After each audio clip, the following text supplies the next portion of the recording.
It so happened that the whole world was consumed by despair, and this came as a great surprise to everyone. Humanity has never encountered anything like this before. People fell into unprecedented chaos, encountering terrible creatures that had never been seen before. The mysterious civilization demanded that the citizens be handed over if they wanted to live, but the UN refused this demand. The US leadership stated that the monsters want to use people as food. They should not give in to them. People began to call the creatures that appeared out of nowhere the attractors of misfortune. In order to deal with an unfriendly enemy, people began to use nuclear weapons. But for the monsters, it was a mere trifle. Like a bright firework, they did not suffer from it. The monsters began to take revenge, and in response to nuclear weapons began to dance on the ruins of destroyed cities. And when all hope was lost, when every man was waiting for the hour of his death, they appeared. 13 constellations. 12 were chosen by the gods and were called saints. Each of them used the powers granted by the god who chose him. And the 13th was an awakened one. He was not chosen by any divine being. It was Li Gang. They came to the Demon Tower to defeat Red Eye, who was considered the root of all evil. Li Gang and the 12 other constellations clashed with Red Eyes because they understood that there was no other way out of the situation. The journalists were very surprised, because not everyone returned from the trip to the demonic tower. They wondered if something terrible had happened to the Korean hero, Li Gang. A disheveled man with a bandage on his face said that Li Gang sacrificed himself for the good of humanity. The young man did risk his life, but he did not sacrifice himself. Li Gang, although with difficulty, was able to defeat Red-Eyed, but the 12 comrades who were with him turned out to be real bastards. They actually ran away and left Li Gang alone, even though he was able to win. The young man was very disappointed by this action of the 12 constellations, because they all went to the Demon Tower together. One of the escaped scumbags stabbed Li in the back with a dagger and left him to die in some hole. The young man was not lonely, because a nasty creature was assigned next to him. Li Gang was very badly injured. His left arm was cut off, and his right arm was very badly injured, and it would have been easier for him to die. But the young man is not so easy to sink, and he will not die just like that. Li Gang knew that he would live until he found everyone who dared to betray him, and he would come for them very soon. There were some delicious breaded drumsticks on the table, and a young man turned to Li Gang and asked him to listen to him carefully. The holy sign of Sagittarius Hugo Otis told the boy that he was destined to die tomorrow. Li Gang was very surprised and asked the guy if he really had such a low opinion of him. The guy took a chicken drumstick in each hand and said that he was talking to him like that because he had taken both legs for himself. The man looked at Li Gang and told him that he was saying his name wrong. Li Gang replied that he understood the reason for the boy's worries and told him not to worry, because he definitely would not die. He took a bite of the meat and said that he had killed more misfortune-attracting creatures than all 12 constellations combined, and asked the boy if he really thought Li could die. The man who was sitting opposite the boy folded his hands in front of him and looked closely at the young man. The Demon Tower is the home of the strongest monster that can bring death to all of humanity. It all started on the last day of the 20th century. A powerful temptation of misfortunes drove humanity into a corner with its overwhelming power. They left behind only chaos and pitch darkness, and it was during this period that the 12 gods appeared, who called themselves sacred beings. They vowed to give humanity the power to fight off all monsters and chose 12 people who was granted indescribable power. But something happened that no one expected. The 13th awakened appeared, without the blessing of a single sacred entity. He was so strong and so incredible that everyone was shocked by his abilities. The surprising thing was that even among the 12 saints he had no equal, and this fact made them very angry. And who was so strong, incredible, and unique? Of course, a young man named Li Gang. The guy thanked Gan for the fact that thanks to him, they were able to organize an attack on the Demon Tower. He sat down on a rock and said that words were not enough and he wanted a free supply of fried chicken for 5 years, and the other asked if Gan was tired of eating only chicken. Li mispronounced the young man's name. The boy told him this with a laugh, but Li only became angry. The girl said that after defeating Red Eyes, they would most likely receive a worthy reward, and the fat man said that they should demand $100 million. And Li noted that it would be better to ask for 10 years of free accommodation in a 7-star hotel somewhere in Hawaii. The boy noted that because of Red-Eyed, a huge number of countries are on the brink of crisis. The plump guy with a sarcastic smile asked Li if he wanted to collaborate with them and added that he needed to set the bar higher. The fat man asked if Gan wanted to take out the mutilated body and face, and Lee thought about how they were called saints, but in reality they were scum who cared about their own skin. The man said that it was enough to rush to everyone's aid, and a few victims would only increase their price, and the reward would only increase. Lee said he didn't care, but he thought he was surrounded by disgusting scum. He hoped he wouldn't see them after they dealt with the red-eyed man. The young people froze in place. They were very surprised. Beads of sweat appeared on their faces. They looked up and saw the Lord of the Demon Tower, red-eyed, standing before them. Li Gang stood to the side and thought that only by looking at him could one feel the terrible pressure. At this time, Red Eyes opened his mouth. It glowed with fire, and his crazy eyes glowed red. A very strong wind arose, and the young people who were watching all this were seriously scared. The ground beneath the young men's feet was crumbling, and Lee folded his hands in front of him and watched everything that was happening.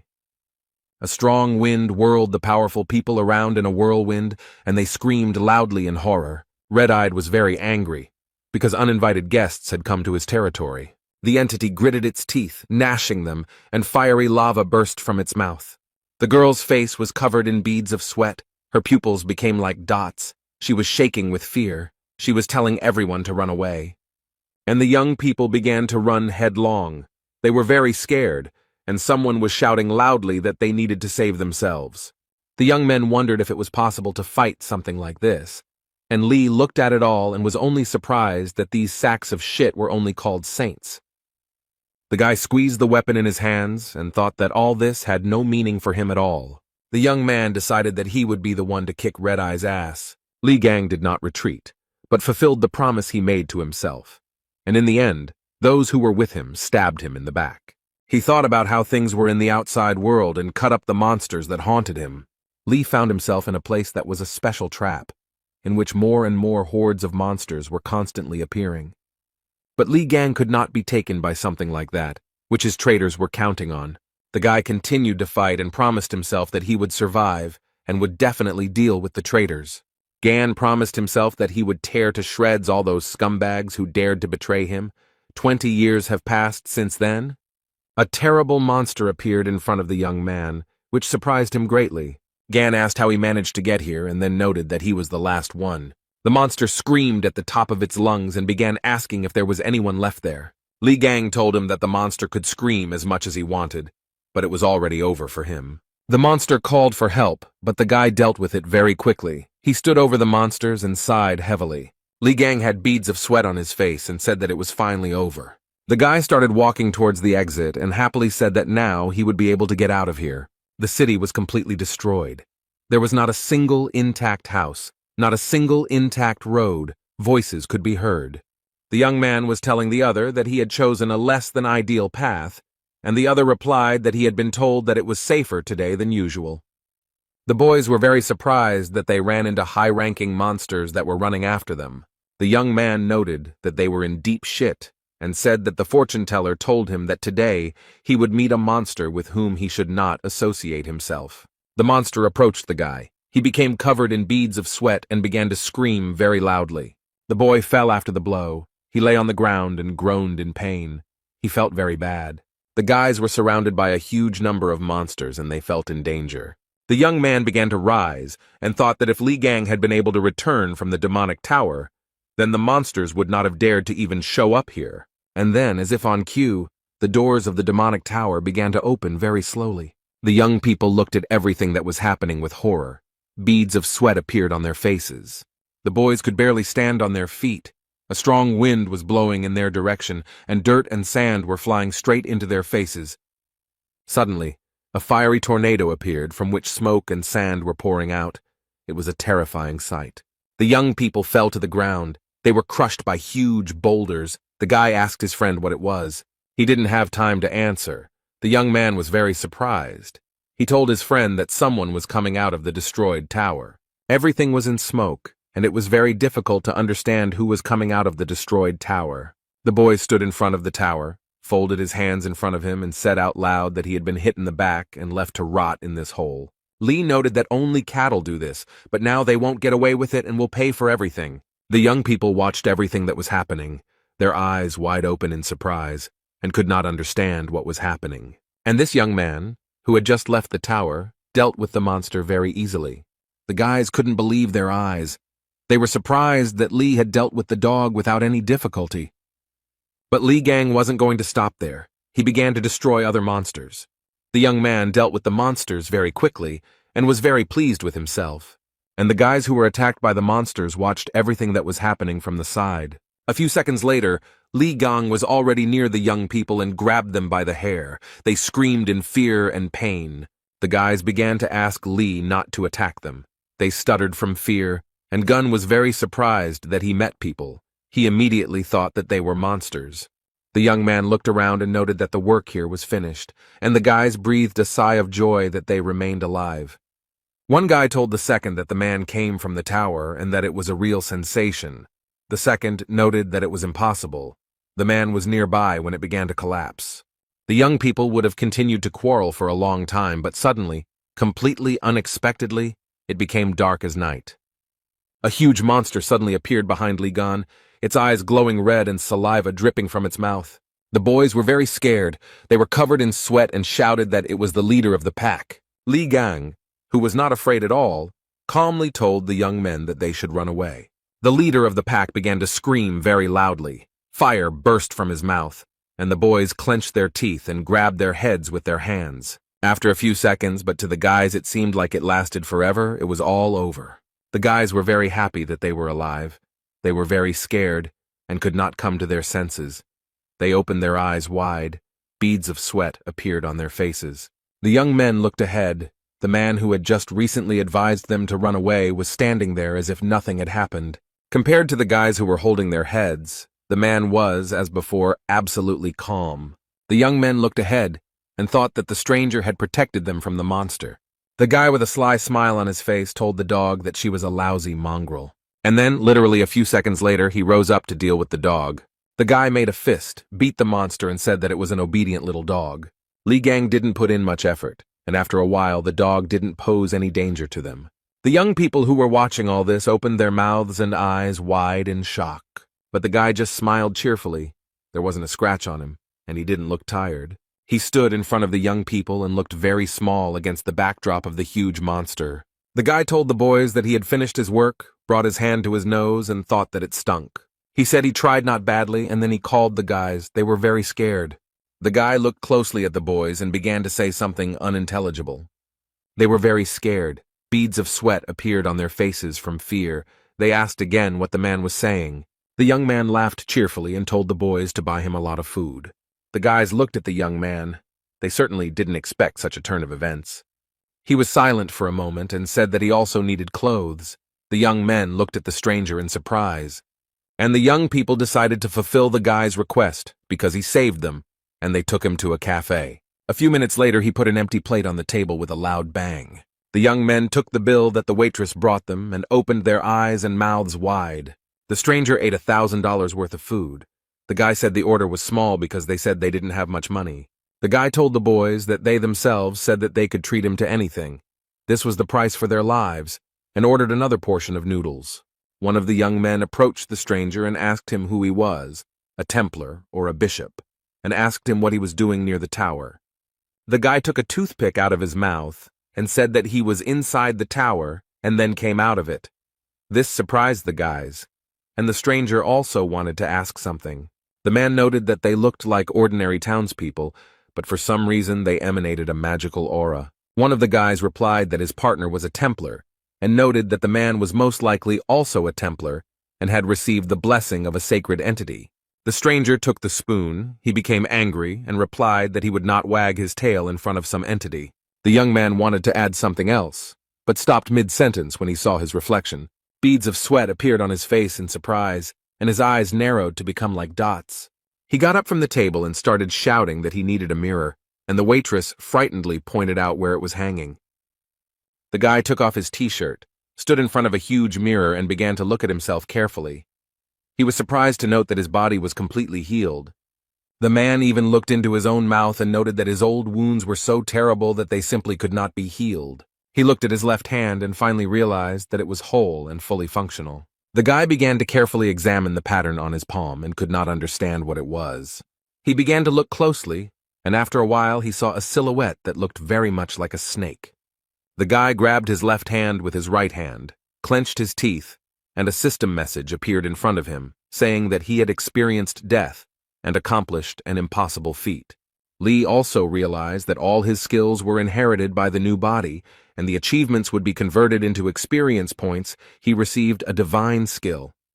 The system message also informed him that all skills and traits had been inherited and transformed, and that the power of the Ophiuchus was available to him. The young man saw Ophiuchus in front of him, touched him with his hand, and received strength from him. Literally a few minutes later, the guy found himself in a cafe and was sitting on the floor in bewilderment. The guy's face was covered in sweat from bewilderment, and his pupils became very narrow. The guys approached the stranger. One of them began to touch his hands and asked with fear if everything was okay with him. He asked the boys if they had ever imagined a huge snake, and they looked at the guy in bewilderment. One of the boys said that they hadn't seen anything like that. The man suddenly took off his clothes and ran to the mirror, and then began to scream and squeeze his wrist. The boy said that other people don't see it, and the guys thought that the longer they look at him, the weirder he acts. The guy was very surprised, because he saw in front of him a message that he had become the owner of the constellation Ophiuchus. He stood and saw in front of him a huge number of system messages and read each one carefully. The boy folded his hands in front of him and thought about how his body had changed due to the super regeneration skill. He had never heard of other saints seeing something like this. The young man thought about the fact that he did not feel the energy of sacred beings. The guy understood that no matter what, he was happy with this turn of events, because his body had fully recovered. The man thought that now he needed to track down the traitors who had left him to die, namely the bastard who had stuck a dagger in his back. He laughed and said that his body began to tremble from such thoughts. He was glad that the traitors would come to an end, and the guys who were nearby could not understand why he was behaving like that. People gathered at the place where the demon tower was and thought that it was considered indestructible, but suddenly collapsed. This news will turn the whole world upside down. One of the journalists said that this place has a connection with the hero Li Gang, and it is possible that the destruction of the tower was the work of his followers or saints who did not like him. The second journalist replied that it was all very interesting, and then told the young man to look at the one who was pulling him. The guy noted that even high-ranking saints had a hard time dealing with this monster, so who challenged him and even destroyed the tower? One of the reporters frowned, sweating, and asked if Li Gang had returned from the bathhouse alive. The guest noted that they cannot be sure of this. They can only wait until new clues appear. The journalists gathered for a press conference, asking Mr. Yang Wei to comment on the fact of the destruction of the demon tower and the return of Li Gang alive. Yang Wei, the holy sign of Aries, stood in front of the reporters with his brows furrowed, not knowing what to answer. The man paused for a moment, picked up the microphone, and said that he would not be making any comments on this issue. Yang Wei began to leave the hall, and journalists began to ask him to wait, and what it meant that he was not commenting on anything. The man and his guards quickly retreated and got into a car. He was very angry and hit the car with all his might, although it was not at fault. Yang Wei was very angry.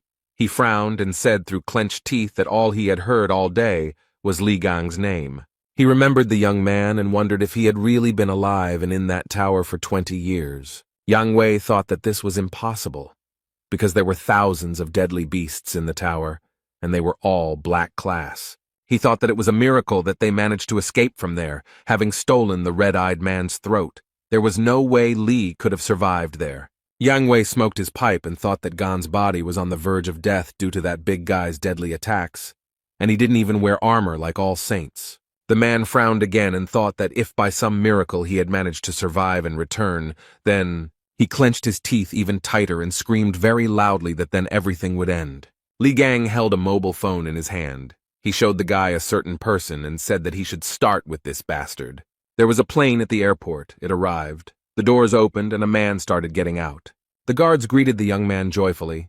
They said that they did not think that they would be able to meet one of the saints, and this was a great honor for them. Mr. Hugo Otis, a Sagittarius, straightened the collar of his shirt and looked around.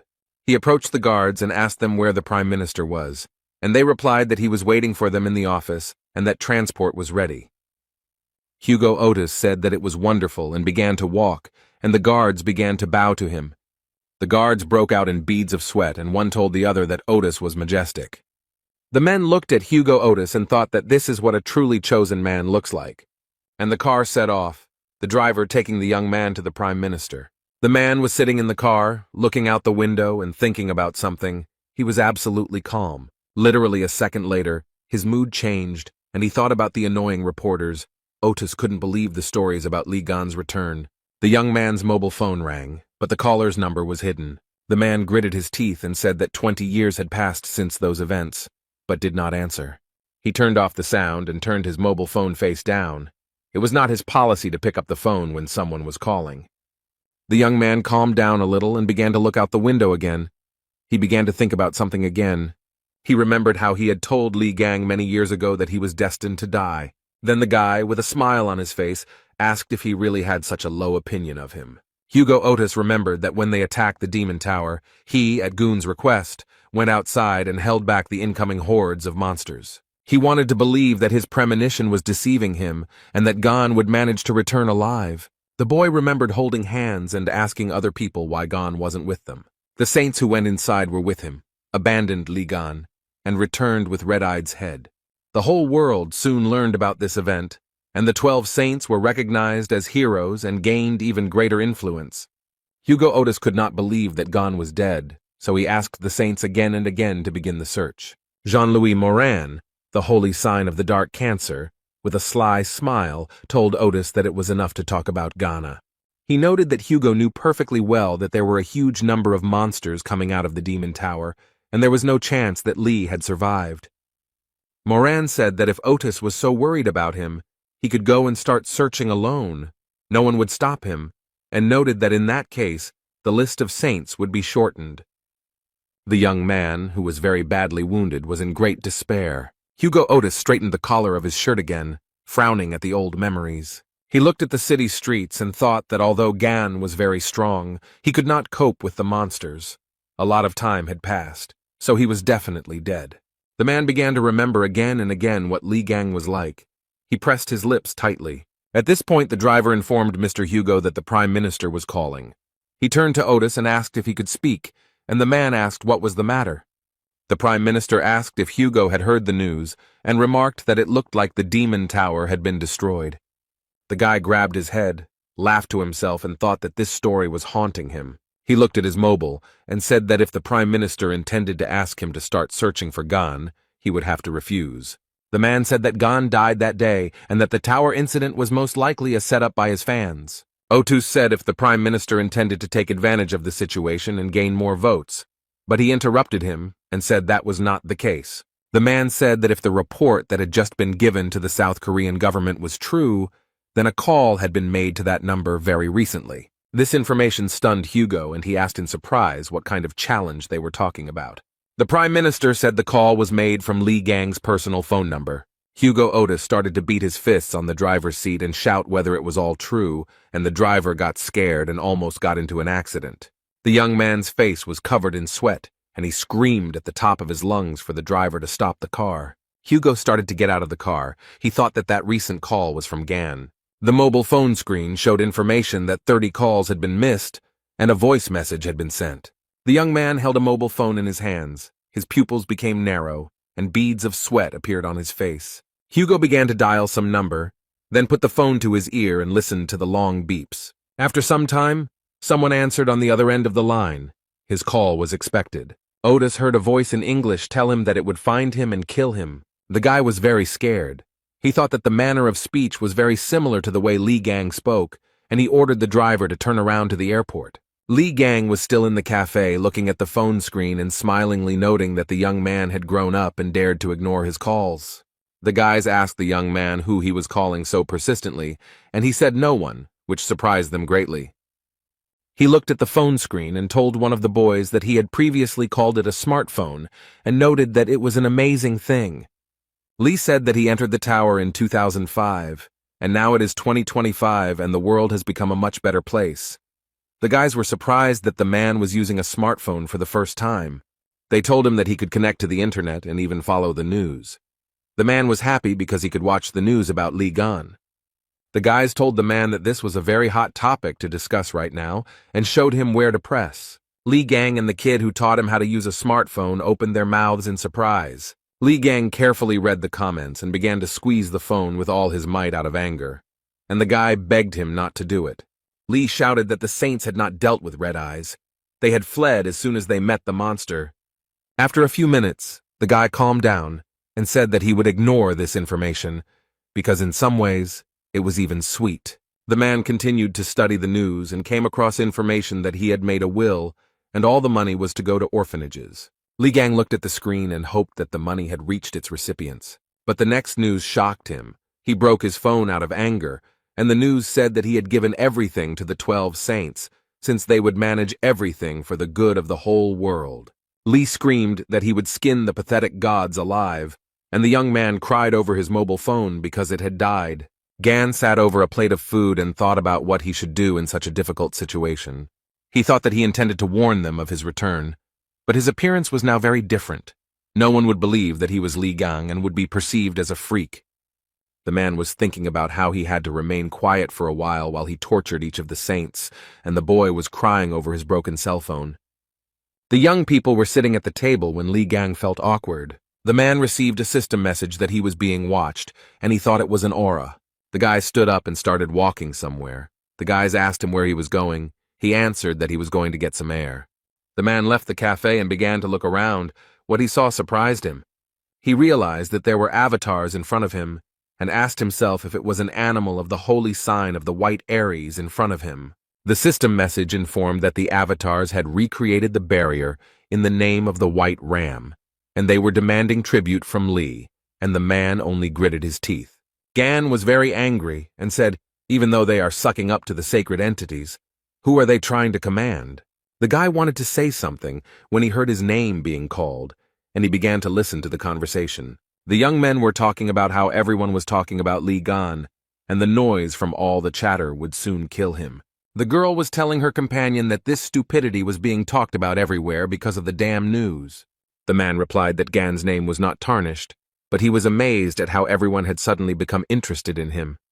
The girl supported the young men who had badges with the Gemini Zodiac sign flashing on their clothes. The guys opened their mouths in surprise and thought that the people who were talking about Li were from the Gemini constellation squad. Li Gang, who heard the conversation about himself, immediately walked towards the couple. The man frowned. The guy started shouting at him to come back immediately, as they should not be provoked. Li Gang walked closer to the young people, stood in front of them and looked at the girl and the man without blinking. He frowned and asked the guy what he was staring at, then told him to get out of there. The young men who were feeding Li and standing a little further away became frightened and thought that they were finished. The man with the Zodiac sign on his sweater took a drag and exhaled nicotine smoke straight into Li Gan's face. The young man was surprised by this attitude, and he looked at the man angrily, and he began to ask what happened, some kind of problem. The man put his face right next to Li and told him that if he had a problem, he should hit him. The mustachioed man's companion told him to leave the guy alone because he was going to shit his pants. The couple left the young man alone, and the man, passing by Li, called him a coward. The man told his companion that all those who are fans of Li Gang are no different from each other, and the girl agreed with him. Li wondered why the weakest saint was so popular with everyone, and whether it was completely absurd to consider him a saint. The boy told Li that he had held up well, then noted that these people were part of the ranking representatives of the Gemini constellation. Li Gang called the damn cockroaches with all his might, and tears appeared on the face of the guy who stood next to him. The couple turned around. They repeated the word cockroach in surprise and asked if he had said that to them. Li Gang said with a sarcastic smile on his face that he called them, "They are the cockroaches." The man ran towards Li Gan, looked the boy in the eye, and told him to repeat what he said. Li gave the mustachioed man a flick on the forehead and said that he was a pathetic simpleton who didn't even have a magical aura. The guy simply raised his hand up and the man flew away from him several meters. The mustachioed man's companion, who was watching all this, began to scream very loudly. The guys who were watching all this from the side opened their mouths in surprise. The young man watched the reactions of those around him and was very pleased with himself. After some time, the mustachioed man's companion crept up to the young man. She wanted no one to notice her. Li laughed and asked her if she seriously expected him not to notice her sneaking up. And while she was in a stupor, he also gave her such a flick that she also flew back several meters. Li Gang looked at the young people and calmly said that they were losers. The young men told Li that using magic in the middle of the street was strictly prohibited. He got angry and said that the guy was saying something wrong, because if he had used magic, there would have been nothing left of those two. The boys opened their mouths in surprise and thought that the man had knocked out two high-ranking Templars with just brute force. A few minutes later, Li Gang sat down next to the mustachioed fat man and began to look at him. The young man saw a pendant on the stranger's neck and began to examine it closely. Then he took the medallion in his hand and pulled it with all his might, so much so that the thread on which it was hanging broke. Li held the medallion between two fingers and said that's what he felt when he hit it, and noted that it was a relic. Gan looked at the relic and thought about where weaklings could get hold of a relic, because only saints should have them. One of the boys approached him and asked if it was true that he didn't know anything. He said that several decades ago, humanity was practically wiped off the face of the earth, but thanks to sacred beings and chosen constellations, the disaster was survived. 12 people could not protect the entire vast world, and the saints began to gather followers, calling themselves the Branchings. Those who were given a piece of the power of the saints began to be called Templars. They were divided into ranks. Faith is the source of strength for the Templars, and the chosen ones receive relics from sacred entities. The guy continued to hold the medallion in his hands and thought that a lot had changed in 20 years. Li was distracted from his thoughts by a guy who pointed his finger to the side, and the young man looked at him questioningly. The young man saw before him again the avatars of wealth and greed who were enjoying the current situation. Li read the system message that the avatars demanded that he deal with the attackers. They were thirsty for bloodshed and promised a worthy reward. Beads of sweat appeared on the guy's face. He thought that this was not it, because Li had attracted the attention of the avatars. They are like reflections of the sacred beings themselves, and standing in their way is like challenging the gods. The guy started telling Li to hurry up and do as they asked, but he just laughed. Li said that he thought that where the stinking aura of Aries was coming from, it turns out that they intended to fill their bellies. Gan came to the conclusion that in the end, nothing had changed, and he kicked the asphalt with all his might. A very strong wind arose. The young people could hardly stand on their feet. They could not understand what was happening. One of the guys looked at everything that was happening with surprise, and beads of sweat appeared on his face from fear. Li put his hands on his hips and said that they were showing off despite the fact that they were worthless losers. The boys looked up and noticed that the white Aries constellation had retreated and the barrier had also disappeared. One of the boys had beads of sweat on his face, and he thought that this was not an easy person to deal with. The guy was surprised when the young man called him by name, thereby distracting him from his thoughts. Li asked the guy if those cheeky idiots really belonged to the Gemini branch. He replied that in their country the Gemini branch had the greatest influence. The elite group had gathered 2/3 of all large corporations. Li Gang asked the guy so they should have money on them, and he looked at him in surprise. The man smiled and asked the boy that the clothes they wear should be branded. He started to rip off his clothes, saying that it was time to make some good money, and the guys watched everything that was happening. In the evening, the young people stood near the building, and Li said that they were finally there and noted that the day had been very long. One of the guys showed with his hand which apartment he lives in, and his friend noted that his door was next door. The guys thanked the young man for saving their lives and even walking them home. Li began to yawn and began to ask whether they were going inside or not. Since he really wanted to sleep, the guys were very surprised. After he found himself in the apartment, he very quickly took off his clothes, got a haircut, and stood in front of the mirror. The young man began to admire himself and smiled at his reflection in the mirror. He liked it very much. The guy saw all this and told the man that a short haircut suits him very well. He said that Li now looks much cooler, and he was not prepared for such admiration. The man thought that in the past, baldness was a side effect of using his abilities, and now he tidied up his hair. Li Gang frowned and his smile turned into disgust. He couldn't understand why this happened. He looked at the huge fly and wondered what the fly had forgotten in their apartment. Literally a few seconds later, he caught the hand in a fist and squeezed it very tightly. Li opened his hand and threw away the remains, and the boy raised 2 fingers up and was surprised that he caught the fly with one hand, because even experts can't do it. The man began to catch one after another the luring one and asked what number it was and why they were sticking to him, and the guy noticed that his scent attracted monsters. Lee told them to smell his ass and said that this usually happens because something is wrong with the house. He looked at the shelf and said that the guy keeps nasty things in the house, which is why the creatures flock here. The boy looked at the figurines and noted that this could not be an abomination, since they were received from the constellation Gemini. The guy took the statuette in his hand and said that these artifacts did not belong to him, but they were blessed by the saint. But he did not finish speaking because Lee broke it. The young man looked at his hand, covered his nose, and said it was disgusting, and the guy started shaking over the broken figurine. The man picked up the mask and told the guy that it was intended to spy on the buyer. He started throwing things off the shelf, threw out the music box because it collects personal information, and the watch attracts the attention of monsters. The boy screamed from injustice. Li Gang said that the saints had appropriated his property and then started selling such disgusting goods to people. The guy got really angry and said that the very thought of such injustice made him furious. The young man who stood in front of the door heard someone shouting that all this junk needed to be thrown out. Li Gang was holding some object in his hands, and the guy was holding him by the shirt and crying really hard. The young man entered the apartment and saw all this, looking at the guys in surprise.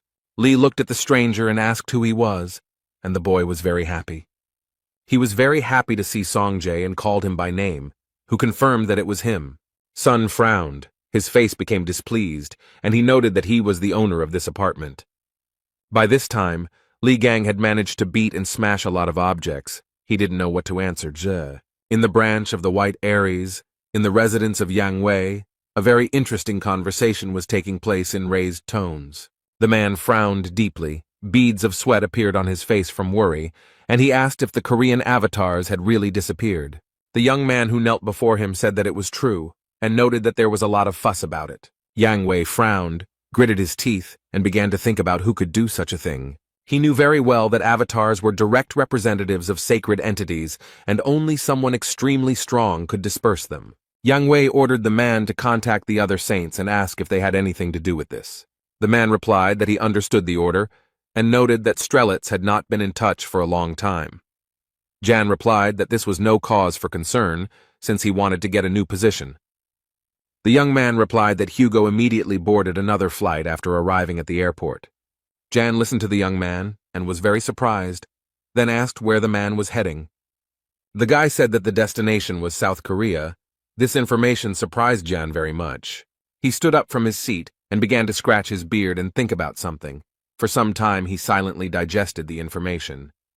Yang Wei thought that Hugo had always been on good terms with Li Gang. The man frowned and wondered if such actions could be related to the return of that bastard Gan. It was very surprising, but Yang Wei began to wonder if Li Gang had actually survived. He grabbed some statue and threw it down the steps with all his might. It almost hit the man who came to report. Jan started yelling at the guy to report clearly. He was very angry. The man began to talk about how a Templar of the Gemini branch was found in the place where all the avatars disappeared. He was unconscious. The guy told Jan that a man was lying in the middle of the street in his underwear. Witnesses said that before this, he had gotten into a fight with a very handsome young man. A candlestick with candles fell to the floor, and Wei noted that it couldn't be Li Gang, since his face was covered in scars. Yang thought that things weren't going too well, although it was entirely possible that Li had managed to survive and return. Wei thought that the avatars disappeared for some unknown reason, and the worst thing was that they failed to finish off the Spider Queen. The man clenched his fist and thought that at this rate his position could be in jeopardy. He told the man to have a plane prepared for him, and the assistant asked if Wei was going to go there personally. Jan scratched his beard again and replied that he wanted to see everything with his own eyes. The man very quickly put on his coat, took a cigar, frowned, and noted that something devilish was happening there. In Korea, in the Gemini Branch Hospital, a fat man was lying on a bed. Various devices were connected to his body. He also could not breathe on his own. An oxygen mask was connected. A gray-haired elderly man entered the boy's room. He frowned very deeply and clenched his teeth. He pointed his hand at the guy and began to scream furiously, asking who dared to hurt his grandson so badly. The old man started pointing his fingers at some man, who calmly asked the old man not to worry so much. The man told the old man that this was exactly why the twins had sent him here. The red-haired boy frowned and asked his youth if they really met at the Demon Tower. The guy was wondering if it was true that the man was able to kill all the draggers with his bare hands and knock out a rank Templar, and the young man noted that everything was so. The redhead screamed that it was all a lie, and that the man had destroyed all of his relics, and Lee noted that they were all fake. The guy gritted his teeth and asked what branch the man was from, and the guy laughed and asked if he thought he needed something like that. The red-haired man closed his eyes and asked what about the god he was loyal to. Lee replied that he didn't need 12 idiots for nothing. The guy started asking Lee about his rank, and he said that he was a production worker. Then he asked what the man's name was. The young man's pupils became like dots, and he calmly said that his name was Lee Gang. The boys who were in the apartment started talking about something and interrupting each other, and Lee looked at all this with bewilderment. The red-haired boy told Gan that he broke into someone else's house without permission and destroyed all the relics, and then he shouted furiously that the young man dared to pretend to be the great Lee Gan. Songjae started doing such things that the boy started yelling at him that he was a crazy bastard. A system message appeared in front of Lee that a burst of magic from a Gemini follower had been detected, and he noticed that the red-haired man wanted to destroy the house. Lee Gang was also able to study the guy's rank and other characteristics using system messages. The young man thought that the guy at such a young age already possessed high-ranking skills, and the genius trait was not given to him for the sake of a sounding point. The boy broke out in sweat and started yelling at the man to run away, as Song was a rank Templar and a crazy fan of Lee Gang. Zay asked Jiming if he was crazy, and then told him to get lost if he didn't want to get killed. The red-haired man was very angry and noticed that by playing with fire so furiously, the boy risked wetting his pants. Li Gan got tired of watching everything that was happening and decided to use force. Sun fell to the floor, and Gan said that at this rate the guy could not only burn down his apartment, but the whole house. The boy asked the young man if Sun had died, as he was very worried, and he replied that everything was fine. Then Li Gang added that everything was probably fine, and the guy burst into tears. He looked at Z and saw that he was shaking, foaming at the mouth, and a huge bump had appeared on his forehead. Lee began to yawn, said that he was going to bed, since he needed to come to his senses, and the guy shook Z and asked him if he was alive. Gan opened the door to the room, and what he saw shocked the young man. Everywhere in the room, on every shelf, there were figurines and statues of Li Gan. There were a lot of them. Lee asked what it was, and the guy said that Sung Jae was an ardent fan of Lee Gang. The red-haired man asked the man to be careful with the figurines, because this collection was dear to him. Gan said that they were really annoying him, and that their heads needed to be twisted off, which he started doing, and Sun started screaming like a madman. Z called the guy a psycho and asked him to stop. He replied that he was Lee Gang, and not a psycho, as Song had called him earlier. The red-haired guy was not prepared for the man to destroy his collection. Snot and tears mixed on his face. On TV, in the news, they said that yesterday, a representative of the Gemini branch was attacked. The identity of the attacker is not established, but he stole personal belongings. Hugh grabbed his head and thought that this was definitely Li Gan's doing. He was surprised at what he was thinking, and this was the first news he had heard about him. A waitress approached the guy and asked if he was ready to order. The man told Yang Wei to shut up this clown show and get out of here. He was very angry. He said with a sly smile on his face that it was all uninteresting, because Hugh had figured him out very quickly. Yang Wei began to laugh like a madman, and then said that they had not seen each other for a long time, and he had not been able to contact Hugh for a long time. Yang told the man that upon his hasty arrival in Korea, he most likely came here because of Lee Gang, and told Hugh to tell him everything he knew.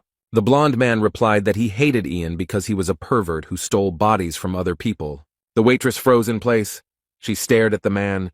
Beads of sweat appeared on her face. The girl became nervous. She was very nervous and asked the man what she was doing. Hugh slammed his fist on the table, gritted his teeth, and thought that Ian was an idiot with idiotic jokes, and he needed to get to Gan faster than anyone else. The guys were in a supermarket. The boy asked Sun if it really was Lee Gang, and he replied that the stranger looked completely different. The redhead noted that Lee is a hero who saved humanity, and he would not act like a thug. The guy told Sun that he saw a man coming out of the demon tower, and that his strength was colossal. But the red-haired man was stubborn as a ram. Z said that he was confident in his words. Since his father told him so, the boy wanted to say something, but Song interrupted him. The young people went to the checkout when they heard someone shouting that there was a thief in the store. He ran so fast that he swept everything in his path. Everyone in the store was scared. The guy noted that the thief had high speed and was most likely from the Scorpio branch, and Sun noted that he was using his powers to rob the store. It turned out that the thief had stolen not only valuable goods from the store, but also wallets from visitors. He had to be stopped, since there would definitely be nothing left there. And the thief smiled sarcastically and thought that the surrounding pathetic idiots and even the Templars were not able to keep up with him. The thief realized that he had made a good profit. He had a wonderful catch and decided that it was time to get out. But he didn't succeed. Completely unexpectedly, he was intercepted by some hero. The thief was definitely not prepared for such a turn of events. He was very nervous, and sweat, tears, and saliva were mixed on his face. It was Li Gang who caught the thief, and the guy he was staying with asked what the man was doing there, and he replied that he forgot to tell the guys to buy chicken.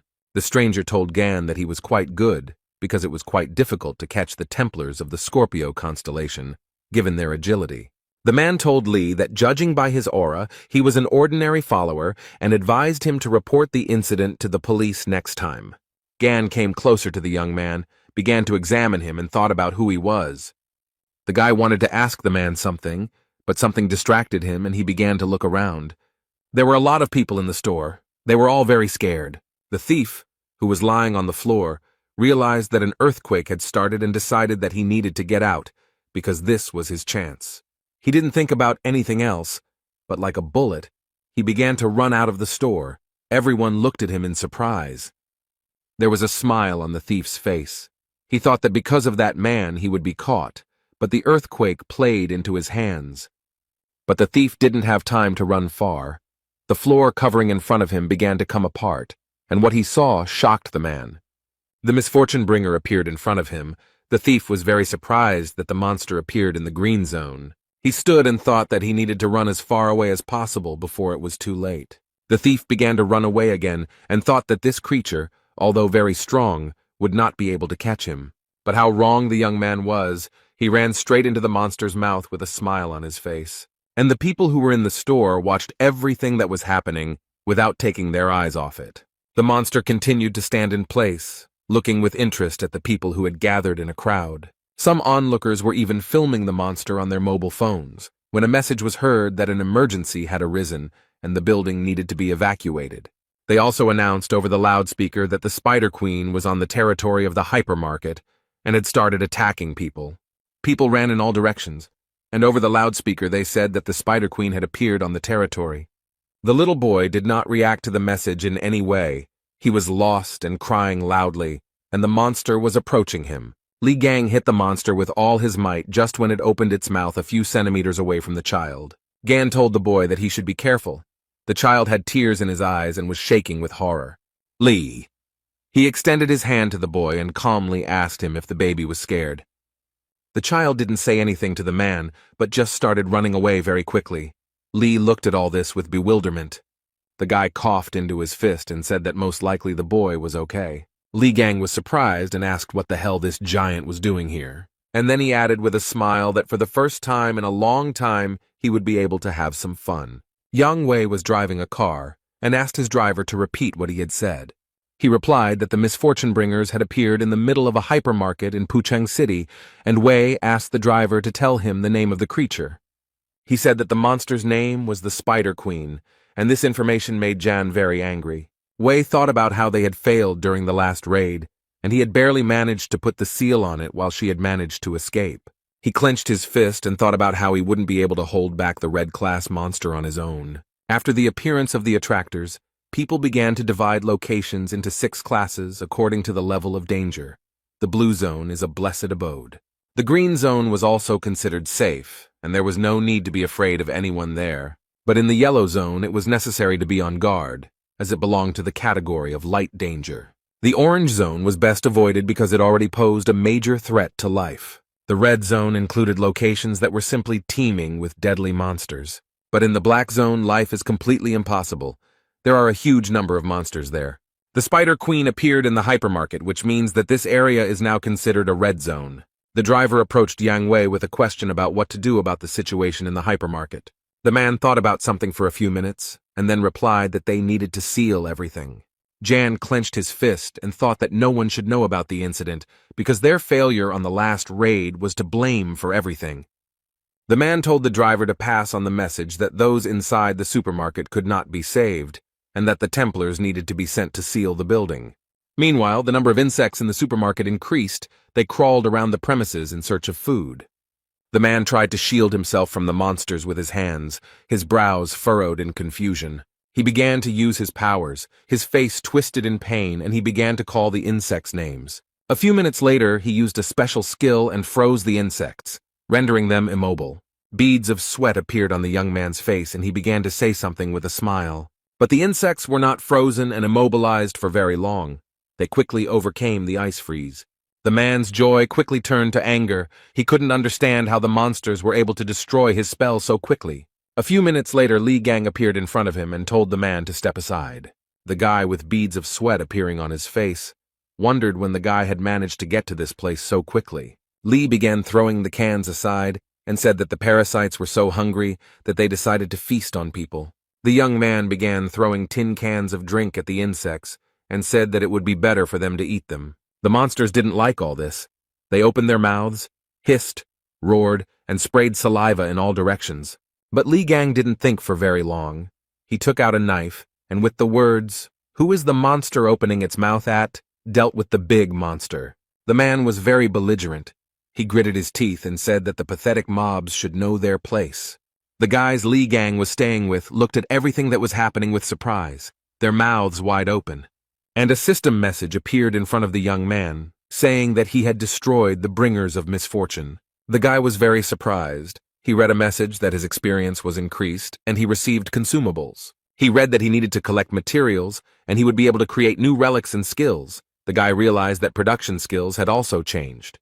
The young man held the stone in his hands and thought that moving didn't seem so difficult to him. Perhaps he would already be able to use more energy. The guy who tried to freeze the monsters looked at Li in surprise, because he easily destroyed them. Gan approached the guys, who opened their mouths in surprise. They couldn't understand when the man had managed to deal with the monsters. The blond, short-haired boy looked at Li and wondered where he came from. Beads of sweat appeared on the man's face. He frowned and realized that he had not heard the question. Li Gang looked at him and called the stranger an uninitiated minister of the church. The man began to shout that he knew something was fishy there and noted that Li was the same man who had attacked their followers. Li Gang immediately understood that the young man was talking about that man and woman, and so he smiled slightly. The guy's mood changed literally in a second, and he punched the stranger in the face. He fell to the floor, clutching his face with his hand, and Li asked how he knew that, and then added that he knew too much. The man folded his hands into fists. Beads of sweat appeared on his face and asked how he could not recognize him. And then he added that Li had put on the clothes and badge of a beaten man. The man said that the badge was a relic that was only given to the Templars of the Gemini branch. He yelled that the secret of Li's strength was that he carried a badge, and Gan looked at the badge in surprise and asked why he had that thing on him. The man looked at the badge. His pupils became like dots and said that it was an abomination. The gray-haired man began to scream very loudly. His face was covered in beads of sweat. He called Li all sorts of names. Chan said that this relic was good enough as a declaration, and that the guys had most likely been cheated big time, adding that those bastards hadn't changed a bit in 20 years.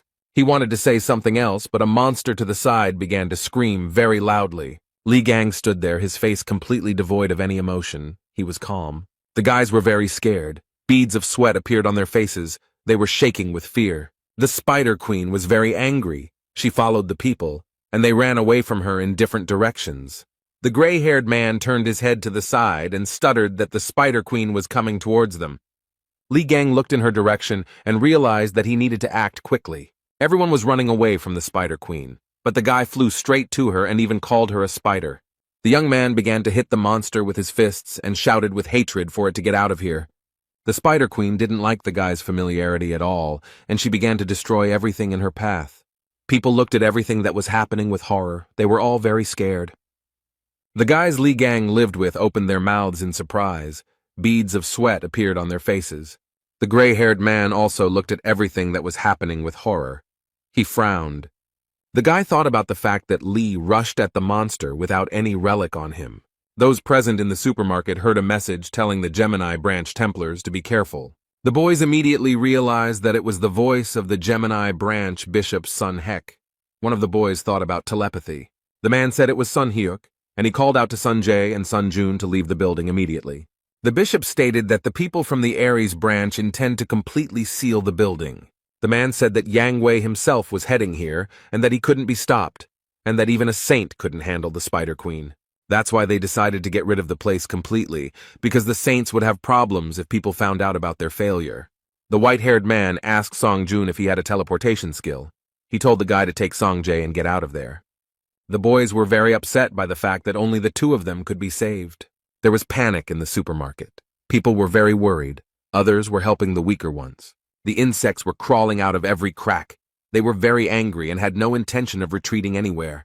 But Li Gang did not stand still. He gradually approached the Spider Queen. He was not afraid of her at all.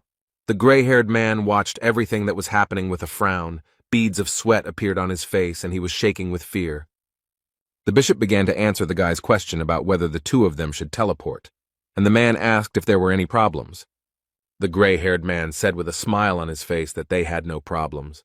The red-haired guy shouted that the man was carrying it, because there was clearly not enough help from outside, and didn't he understand how badly they were stuck. The guy shouted at the man, asking if he was suggesting leaving all these people here to die, but he reacted to the crit very calmly. He calmly told the guy to think for himself about the fact that the Spider Queen could appear in the middle of the city. What would people think then? The red-haired boy was surprised, and the man said that the townspeople would reproach the branches of the constellations. Their faith would weaken, and their strength would waver. Then he added that he could take one person with him. Song Jae would go with him. He was ordered to get him out of here. The red-haired man shouted that his friend was here and he couldn't leave him, and that there were still a lot of people in the supermarket who hadn't managed to evacuate. The man gritted his teeth and replied that the guy was an idiot and now was not the time for whims. He said he had no desire to die here because of an incompetent person like him. The man replied that he could not go against the orders of his elders, so he would finish off all the extra cargo so that the guy would have no choice. The red-haired guy clenched his fists and started yelling at the man that he was a crazy bastard. And he began to laugh. He asked Song Jae if he was going to fight him. He noted that they were on completely different levels. The man told Sun to check his conscience and make a reasonable decision. The man wanted to say something else to the young man, but he stopped mid-word. Song Jae didn't think for long, but used his strength and the man flew to the side. Li Gang ran into the hypermarket and asked in surprise why the guys were still there. The boy noted that it was very dangerous to be in the hypermarket, so he should move his buns. The guys were very happy to see the young man, and the red-haired one noted that the attractors had blocked the exit and they couldn't get out of here. The dream said that they have two ways out of here. The first is to take the teleport to the gray-haired man. The second way out is much more difficult and consists of destroying all these creatures. The guy said that there were a lot of wounded people in the hypermarket and they needed help. And then he added that the people from the Aries branch decided to seal the entire building, thereby not giving anyone a chance. Li Gang frowned and said that this was indeed a huge problem, but the gray-haired man only wheezed. A few minutes later, he stood up and began cursing Li with all his might and calling him to come to him. Gan calmly said that it seemed to him that the man had chickened out and had already run away with his heels flashing, and the gray-haired man yelled at him to shut his mouth. He looked at his mobile phone and said angrily that he would see if they could get out of here alive, and he would be able to escape alone. The gray-haired man frowned. Beads of sweat ran down his face. He was thinking about something. He didn't notice how the Spider Queen approached him and entangled him in her webs. After a few seconds, the gray-haired man realized what was happening and began to panic. He was definitely not prepared for such a development of events. But the Spider Queen did not stand on ceremony for very long. She lifted the man up in order to profit from him. The boys opened their mouths in surprise. Their pupils narrowed very much, and beads of sweat appeared on their faces. They were brought out of their stupor by Li's voice. He told the boys to take care of the wounded, and he would sort everything out. Then, when he was done, he would join them. The guys were very surprised, and Gan calmly said that it wouldn't take much time. Yang Wei arrived at the hypermarket and immediately asked about the situation. He was told that the building was already practically sealed and cordoned off. Jan said that given the fact that the work had begun before his arrival, everything was progressing very slowly. The guys began to wonder why the defense wasn't holding as it should. The second one noted that he felt like something was about to break out. A group of people standing near the supermarket began to cough very heavily because smoke was coming from the building. Those around saw a huge snake with its mouth wide open and its eyes glowing red. Yang Wei was very surprised. He frowned and seemed completely unprepared to see the snake. People started running out of the hypermarket. They were screaming to be saved and that there were people in the middle of the building. They started telling stories about some guy in a hypermarket who was fighting monsters alone. Yang Wei, who stood to the side, thought that people were talking nonsense because no one would fight monsters alone, especially since he was also not able to do it. He told the security that he would see it all with his own eyes. The security got nervous, and the guys told Jan that it could be very dangerous. Wei said he didn't care, then added that everyone should be ready and went inside the hypermarket. The man walked into the middle of the building and what he saw shocked him. In front of him was the Spider Queen. A few seconds later, he realized that she was killed and wondered who could have done this. Jan walked around the hypermarket and thought about the fact that there were traces of a real massacre in the premises. He was wondering what the hell had happened here. Wei thought that someone was specifically hunting the Spider Queen, and then said that he got rid of his headache, because he already had enough problems. The man stopped. Beads of sweat appeared on his face. He began to understand that he felt a familiar energy. Jan went out onto the balcony and began to look down. He was interested in what was going on there. Wei saw Hugo Otis and was curious about what the young man was doing there. Ian began to think that this could be Hugo's doing. He thought that it made sense. Wei frowned deeply, clenched his teeth, and thought about how Otis missed him. Then the man was distracted by a question. Someone from behind asked Jan what was wrong, the pig, and he got really scared. Lee asked Wei if everything was okay, and then noted that they hadn't seen each other for a long time. And what happened to his expression? Jan was covered in beads of sweat and began to scream like crazy. He was gasping for air and choking. At this time, rescuers were working near the entrance to the hypermarket, helping the wounded. The guys Li Gang lived with were seated aside and given warm blankets.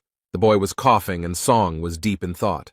The red-haired man was wondering if that guy could really be Li Gang, as he said, although he looks different, his movement said otherwise. Then the young man was distracted from his thoughts by someone's voice. It was very familiar. Someone was calling the guy by name. It was Hugo Otis. He asked Song Jae what he was doing near the hypermarket. Sun asked the man why he had returned. The boy was surprised to see the holy sign of Sagittarius, and Hugo got angry, since this is not the way to greet one's own father. The dark-haired guy started laughing, and Song gritted his teeth and became very angry. Hugo noted that his son was unharmed, and noted that a little medical attention would quickly get him back in action. He told his son that he had been informed that the monsters inside the building had been destroyed, and asked if he had seen who had done it. Sun said something inarticulate, and Otis smiled and wondered who his son was like. The guy asked Sun if everything would be okay with Li Gang. Hugo, who heard the conversation, was very surprised. He ran up to the boy, grabbed him by the shoulders, and started shaking him, while Sun watched everything that was happening in surprise. Otis shouted what name the boy had called, began to ask where Lee was now and whether he knew him. The child was very scared. The boy asked if by mentioning the name Theksu he meant St. Hugo Otis. Then the guy said that the young man was in the supermarket, and he managed to defeat the Spider Queen, and he also introduced himself as Li Gang. The man listened to the boy very carefully. He continued to hold him by the shoulders and asked him to describe everything in more detail. Suddenly, a loud explosion was heard from the hypermarket, and people began to look in its direction. The explosion destroyed part of the hypermarket, and someone's laughter could be heard from the side. Yang Wei was making his way somewhere. He was covered in dust and dirt. There was sweat on his face, and he was trying to catch his breath. Li Gang appeared in front of the man and calmly said that this was all too much. Li told Yan that they hadn't seen each other for 20 years, and the first thing he did was just pick him up and attack him. Jan was sweating profusely and began asking how Gan had managed to stay alive and was surprised at his own question. Wei thought that the guy looked very much like Li Gang, but he didn't have a scar on his face. His voice seemed familiar, but different from before. Yang also thought that Li looked too young, and called the man names and said that he was imitating Gan, adding that he was momentarily worried. Wei looked at the young man in surprise and could not understand who was imitating whom. Jan started yelling that the guy dared to deceive him, such a great man, and said that he would pay for it with his life.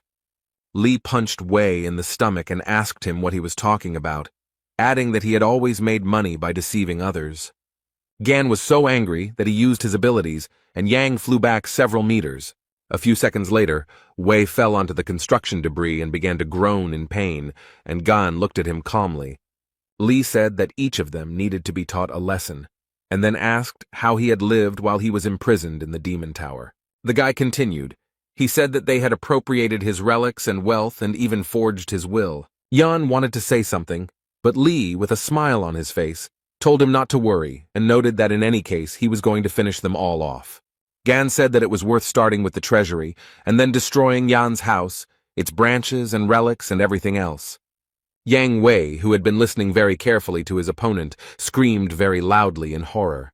He gritted his teeth and thought that this definitely couldn't be happening. The man was very surprised. Yan understood that the manner of speech and behavior were definitely Li's, and the guy was definitely not bluffing, but he couldn't even recognize all his movements. Wei began to understand that it was indeed Li Gang in front of him, but how did he manage to survive and return from the demon tower? Yan thought this was nonsense and said that if it was really Li Gang in front of him, then he had to prove it.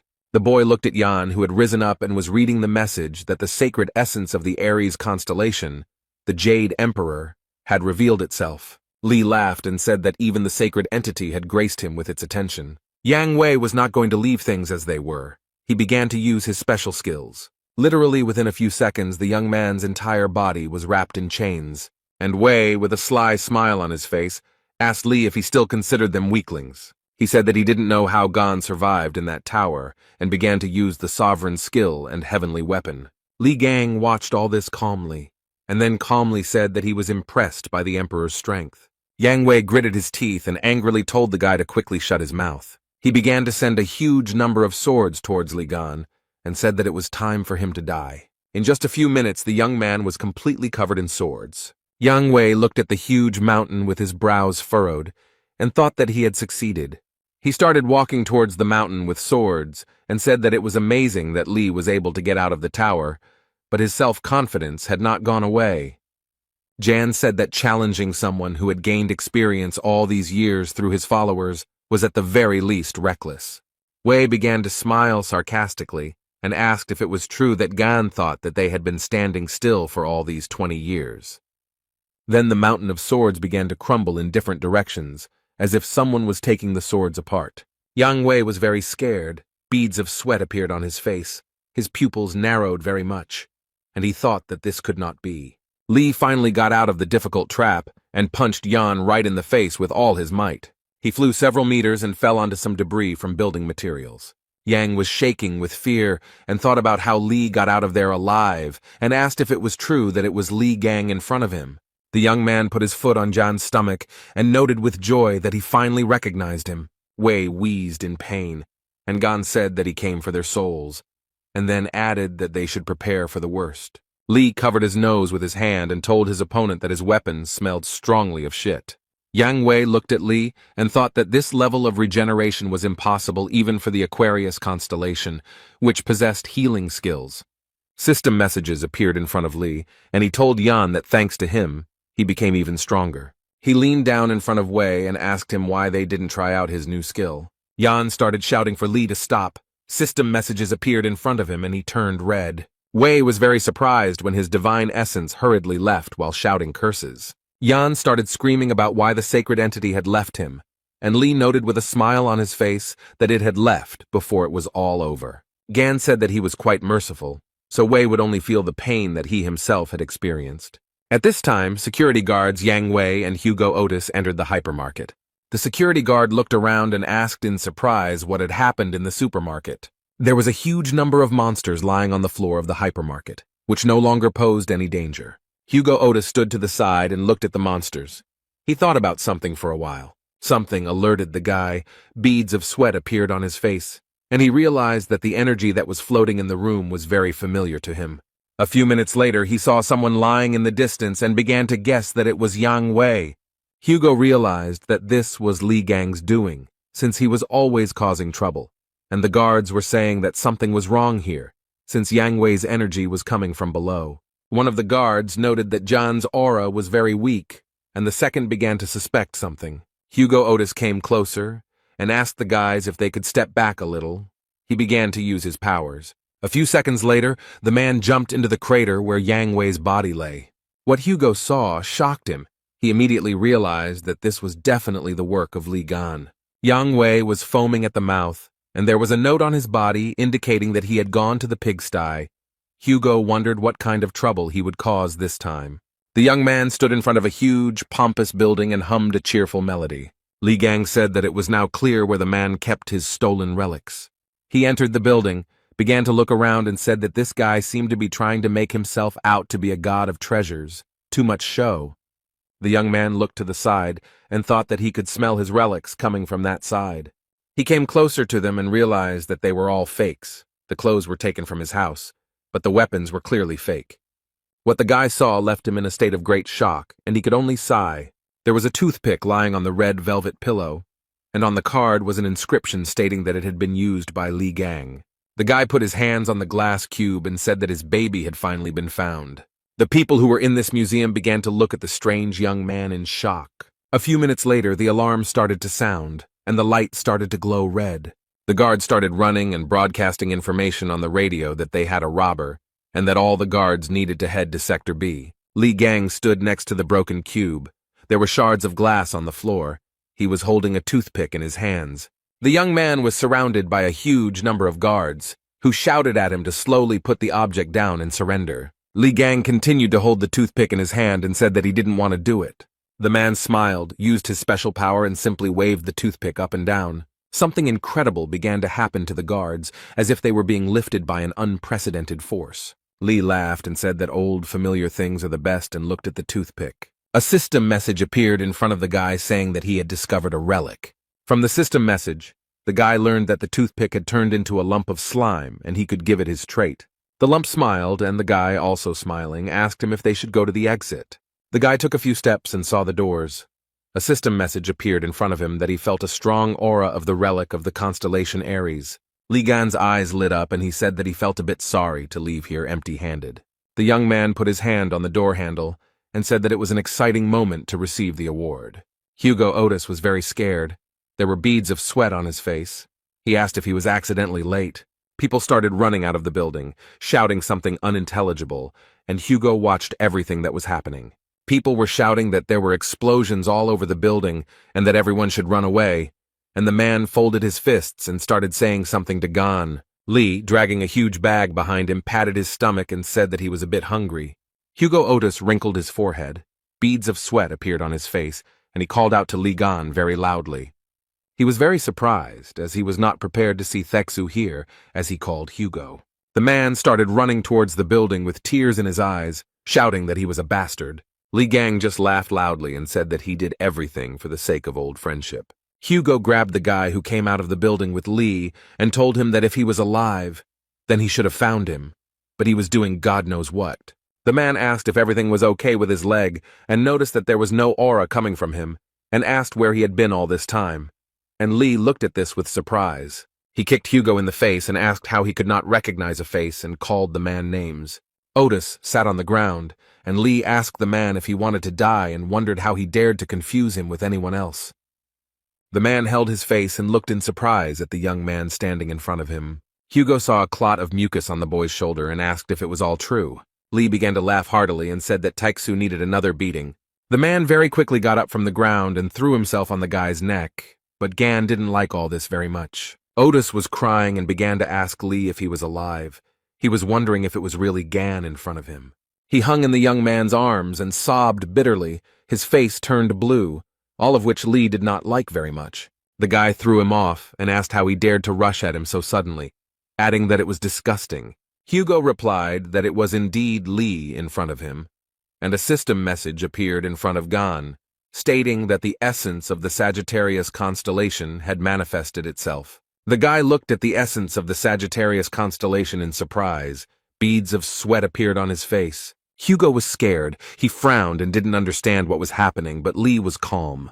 The men looked at the essence of the Sagittarius constellation and thought about why it appeared. Li began to think about what had happened when a message appeared in front of him that the sacred entity Apollo was doubting the truth of Gan's survival. There was also a message that Apollo was offering to verify this. Otis asked how to do this. Gan read that Apollo was aiming his arrow at Li Gan and would say that everything would become clear when he shot him. The guy wanted to get rid of the god. Li was surprised that the entity, upon meeting a person, immediately pointed a weapon at him, and Hugo calmed him down, saying that everything was fine, and Apollo did not want to offend him. Gan clarified that everything was indeed fine, and then said that they should continue where they started. The man immediately remembered the phrase about Li saying that he would finish him off, and then adding that they would see each other soon. Li said that when he returned from the Demon Tower to find his house sold, his property stolen, and his relics gone, Hugo began to stutter. Gan made a fist and told the man to let him hit him just once. Without receiving an answer, Li hit Hugo, who, with a smile on his face and tears in his eyes, said that it was definitely gone in front of him, but he himself thought that he had hit him very hard.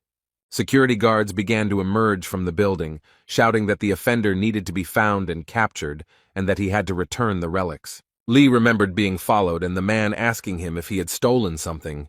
The young man pointed to the bag and calmly said that he hadn't taken anything special, just a couple of trinkets. Hugo was very surprised and asked Li if he had stolen the relics from Yang Wei's storage, and he agreed. The man grabbed the guy by the lapels and said that there was nothing cool about it, and Li just laughed cheerfully. One of the guards told the man that they needed to catch the thief right away, but he replied that he was beyond their reach. And then he noticed that the rascal definitely couldn't handle him, even though everyone thought he was quite strong. The guard was very surprised. Suddenly a very strong wind arose, which began to swirl the green leaves. Hugo was very surprised. At this time, a huge, muscular beast began to jump from the roof of the building. All this happened in complete silence. The head of the guard bowed his head, frowned. Beads of sweat appeared on his face, and he said that he was here. The avatar of the constellation Aries, the beast of abundance, whose name is Pishu, landed on the earth. The men looked at the huge beast, and Li Gang read the system message. It warned that Pishu could steal money and relics. Li Gang looked at the beast calmly, and Hugo Otis was very scared. He said that it was very bad that the avatar of Aries appeared. The man asked Li to leave everything and run away, but Gan told him to just stand and watch. A sly smile appeared on the young man's face, and he said that he had a plan. Li Gang ordered the slime to give him a knife, and he began to carry out the order. A few seconds later, a cold weapon appeared in the slime's mouth, and the guy reached for it. The young man took the knife in his hand and began to wave it. He was calm and collected. Then Li raised the knife up and thought that it wouldn't be suitable for fighting the avatar in this state. But the guy had an original plan. His eyes were shining, and he told the avatar to show his true form. A very strong wind blew. Hugo began to cover his face with his hand and thought about what kind of force this was. Everything around began to collapse and crumble, and day very quickly turned to night. Li said that it was much better this way, and instead of a knife, he had a huge sword in his hands. A message appeared in front of Gan that the awakened relic was imbued with the aura of Ophiuchus, and it had acquired more deadly characteristics. The guy got acquainted with the messages and was very happy that he had acquired a new skill. Li Gang smiled. His eyes were burning with fire, and he made the decision to use the power of the 13th. The guy looked at the beast and thought that now he could easily see all its weak points. Li Gang raised his weapon and said that it was time to warm up a bit. Hugo told the boy that rushing at the enemy without thinking is Li's tactic. The man noted that Gan always overcomes obstacles despite his recklessness. The man looked at the boy. There was a smile on his face. He mentally told him that he congratulated him on his return. The beast also did not stand aside and did not cool down. He was very angry and hit the asphalt with his paw. So where was Gan? Hugo Otis was so scared that beads of sweat appeared on his face. He called out loudly for Li. Aries' avatar looked at the man in surprise, and Hugo, out of nowhere, heard the guy's voice, most likely from the animal's belly. Li is under the beast, began to come out and said that there was a very strong stench there. He almost died from the smell of pork. The young man's eyes were shining with anger. There was a sly smile on his face, and he said that now it was his turn. The animal's eyes were burning with anger. It clenched its teeth very tightly, since it could not break away from the guy. Li Gang didn't wait long. He immediately got down to business. The guy wielded a huge sword like a feather, and the wounded animal screamed as if in frenzy from pain, saliva spraying from its mouth in all directions. A system message appeared in front of the young man, informing him that the beast was using its skill. The beast opened its mouth wide and screamed, and Lee read in the message that Pishu was absorbing all the valuables that came within range. Lee squeezed his sword even tighter and said that the beast should have behaved quietly, but now it would not escape punishment. Gan raised his weapon very high and read the system message that the Ophiuchus trait had been activated. Lee's eyes lit up. He smiled and said that one slight paresis should be enough. And the young man hit the asphalt with all his might, and pieces of asphalt, dust, and dirt flew in all directions. Pishu also got caught in the crossfire. He screamed like a madman, opened his mouth very wide, from which sharp, white teeth were visible. A very strong wind arose, which lifted the boulders like feathers, and the guards who were standing nearby screamed in horror. Hugo Otis also screamed very loudly. He was surprised, and from fear beads of sweat appeared on his face. Li Gang frowned. He smiled a sarcastic smile and was satisfied with the effect he wanted to achieve. Hugo brought his hand to his face to wipe away the beads of sweat, and thought that the guy really did have power. The man looked at the boy and thought about how powerful he had been in his prime. System messages appeared in front of the guy, and he read that he had defeated the Avatar, and his experience of the sacred throne had increased. The system asked if Gan wanted to have the Beast of Abundance as an avatar, a question that caught the guy off guard. He approached the beast, which was no longer dangerous, and said that he thought that only 12 saints could have avatars. The guy walked up to the beast, put his hand on its head, and used force. Pishu came to life, and a system message reported that the beast had become an avatar of the constellation Ophiuchus, and Lee only had one avatar. A few minutes later, the beast shrank in size and jumped into the arms of its new owner. Lee said it would be great to use Pisha as a keeper of his relics. Gan tossed the beast and caught it, and Hugo watched and said with surprise that Lee had appropriated an avatar from another branch. He wondered when he had acquired this skill. The system message reported that Lee can give the beast a new name. The guy was very surprised. The young man thought for a moment, and then, with a smile on his face, said that the animal would be called Pig Bank. It was getting dark. The conversation was taking place in the house, when someone very loudly called their man a traitor. Hugo shouted why he was a traitor, because he was very worried about Lee, and the guy noted that while he was in captivity, he built a family and enjoyed life. Gan said that he was going through pain and suffering, and his friend was passing the happy days and did not try to find him, and when he returned, he did not even recognize him. Lee got up from the couch and said that he would not bother Hugo with his presence, and he replied that everything was fine and that Gan could spend the night with him, since he lived alone. Gan said he shouldn't have brought it up and said divorce wasn't a tragedy as Otis shouted that he wasn't divorced. The man put his hand to his head and said that they needed to continue where they left off, and asked Lee to tell them what was happening inside the tower. Hugo said that during the raid, he stayed outside to hold back the incoming forces of monsters, and does not know what happened, but the guys returned with the head of Red Eye. Lee noted that it was a very sob story because he was stabbed in the back and left to rot in a tower. It was a trap teeming with countless hordes of lures. Gan said that among the hordes of these creatures, Red Eye, whom he thought dead, came back to life. Hugo was very surprised, and asked if Red Eye had really been revived. Lee said that what they saw during the raid was not his real body. Gan noted that the true form was hidden deep within, and even though he managed to win, everything was not so simple. The guy noted that the main thorn in his side was not the red-eyed one, but the tower administrator, who again and again brought back to life all the lures he killed.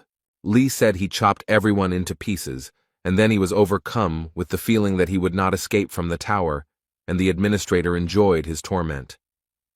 Having finished off the last one, he collapsed to the ground from exhaustion, and if his memory and feelings do not fail him, then at that moment he was already dead. Gan said he opened his eyes and found himself somehow outside the tower, and at that moment, he was filled with a strange power. The guy said that he was sure that whoever hit him was well aware of the structure of the tower. He threw him into the lair of the lures, as if he knew what was waiting for him there. Lee noted that sooner or later he would get to those who had appropriated his property, but the one who had stabbed him in the back would receive a special punishment.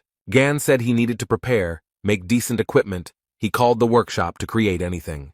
The young man looked through the system messages and muttered something under his breath. The guy looked at the relics with a smile and then said that they just needed to be mixed together. Lee did not hesitate, but began to create a new relic, and the process began. A system message reported that a new relic had been created. A new entity, the false Crimson Horse, had been recreated. Lee looked at the relic and noticed that one like his was capable of developing on its own, and Hugo was only surprised. The man began to look closely at the relic and said that it was very valuable, so its design was simply disgusting.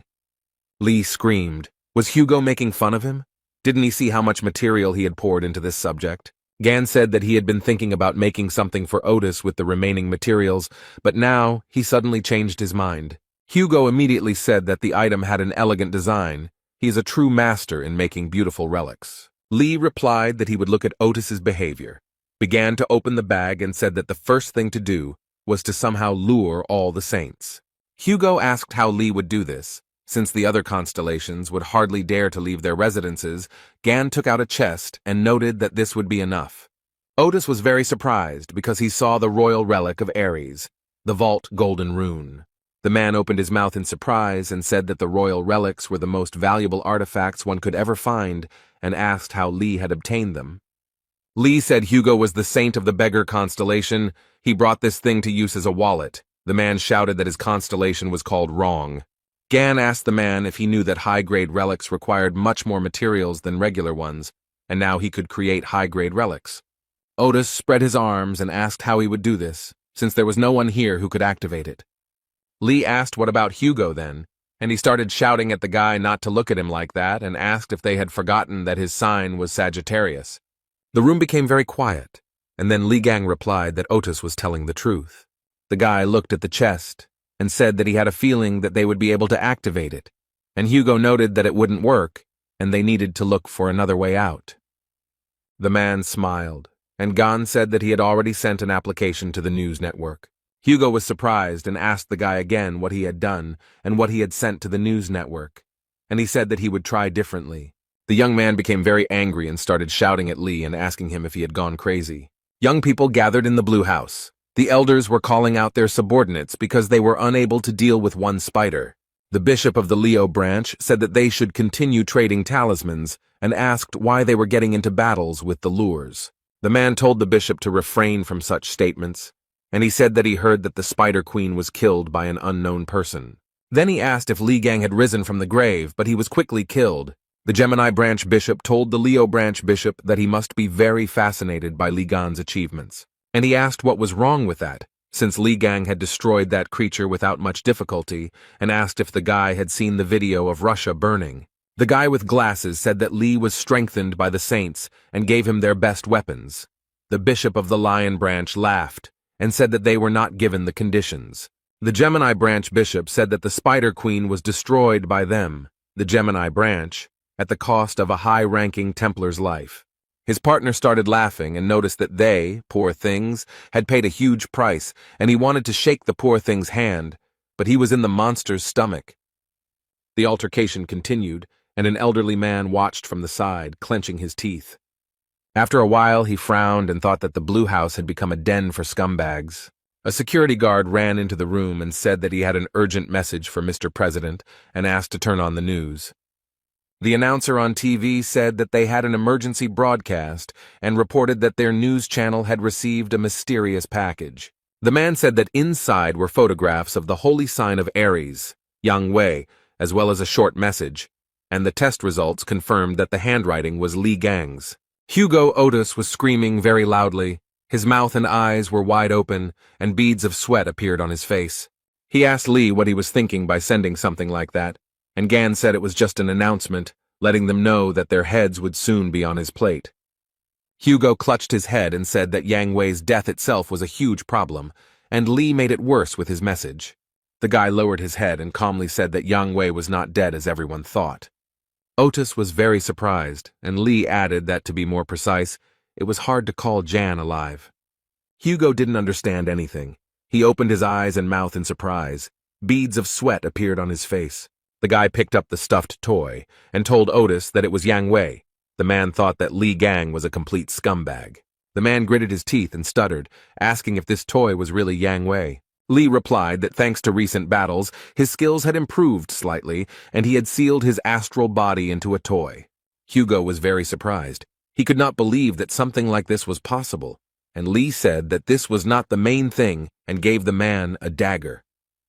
Gan told Otis that this was the dagger that was stabbed into his back, the weapon that was the reason for his imprisonment.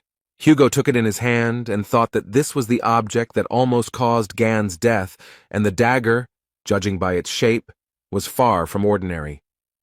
Otis said that if Lee was injured by him, then it was definitely not Yang Wei. The guy asked if maybe he should apologize to Yang then. Gan told Hugo that he was going to visit the shopping mall, and then asked why he needed to do so.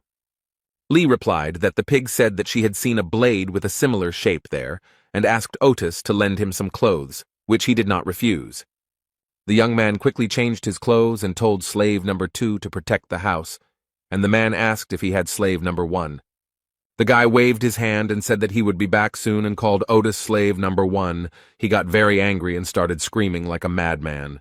A group of people arrived at the site where Yang Wei's estate once stood, but it was now completely destroyed.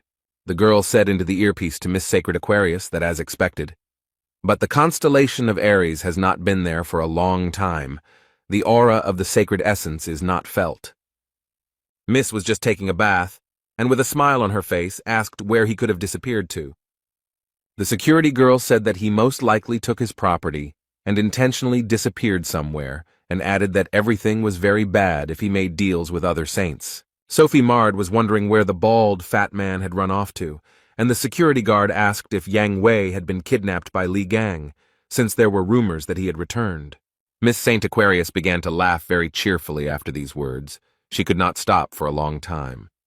After some time, she let go and told her friend that it was a very stupid joke.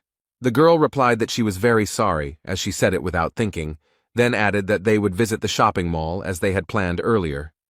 She wanted to say something else about the auction, but Sophie's bathroom door opened and security shouted that they were in trouble. The girl informed Miss Saint that another saint had expressed a desire to take part in the auction, which surprised her greatly. There were guys in the sports club who were very scared, with beads of sweat on their faces. They came up behind Mr. Stephen as he was lifting the barbell and called him by name. One of the men said that they had received information that the relic, which belonged to Li Gang, would be auctioned off. The athlete threw the dumbbell on the floor in surprise, then smiled and asked if the time had really come. Stephen was incredibly happy. His eyes were shining, he said with a smile, that they would take the relic for themselves. Lee told Sun that the teleporter was a very convenient thing, and he noted that they were very expensive, but members of the Gemini branch could use them for free.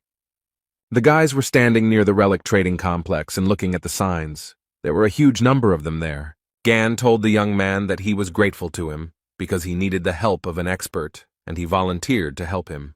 Sun replied that he was always ready to help, and he himself remembered the words of the bishop of the Gemini branch, who asked to recruit the man who killed the Spider Queen. The young man took out his phone and read his boss's messages, and Lee noted that his boss was pestering him despite that incident in the hypermarket. Gan extended his hand in which lay the dagger and said that he was returning it, and added that the weapon had helped a lot in the battle with the bugs.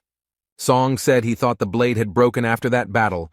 Lee said he had completely restored it, and then noted that the effectiveness might change slightly. The boy put the blade to his chest and thanked Gan, who put his hand to his forehead and noticed that they had already arrived. He looked at the light that was pouring from the windows and asked the young man if they had come to where the rank assessor was. The young man looked to the side in surprise. His pupils narrowed very much. He was definitely not prepared for this. He blushed and said that it was amazing to see such a person in such a place, and the guy who was standing next to him could only say that she was beautiful. Surrounded by a huge number of guards, Miss Saint Aquarius walked. Sophie Mard was absolutely calm, looking at those present with a slight smile. Miss approached one gentleman and told him that she wanted to get rid of several relics before the auction began, but he replied that the appraiser was currently busy with another client. Sophie was very angry, but she didn't show it. She said that everything was fine and she would wait her turn. Miss Saint stood near the building where the appraiser was located and wondered who was inside.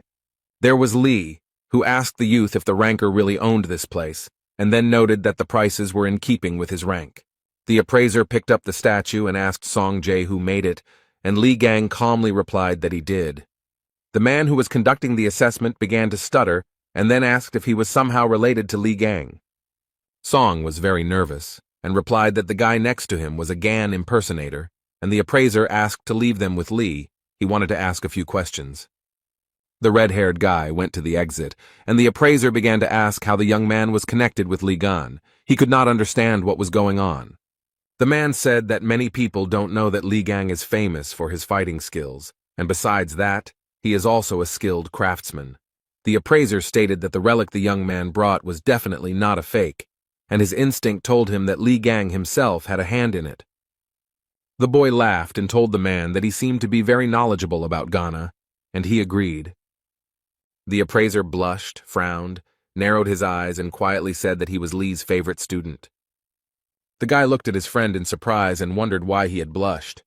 Lee folded his arms across his chest, squinted one eye, and thought that he didn't remember ever having any students, and the man noted that the boy could not learn from him, since he was very young, and then added that the work amazed him, and he almost believed in its authenticity.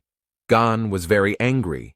The young man realized that he was dealing with a fraud, and the appraiser showed the item and said that he had received it when he was recognized as Lee Gang's disciple. The guy looked at the notebook and thought that he had once lost it and began to suspect something. Lee remembered the annoying newcomer who followed him around everywhere in China. He was so fed up with him then. The young man thought that he had aged a lot in 20 years, and the appraiser said that Lee Gang had a keen sense of beauty. But when he disappeared, he left a notebook in his house, and the guy thought he had lost it, but it turned out that the man had simply stolen it. The appraiser opened the notebook and said that he could not decipher Lee's handwriting and that there were many brilliant ideas hidden in this notebook, and Gan remembered that there was a list of his victims in it. The guy thought that after waking up he always received information with what he fought with, but this guy would be able to get much more information. But the mustachioed man handed the young man a notebook and said that it would serve the young talent better than him. The guy picked up the notebook and was happy, because it contained his first sketches, and he was very upset when he lost it. Lee held the notebook and saw a message in front of him that the item's dormant magic had reacted to the owner's aura, and it had been transformed into a relic.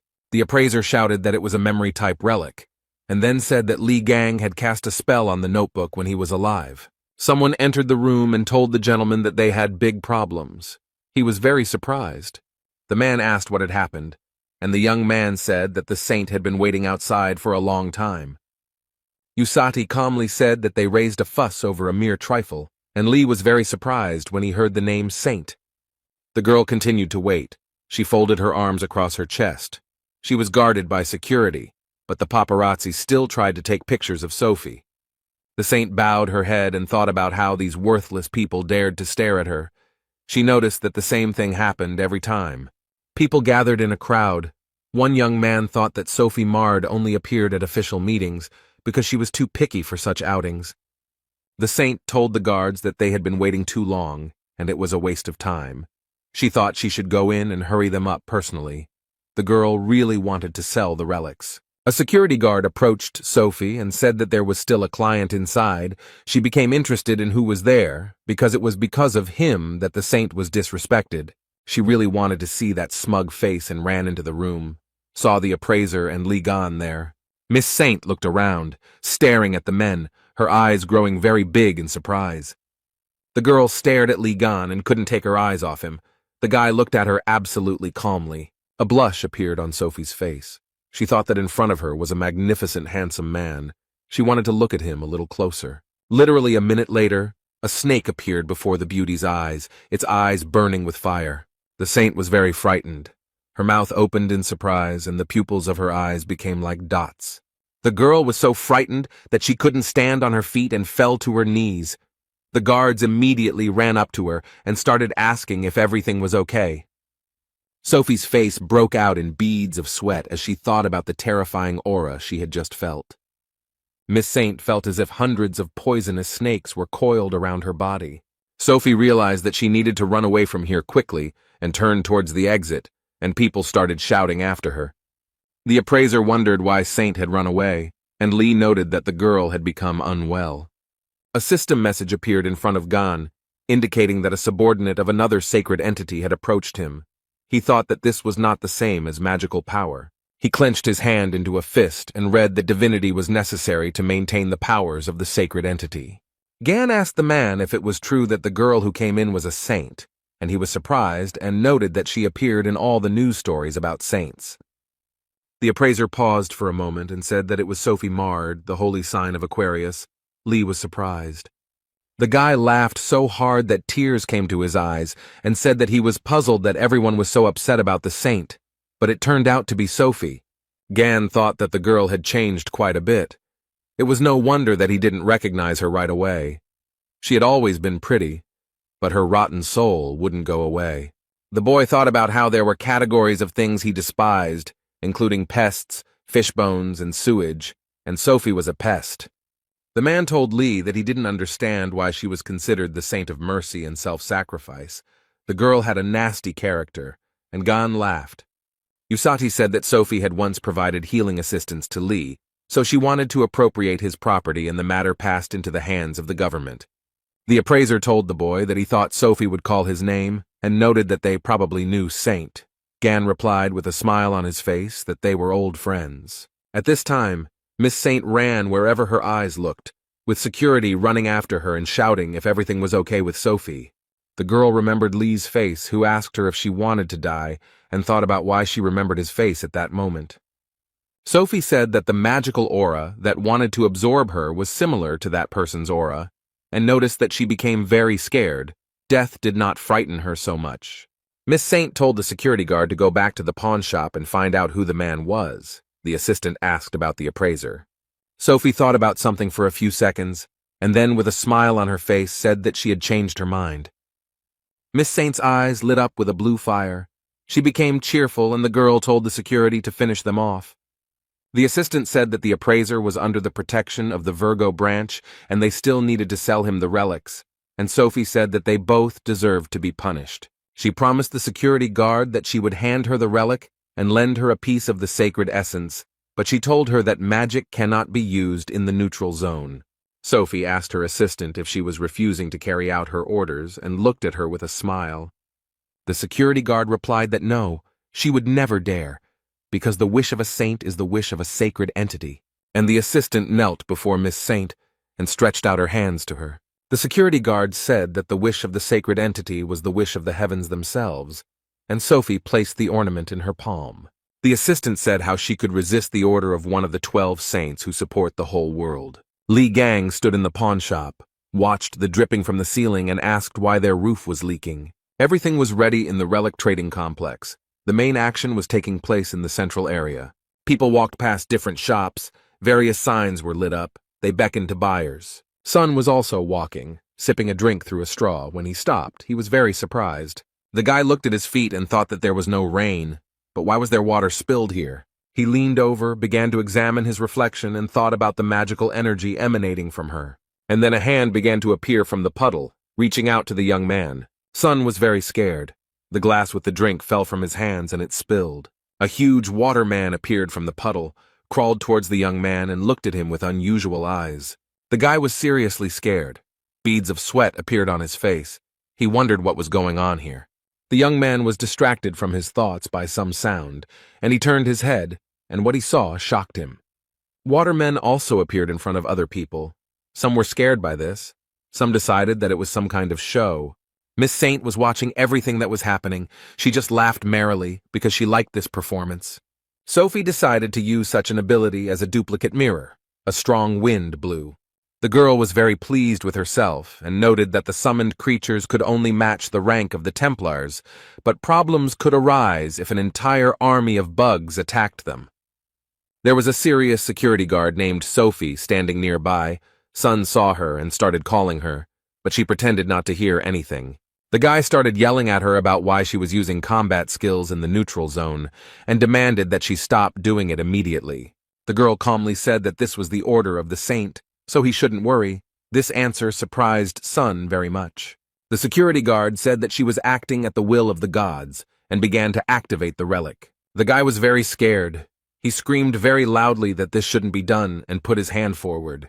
But the young man was not strong enough to prevent the activation of the relic, and the negative process was launched.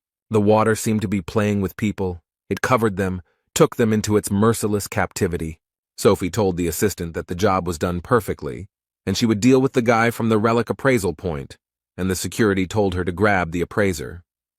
The red-haired guy was also captivated by the water. He was in water bubble and understood that he had to act. Sun knew he needed to get out of there as soon as possible before he lost consciousness. The young man became very ill, and from the lack of oxygen, his pupils became like dots. At that time, Lee was in the pawn shop and looking at the huge wet spot, which was only growing in size. An appraiser approached him and reported that something was happening outside. He noted that he felt strange flows of magic. Suddenly the water gushed out in a huge stream.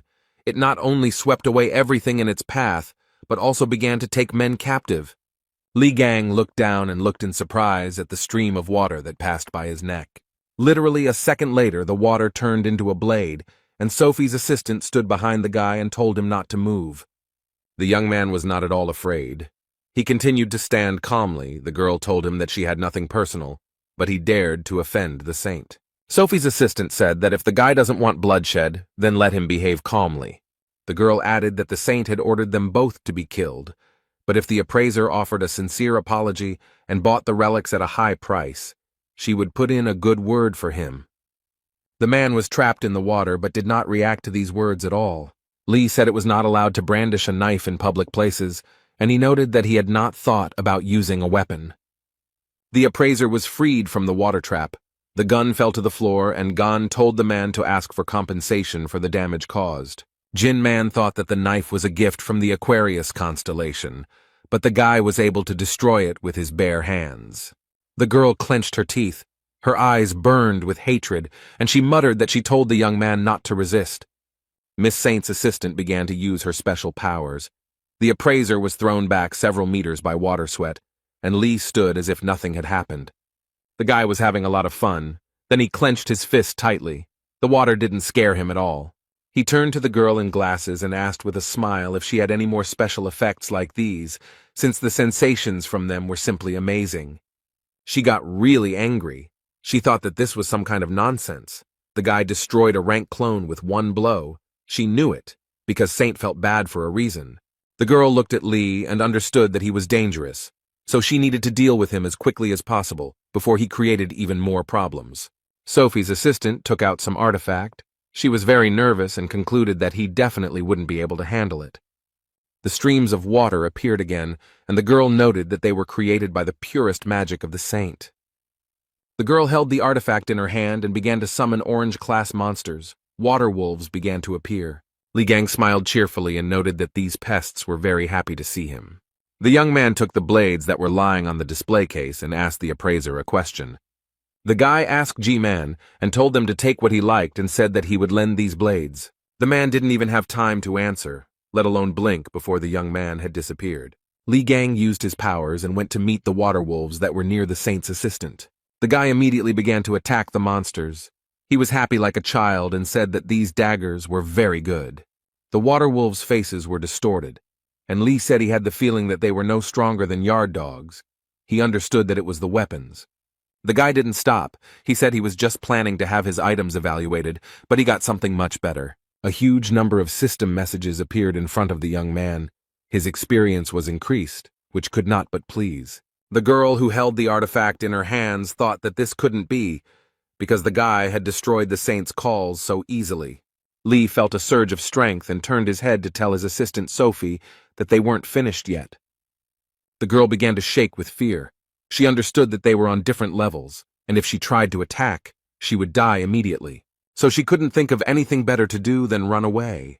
But while running away, he said that that wasn't all. Li Gang laughed at her and noted that the idiots who shouted that it was not the end were the most pathetic. G frowned. Beads of sweat appeared on his face. He understood that the person in front of him was not simple and asked the guy if everything was okay with him. Lee didn't have time to answer, as Sun flew into the room and shouted that he had been attacked by a Templar from the Aquarius branch and that he had barely escaped. Gan was glad to see the guy and told him that they had just finished here. Z stuttered and asked what had happened here. The guy began to look at the water wolves, which no longer posed a threat, and said that this was magical energy, similar to the calls of the saint.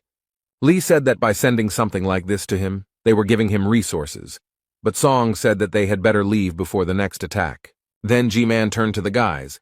He asked the guys to wait a minute. They looked at him questioningly. The appraiser thought that 20 years ago he had followed Li Gang and listened to his art, and he clearly remembered how he collected materials after every battle with monsters. The man told Li that he fought like a demon, this crazy fighting style, and timidly asked if it was Gan in front of him. The boy looked G-Man in the eyes and put his finger to his lips. The man frowned, tears flowed from his eyes, and beads of sweat appeared on his face, but he only smiled in response. Li told G that he would return for the materials and asked him to keep a close eye on them, then added that he still had some questions. The boys went to the door, and Man leaned over and said that they should definitely come again. The red-haired man began to ask Gan why the saint was so focused on him, and he replied that she was probably unhappy about something. Sun asked if Li had offended her in some way. The young man closed his eyes and replied that this was also possible. The man smiled. His eyes were burning with fire. He said that the boy would soon see something funny. The guys went to a cafe. Li ate ice cream and told Z that it was just awesome here, and offered him to eat as much as he wanted.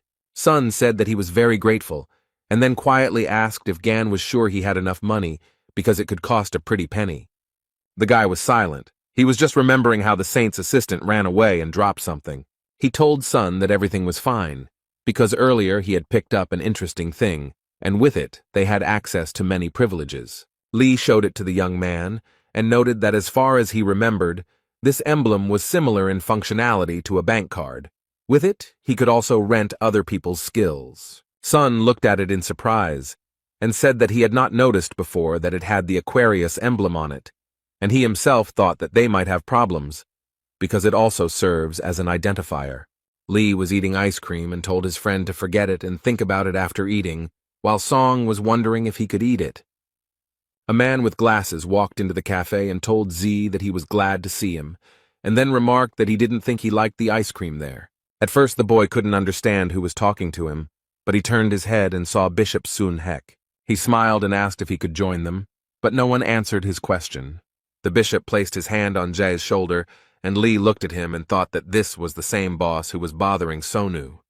Sun sat down at the table and said that he was glad to meet them, and introduced himself, and then turned to Gan and asked if Z had told him that he was unfriendly. Hek replied that the young man had told him that he had met a truly amazing person who had been able to defeat the Spider Queen, while Yang Wei had failed miserably. Li Gang continued to eat his ice cream, looked at the man, and then asked him what he had to do with all this. The bishop said one of his main tasks is to recruit promising awakened people. The young man was very surprised, and then asked Sun what he could offer him. He laughed and said that one of the 8 relics of Li Gang himself would be auctioned off, and suggested that they continue the conversation and enjoy the auction process. The guy was surprised, and thought that they were playing a prank on his relics. Sun knows how to intrigue. The boy replied that it all sounded quite interesting, and then asked how far the auction house was from here, and Song told him to wipe the ice cream off his face first. The bishop smiled and replied that the auction would be held nearby and noted that there would be very rare relics there. The man said that the premises were located 16,000 feet above the ground and housed the largest auction house. In the floating city of Drachma, there was a large auction house of Drachma. It was very tall. Miss Saint was sitting in one of the chairs in the room, hugging herself with her arms and shaking violently. She didn't look very well. The girl was very upset. She was thinking about something. A man sitting nearby and holding a glass of drink in his hands noticed her. He was very angry and told Sophie to get lost if she planned to continue shaking in the corner. The saint looked at the speaker and thought that he was the same stupid and ill-mannered bore, but now she had to control herself. Sophie looked at the huge, muscular man and thought that he was very strong. He was able to surpass Li Gan. There was no place safer than next to him. Stephen Marker said that Li Gang's relic would definitely be his, and the saint would not even dare to lay claim to it. The man went to the exit, and Sophie asked where he was going. He replied that it was none of his business, let her sit and not move. The saint sat, looked out the window, and told herself that she just needed to calm down, and whoever that person was, he would not be able to get in here. Sophie began to look ahead and was very surprised when she saw a familiar silhouette. There was a blond man named Hugo Otis. The girl didn't expect to see him here. The saint smiled and thought that the desired guest had appeared just in time. The man looked around and wondered where Li Gang was. He had disappeared somewhere again. Otis thought that knowing the guy's character, He was sure that he would come here, because the city of Drachma is a real treasure trove of precious relics. Miss Saint crept up behind Hugo and told the man that they hadn't seen him for a long time, and he became scared. And the girl, with a humble smile on her face, began to ask how Hugo Otis was doing. Otis turned his head, frowned, and clenched his teeth. He was not very happy to see Sophie marred. Miss Saint smiled at Hugo and said that she couldn't get through to him. Sophie laughed and said that time spares no one, and before he was a handsome man who represented all the saints, but now his face has changed a lot. The girl asked if this was due to the small number of followers. The man just waved his hand and said that he did not want to talk to her. Miss Saint started laughing loudly and said that Hugo had decided to ignore her again. And then she added angrily that Otis's son would suffer the same fate as his wife. Sophie laughed even louder and added that his wife was not yet dead, but her condition was indistinguishable from death. The girl did not calm down. She began to talk about how the shame had been brought upon his house by none other than the head of the family. The man could barely contain himself. He was burning with hatred for Miss Sophie, and she continued to laugh. If there had been a guy in front of Otis, he would have definitely hit him, but he ordered Miss Saint to get lost. He just raised his fist to her face, but Sophie didn't stop. She continued to be sarcastic, said that he was holding back, and she thought that he had forgotten about the agreement signed 20 years ago. Miss Saint had a water balloon in her hand and asked if she should teach the arrogant boy a lesson. The girl's expression changed very quickly. She couldn't understand what was happening to her. Li Gang quietly approached Sophie and Hugo and smashed the water balloon into pieces. The girl jumped in surprise. Miss Sviata turned around and saw the guy, whom I encountered in a pawn shop, and screamed in horror. The young man did not hesitate. He used his powers, and the beauty fell from her height to the floor. Hugo looked at his comrade in surprise. He opened his mouth and did not know what to say. The man only said the name of his comrade, who frowned and extended his hand. Then Gan asked Otis what he was doing there, and he replied that he was worried about him, since they couldn't take their eyes off him. Lee couldn't understand why he was worried and then asked if Hugo was really in love. He replied that he had enough of this nonsense. The men leaned over Miss Saint, and Gan wanted to say something else to his comrade. Sophie looked completely unpresentable. There was a huge bump on her forehead. Foam was coming out of her mouth, and Lee asked why he always bumped into this girl. Gan looked at her and said that she had a crush on him, and Hugo thought that the guy had some kind of problem with his head. An image of the number 12 appeared in front of Miss Saint, and she immediately thought of Li Gan. The girl looked at everything with fear. Beads of sweat appeared on her face. She realized that the 13th constellation was the strongest, but Sophie had always been afraid of it and disliked it. She was frightened by the disgusting face covered in scars, the cruel disposition, and the arrogant look that pierced to the bones. The events took place 20 years ago. Li Gang was in a hurry somewhere, and the girls tried to stop him. The maid told the guy that he was in the residence of the Aquarius sign and asked him to leave this place. But he came very close to the woman and calmly told her to send, and she was very scared. She began to wring her hands and scream, asking how to understand such an attitude towards her. But Lee didn't care. Sophie walked up to the guy, folded her arms across her chest, and asked with hatred how Gan dared to break into her house. And she added that he should leave, but the guy did not stand on ceremony and hit the girl on the shoulder with all his might. The young man pulled her towards him, looked straight into her eyes, and asked if she wanted to die. He began to take his hand away, and Sophie stuttered and asked what he was doing and how long it would continue, since she had sent him to the rear to treat the injured. Miss Saint began to ask why he was idle, and the young man replied that many of those people were left without arms and legs because they tried to save her life.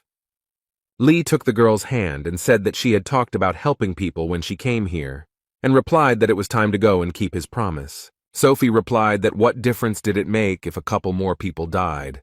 On the contrary, they should be happy that they had the chance to save her, because she is a saint. Lee continued to pull the beauty by the hand, and she said that due to constant stress, she had developed problems with her facial skin, and she was not going to go there for the sake of stupid choirs. The young man stopped, turned his head, looked at the girl, and then asked what she said. Sophie thought about Lee's smell of sweat and told him to get lost, because she had to put on makeup before she had an interview. Miss Saint began to pull her hand out of the guy's hand and screamed at him to let her go. She rubbed her wrist and asked why he had squeezed it so hard and thought about how Gan's hand was so dirty. The guy couldn't control himself after all these words and hit the girl in the face with all his might. Even outside the palace, Lee could be heard screaming. If the girl weren't a parasite, she might be reachable, but he wouldn't get anywhere until he beat all the rot out of her. Gan had forced the girl to treat the wounded and she had hated him, and now the guy was standing over her and asking if she had been sleeping for too long. When Miss Saint came to, she was seated on a chair and tied up so that she would not kick. Lee sat down opposite Sophie and looked at her without taking his eyes off her. She stared at the young man. After a few minutes, the girl screamed loudly to be untied immediately and began to ask how they dared to treat the saint like that.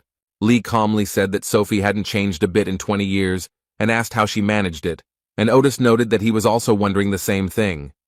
Miss Saint cursed silently and thought that they wouldn't get away with this just like that, because she was no longer the weak girl she used to be. She began to use force and thought that it would not be difficult for her to melt the rope that was on her hands. The girl narrowed her eyes and thought that men would not be able to keep her with something like that, unless she managed to meet Stephen Marker. The flow of thoughts was interrupted by a juicy flick that Sophie gave Lee. The girl screamed in pain and surprise. Gan told Miss Saint that it was written on her face that she was up to something. The guy looked at his finger, from which smoke was coming, and asked what was going on. Sophie started laughing and happily called Lee stupid because he didn't realize that she had an acid layer on her to protect her from all outside attacks. The girl said that the acid would spread throughout his body and eat away at the guy from the inside. He started screaming for her to forgive him, and then said that she had imagined this. Sophie said that this was the absolute protection of the Aquarius constellation, and the young man showed her his middle finger, on which the wound from the acid had already disappeared. The girl's face was covered in beads of sweat. She screamed and thought about how the melted tissues were restored so instantly, because this is real cheating. And Gan called Sophie a parasite, and said that it was time to remember everything that happened between them. He noted that he heard how she lied to everyone, and for this she would receive one blow. The guy noticed that it was she who sent her subordinate to the appraiser, for which 5 more blows are added, and asked what she said to Otis, and said that for this another 50 blows are added. Miss Saint asked Lee to stop, a request that surprised him greatly. But the young man did not listen to the girl, but began to flick her face. She screamed in pain, asking the guy to stop, but he was still as if he had become deaf, and Hugo sat to the side and sipped coffee. Otis thought that Gan was really good at beating the crap out of people regardless of their gender. The fair-haired man was very surprised. He had a wonderful feeling, as it turned out. With each blow from Lee, his level of divinity increased. Gan didn't even think about stopping, and a huge number of system messages appeared in front of him. The man was thinking about what kind of divinity he was building up, and in this Sophie hung her head very low. The girl had a huge bump on her forehead. Foam came out of her mouth, and the guy noticed that she had passed out. Lee read the message that her divinity was unlocked, and the boy said to be reminded of what it was. And before the guy there appeared explanations about what divinity is, how it can be obtained and lost. He scratched his head and thought that now by kicking asses he was taking away their divinity, but he couldn't knock it out of Yang Wei because it wasn't unlocked at that time. The guy looked at his hand and thought that he had to become stronger anyway. Otis asked Gan if he thought he should ask Sophie about the dagger. He replied that she wouldn't have had the balls to attack him, and then added that he had found someone who could look at that dagger. Hugo thought that Lee was just teasing Sophie for fun when the guy's phone rang. Gan showed him the time, and Otis asked the young man where he got the smartphone. He replied that he borrowed it from a red-haired guy. Lee told the man that it was time for him to go to the auction room and asked him to clean it up thoroughly and suggested throwing the saint into the nearest trash can. The guy started to enter the room and told Otis that he would call him as soon as the auction ended. The man wanted to tell him something, but he retreated very quickly. Hugo thought about what to do with him. Someone entered the room and the young man asked him what he was doing there. Otis wondered why, of all the people, the one who was definitely not expected was here. It was Stephen Marker. He put his hands behind his back and began to look around the room and naturally saw Miss Saint. Hugo looked at him, his forehead furrowed and his lips pressed tightly together, but he said nothing. Marker was very angry. He frowned, his eyes were burning with fire, and he told Otis that he had to explain himself. The jock started to take off his glasses and said that he and Otis had not seen each other for a very long time. Stephen frowned so much that his veins bulged, and then said that Sagittarius didn't seem very happy to see them. Hugo calmly asked Marker what he was doing there, and he replied that he and Aquarius had made a deal. Sophie had asked him to be her bodyguard. The man said he had some business in Drachma, and he agreed, and Miss Saint was still sitting unconscious, tied to the chair. Stephen said that it was his turn to ask questions, and asked why Otis was here. He replied that he also had his own business. The jock angrily asked if he was aiming for Ligon's relics, and Hugo asked in surprise if his relic would really be auctioned off. Marker smiled and asked if Sagittarius didn't know that, and then added that he was the most pathetic creature and still couldn't afford her. Hugo replied to Leo that he was always going around picking up old relics of Ghana. He added that Stephen had tried to ignore Lee for a long time, but his inferiority complex grew and he had sunk to the point of collecting all the relics. Otis asked Marker with a smile if he thought he could become as strong as him this way. The jock got very angry. His anger caused a loud explosion and stones flew in all directions. Hugo thought that Stephen had definitely gone crazy. As soon as Gan was mentioned, he couldn't control himself. Marker grabbed Otis's arm with all his might and told him to stop talking nonsense about that weakling and stop saying his name.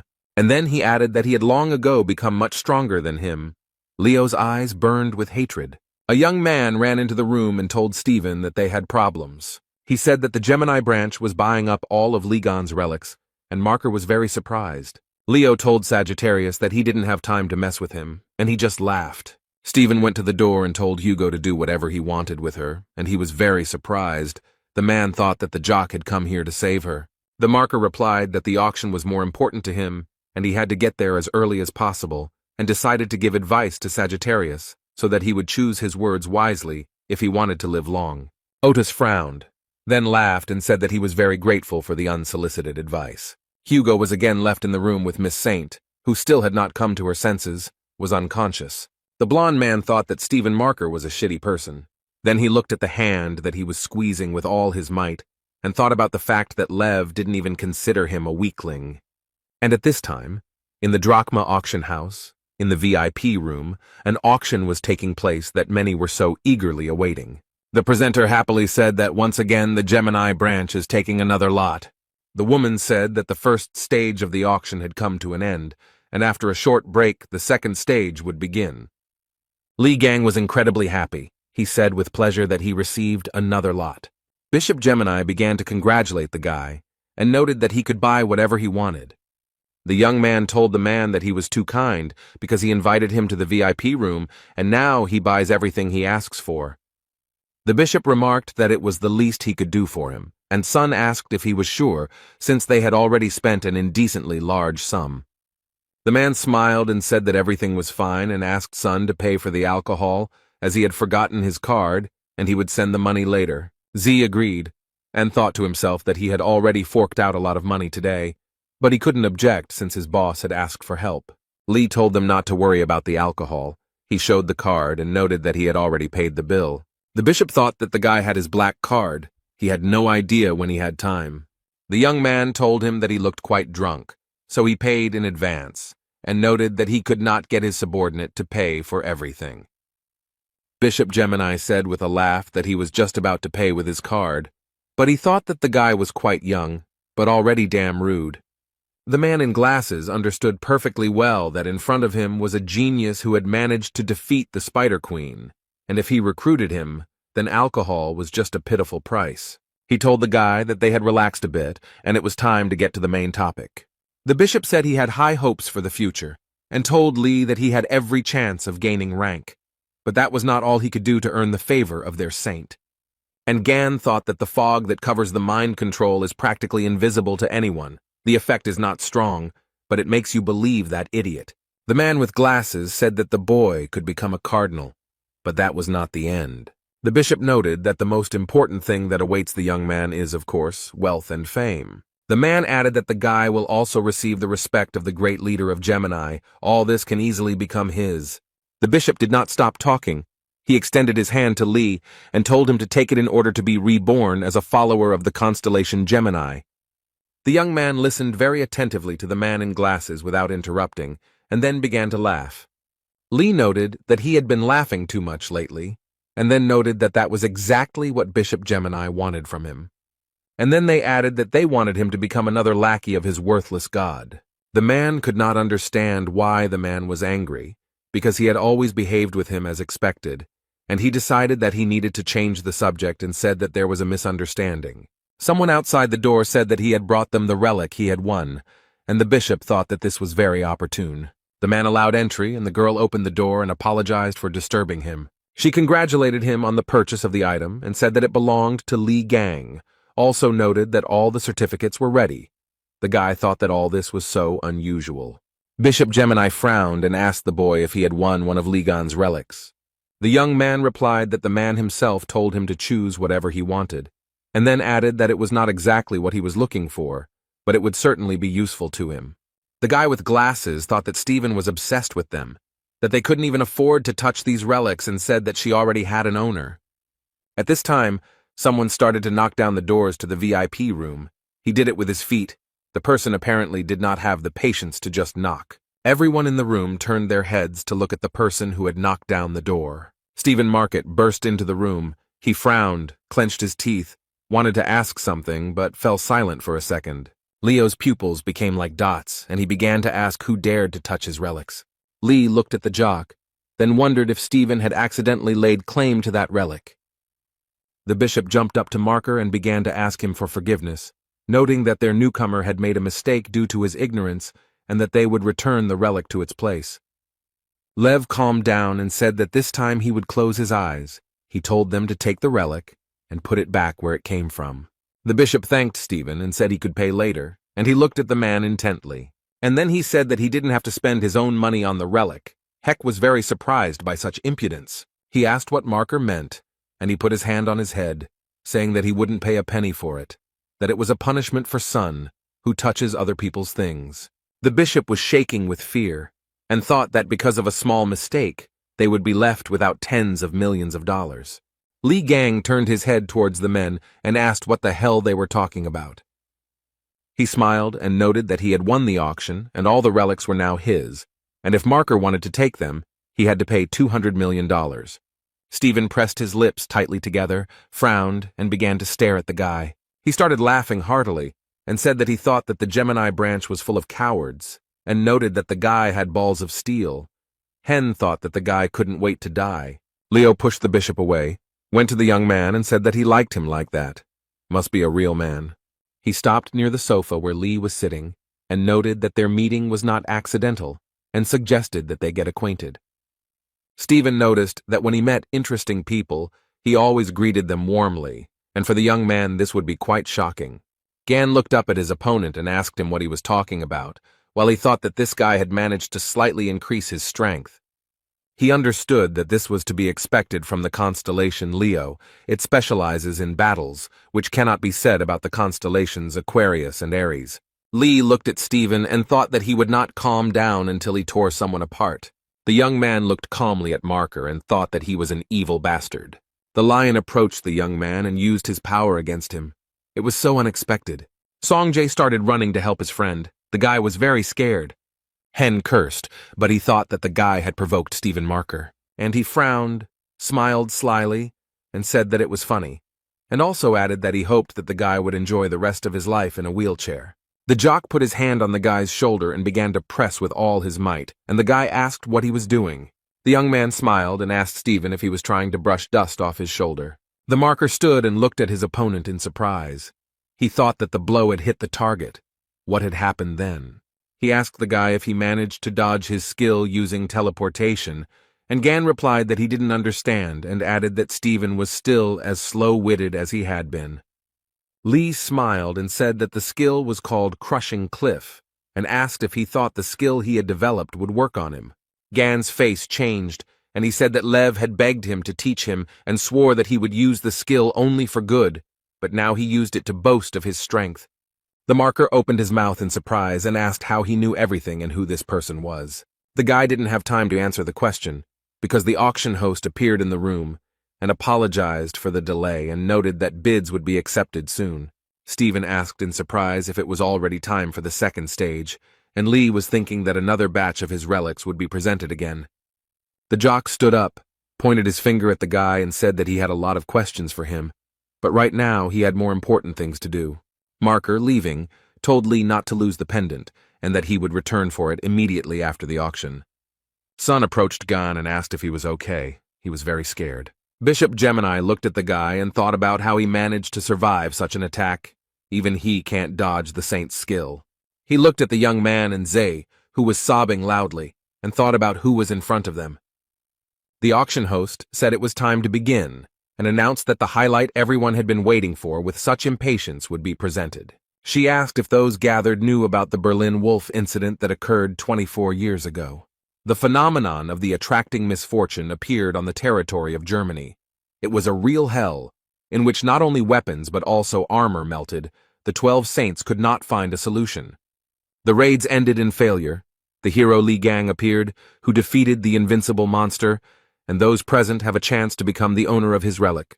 Stephen gritted his teeth, frowned, and thought about how the relic would finally become his. He had dreamed of this weapon for a very long time. The events took place 20 years ago. Journalists were in a helicopter above the island where the Berlin Wolf appeared. The press reported that 4 days had passed since the arrival of Li Gang, the 13th awakened. No one had come out since then, and the situation was unknown. Several saints tried to go inside to find out what was happening, but it was not an easy task. The man told one of the saints that they were all at their limit, and he looked at the man in surprise. He clasped his hands and thought about how Li Gang was able to get so far, how he could fight that creature. They couldn't get so close to it. The man thought about why he should even feel jealous towards a guy who wasn't even chosen by the gods. What was the difference between him and him? He still couldn't figure out what he was missing. When a guy came up to him and told him that Li Gang had appeared at the exit, the man furrowed his brow. His pupils became like dots, and he thought that this couldn't be. The journalists began to actively spread the news that Li Gang had returned alive. They insisted that the 13th awakened. One had managed to defeat the monster that was considered invincible. The guy returned from the raid as a winner. All eyes were on him. The men stood aside and talked about how Li Gang had once again taken all the credit, and Lev began to laugh and said that he finally understood. The subordinate could not understand what was happening, and Stephen told him to tell everyone that they were coming back. The boy asked if the gentleman would take his weapon, but he replied that he no longer needed it and allowed him to keep it. Other men began to approach Li Gang, all admiring his strength and endurance. Marker was no exception. He looked at the young man's weapon and thought that it was precisely this that he missed so much. The auction host took the cape in her hand and said that today, one of Li Gang's legendary relics was being presented. Those present opened their mouths, and the woman said that this weapon was used to defeat the mighty Berlin Wolf, and it would be auctioned off. People looked closely at the weapons, but Lee stood to the side and was absolutely calm. And Stephen didn't care that his mouth wasn't watering. He was incredibly happy and thought about how he had been looking for it for so long, and finally he had the chance to take possession of it. There was a huge bone under the glass, and Marker thought that this relic would make him truly the strongest. At this time, a huge monster woke up, and he insisted that he felt the relic of Ligana and its force.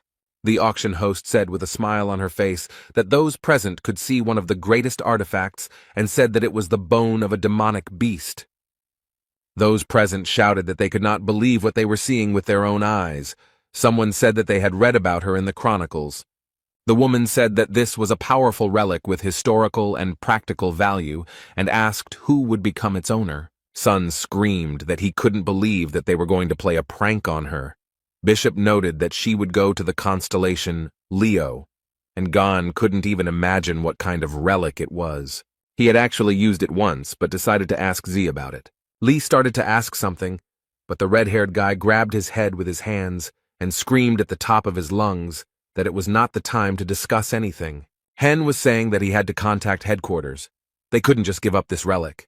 Song was crying and Gan was mentally calling them names. The auctioneer, with a smile on her face, said it was time to get started and noted that the starting bid was $1 million. Those present quickly raised the stakes, as everyone wanted to own the relic. Li Gang stood to the side and only managed to read the system messages. There were a huge number of them. Sun grimaced and began to shout, why were people suddenly so alarmed and said that this was a legendary weapon created by the great Li Gang? Z quickly calmed down and calmly said that such a reaction from people was entirely expected. No matter what Li Gang created, the relics were always of the highest quality, and anyone who understands them dreams of getting their hands on them. As for Stephen Marker, he is an ardent admirer of these relics. He is ready to go to the ends of the earth to get them. His incredible power and influence allow him to go very far. Sun said that he was sickened by the fact that Gon's greatest creation would be in Stephen's collection, and the profits would go to Lee Gon's account, and he belonged to the government, and they had to come to terms with that. The man thought about the fact that the money would be transferred to his account regardless of who buys the relic, and the guy began to watch how quickly the stakes were raised. He was interested in how far they could go. Stephen Marker got tired of this mouse fight and shouted that he was betting $1 billion. The room became so quiet that everyone present opened their mouths in surprise. The jock started to descend the stairs and asked sarcastically if everyone had heard his bet. And then he happily added that he was buying the relic for $1 billion, or could raise the bid to $10 billion. The auctioneer was taken aback and began to stutter, as she had no idea that the bid would be so high. The people who were in the hall were in complete shock. They could not believe that Lev was ready to buy the relic for a whole $1 billion. The host started the countdown. Sun started shouting for the bishop to do something, but he understood perfectly well that they had no chance. And Li Gang calmly watched everything that was happening.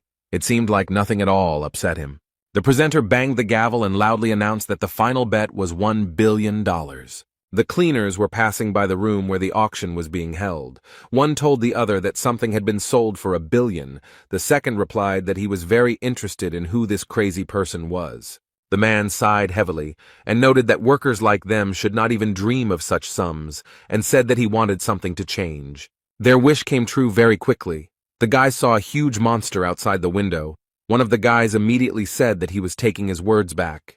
The host of the event began to congratulate Stephen Marker, and said that the holy sign of Leo was becoming a new owner. There was a huge number of people in the hall who were happy about Stephen's latest victory. How the room began to collapse right in front of Leo, it was all very unexpected. Marker did not let go of the relic. He raised his head, looked up, and thought about what was happening. The people who came to the auction realized that it was a sign of misfortune, and the monster claimed that he had found a relic. The misfortune bringer stood before Stephen Marker and told him to give him the relic. The monster's eyes were burning with fire, and he opened his mouth wide, from which saliva sprayed in all directions. Stephen continued to hold tightly in his hands the relic that was now rightfully his, and the monster came closer and closer. The man frowned, clenched his teeth, his eyes burned with hatred. He was not going to part with what he had dreamed of for so long. But the monster was not going to lag behind. He followed the man and destroyed everything in his path. The lion began to laugh cheerfully and said that he had never been so happy to see the one who was attracting him before. The man was very happy. He thought that this was a great chance to try out his new toy. Those around him tried to somehow stop Stephen, calling him by name, but he paid absolutely no attention to anything. Sun looked out the window and shouted loudly that the magic tower in the teleportation zone was destroyed. People were very scared. Someone was shouting that if the tower fell down, the island would not withstand it. The elderly man began to shout that it was necessary to stop the tower with all possible force in order to prevent a tragedy. A huge number of men, who were armed to the teeth, began to shout that they would help. They began to talk about the need to combine all their forces in one blow, because this is really very important. Everyone acted together. Some held weapons in their hands, and some used magical powers. Someone from the crowd said that the tower weighed a lot, and they would not be able to destroy it. This was beyond their power. Someone from the crowd shouted for people to run away as the tower began to fall. A very strong wind arose. Such was the fury of Apollo. Dirt, dust, and embers flew in all directions. The man said that everything burned very quickly, in the blink of an eye, and they answered that it was all because of the enormous force. People saw Hugo Otis, who was squirming in the clouds. Despite everything that was happening, he was absolutely calm. The man thought that Leo still hadn't learned to control his powers and that people almost died, but they began to thank him for saving them. Otis looked around and realized that only one skeleton remained of the monster, and he began to get even closer to it. The monster's eyes glowed red, and despite the fact that he had no skin, he looked terrifying. The guess struck Hugo. He clenched his teeth, frowned, and began to understand that the monster was not alone, but there were two of them.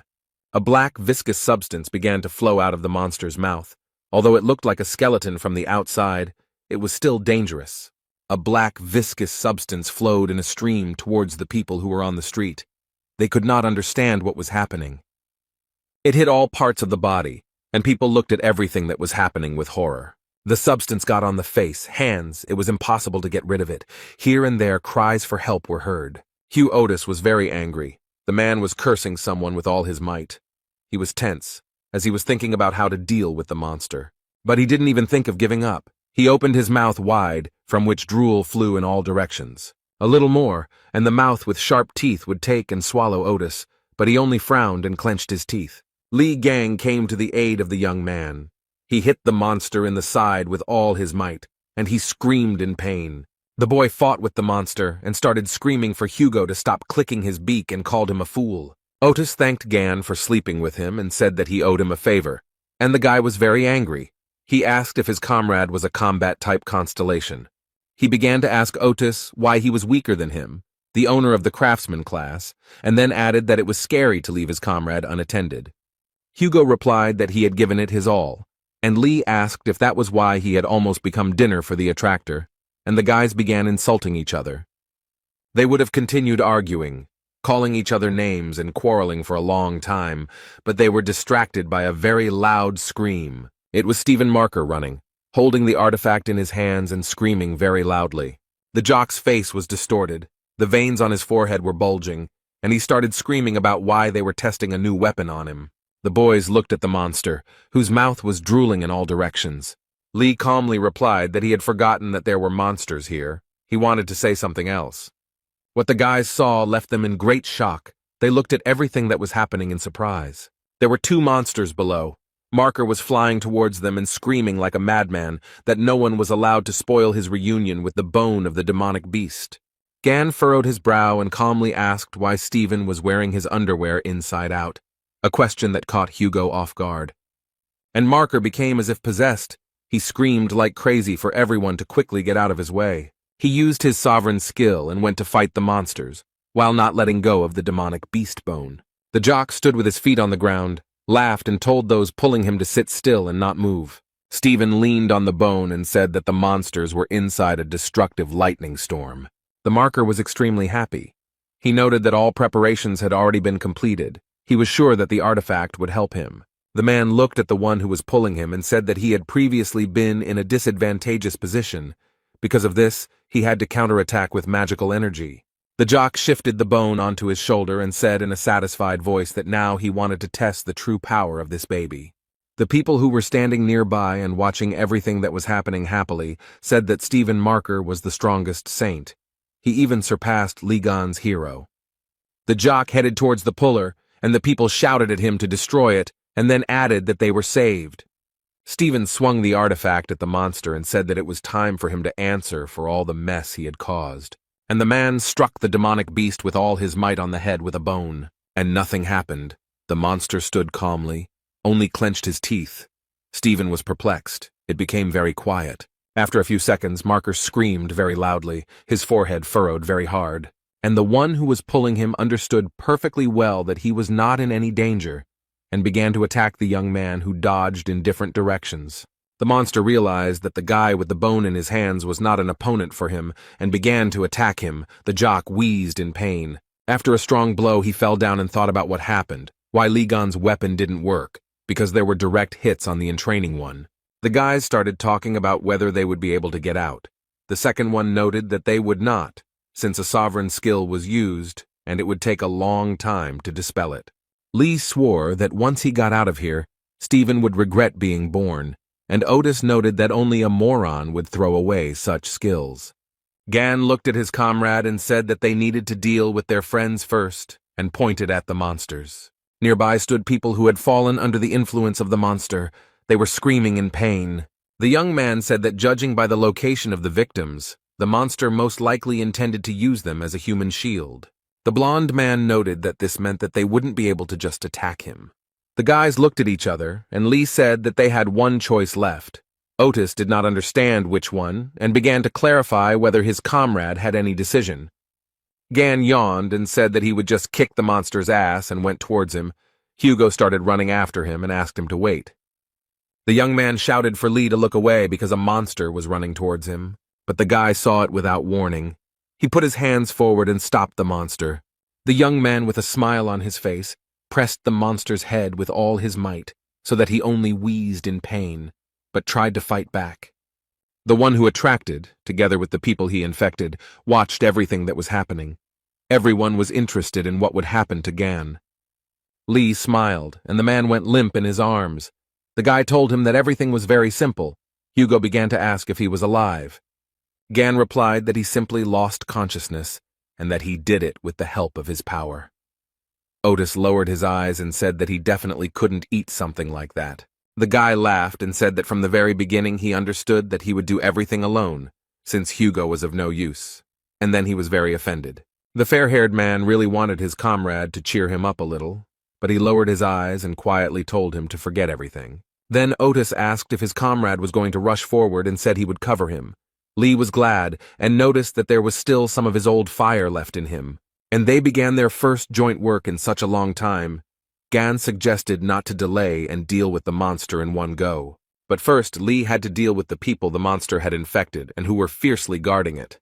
The monster watched everything very carefully and began to growl because he did not like all of this. And after a while, it started running towards the guy and spewing out all its viscous, jelly-like poison. The young man continued to run forward, and with a smile on his face said that the monster was only trying in vain. The guy began to guess that the monster was targeting the townspeople who were behind him. People began to feel unwell. Some fell straight to the ground, holding their heads with their hands. And behind him was Hugo, who held a fire bow with fire arrows in his hands and covered Gan. The guy felt his friend's support, and with a smile on his face told him that he was a good boy. Lee was already very close to the monster and told him to stop wasting his time and just give up.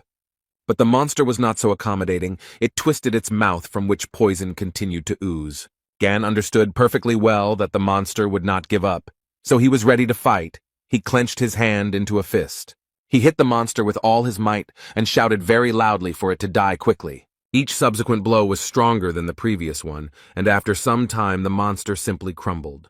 Hugo ran up to Lee and said with a smile on his face that, as expected, he dealt with him very quickly. The guy noted that the people who fell under the influence of the monster should come to their senses very soon, and the fair-haired man exhaled. The young man put his hand on his side, and it suddenly glowed with a greenish fire. The man who was standing nearby was very surprised by this. Gan began to examine his hand and thought about what it all meant, and on his palm he could see the silhouette of Ophiuchus. The young people looked up and saw a huge number of system messages. Lee looked at them very carefully. He was interested in the fighting instinct. He thought about the fact that this skill requires a certain charge of divine energy. The guy continued reading system messages and thought that it was high time to test the new skill. It was unclear how Stephen Marker appeared out of nowhere, still holding the bone of the demonic beast in his hands. He wondered why things had turned out this way, and remembered standing in front of the monster. The jock wondered why the artifact wasn't working, whether he was unable to reveal its true power, or whether he was simply too weak. Stephen walked up to the monster and began waving the recently acquired artifact in front of its nose.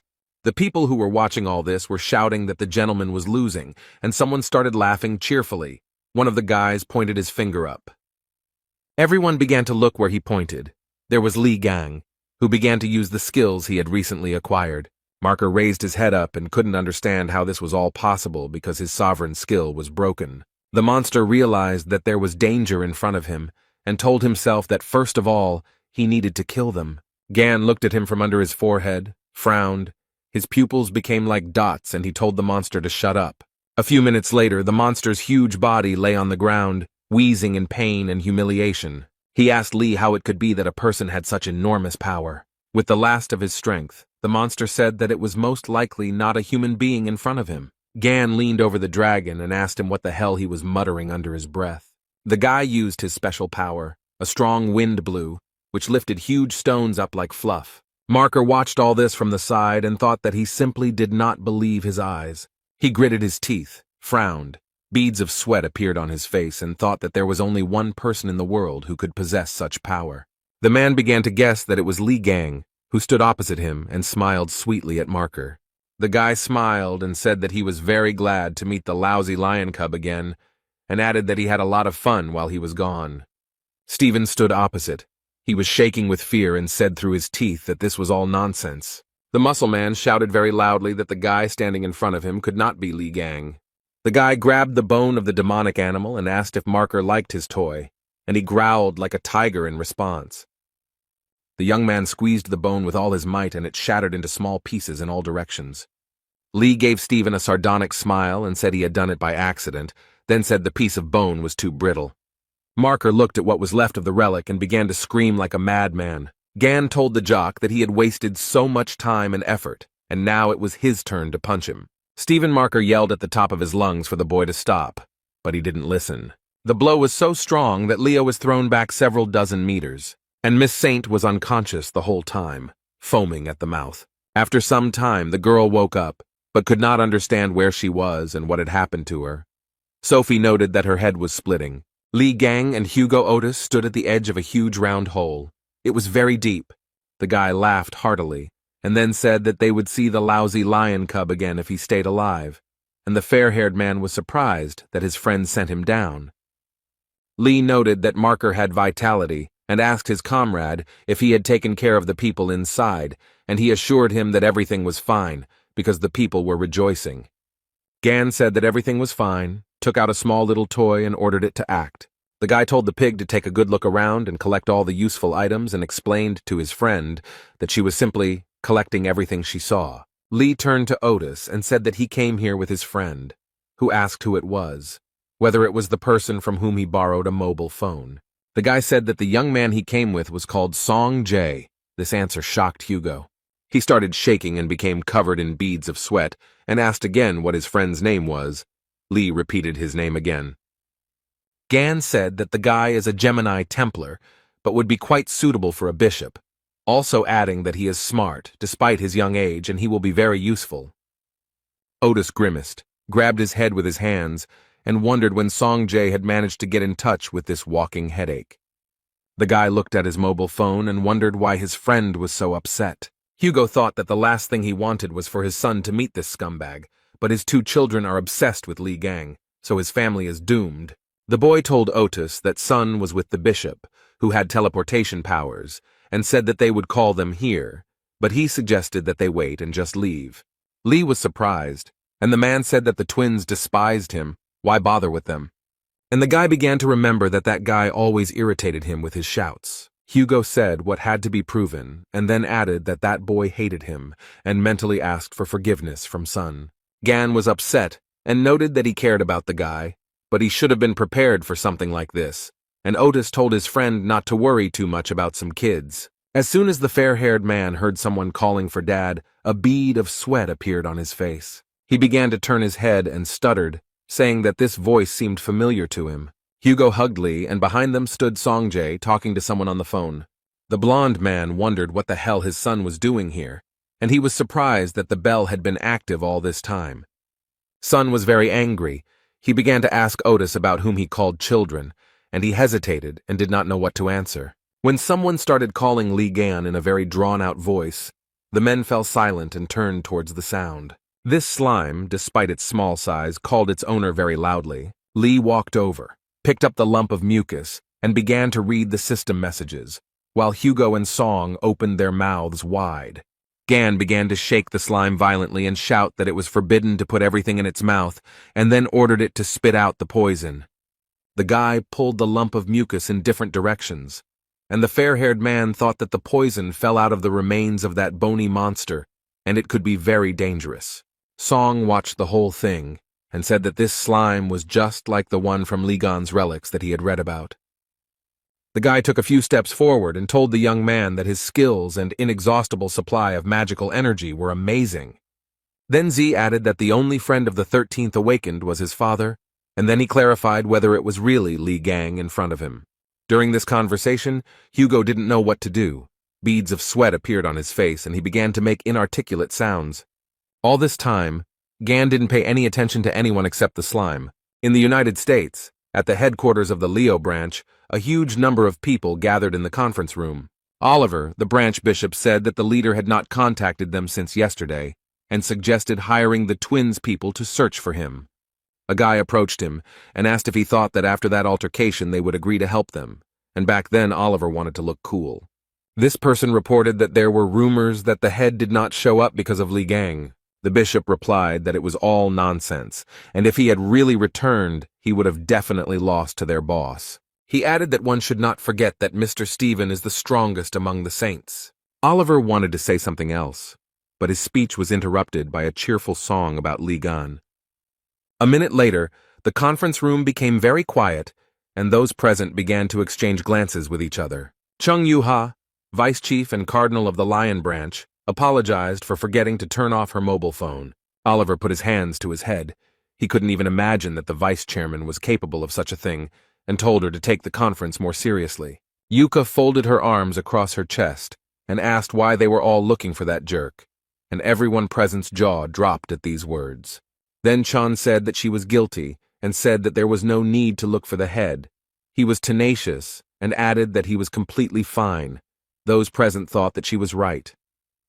Yuha was reading something on her phone, and Oliver told her that she should lead the search, but the girl didn't hear him.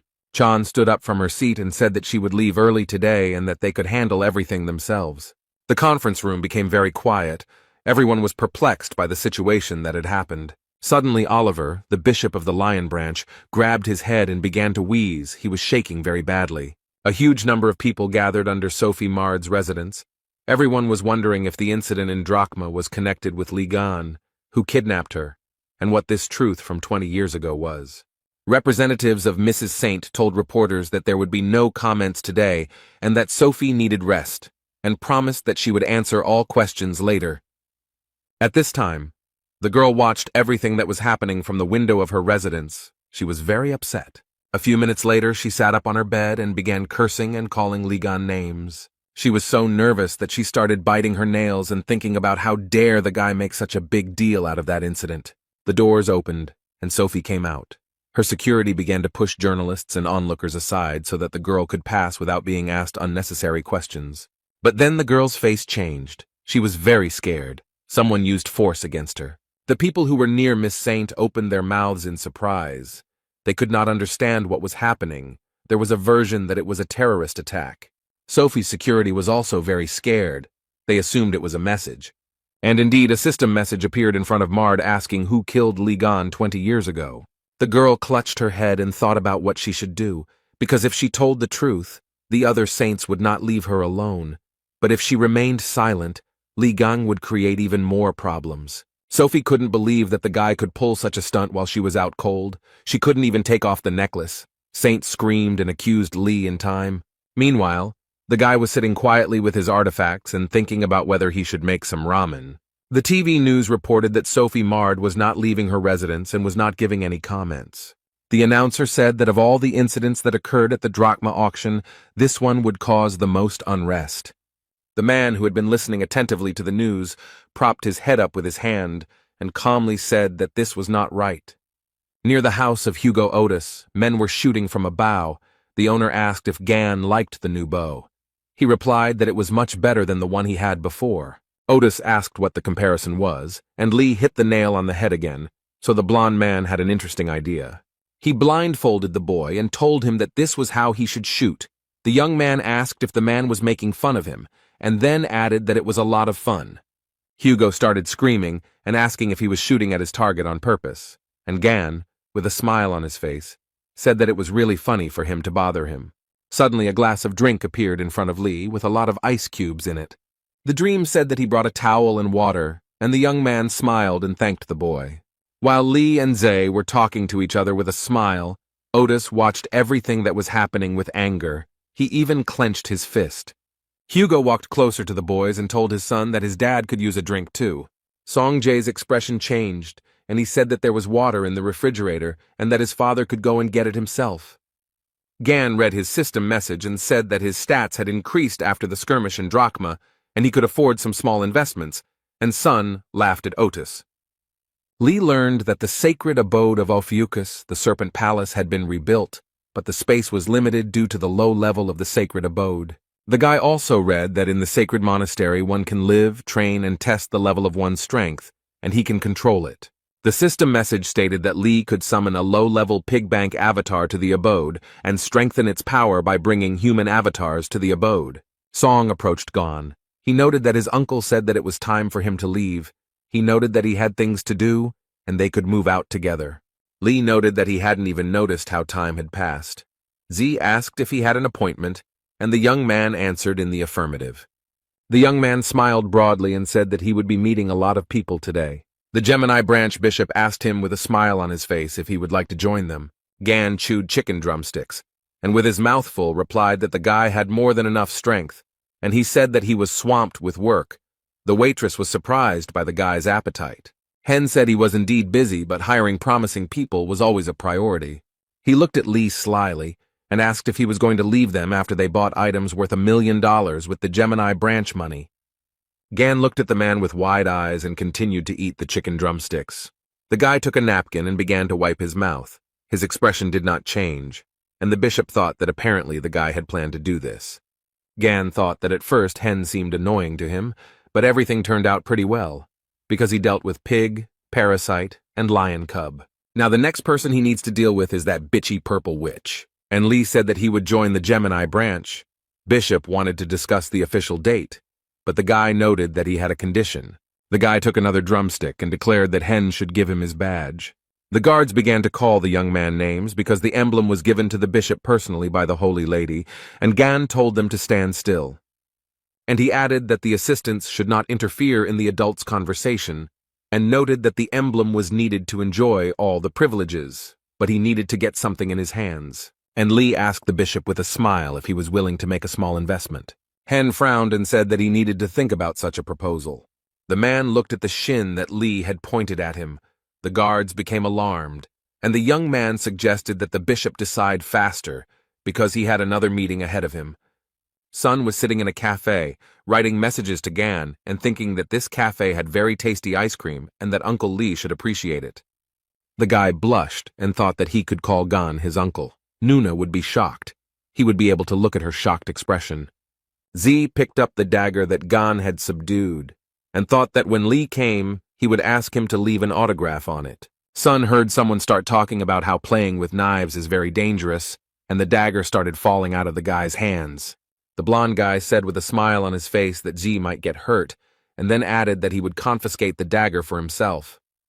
The red-haired guy jumped up from his seat, looked at the guys, and asked what it meant. The boy smiled slyly, showed his badge, and said that he was Yun Shivu, a Templar of the Gemini branch. Sun asked him what he had forgotten and ordered him to give back the dagger. Yun replied that it was not customary to greet an elder like that, and noted that they also often dropped in here. Z was very angry. He thought about how Shivu was always bothering him because he was a little older, but he wanted to beat the crap out of him. But he can't get into a conflict with him, because this bastard is the son of the holy sign of Libra, and that's why he so boldly turns up his nose. Sleep shouted very loudly to the guy, asking if he knew what it was, and ordered him to immediately return the dagger. The guy started to twist the red-haired man and shouted loudly for him to calm down.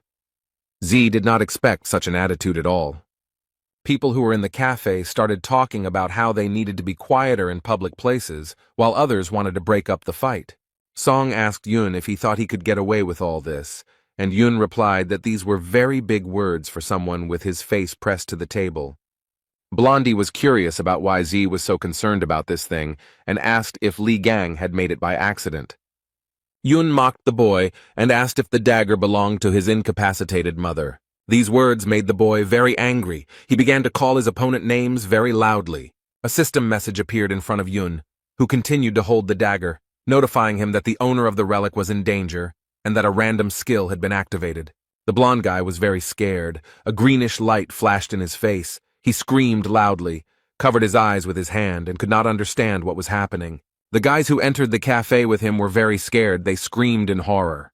The visitors were also very surprised, their mouths wide open in shock. The dagger was not simple. It attacked the blonde guy.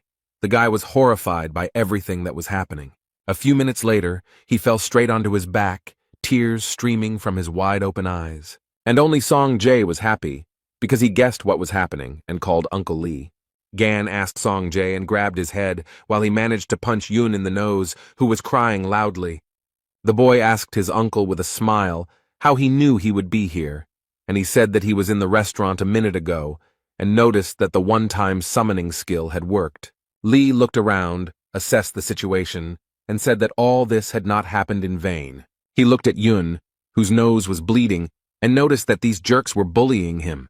Gan folded his hands and asked how they dared to offend his nephew. Someone tried to be sarcastic, and another guy said that he was scared.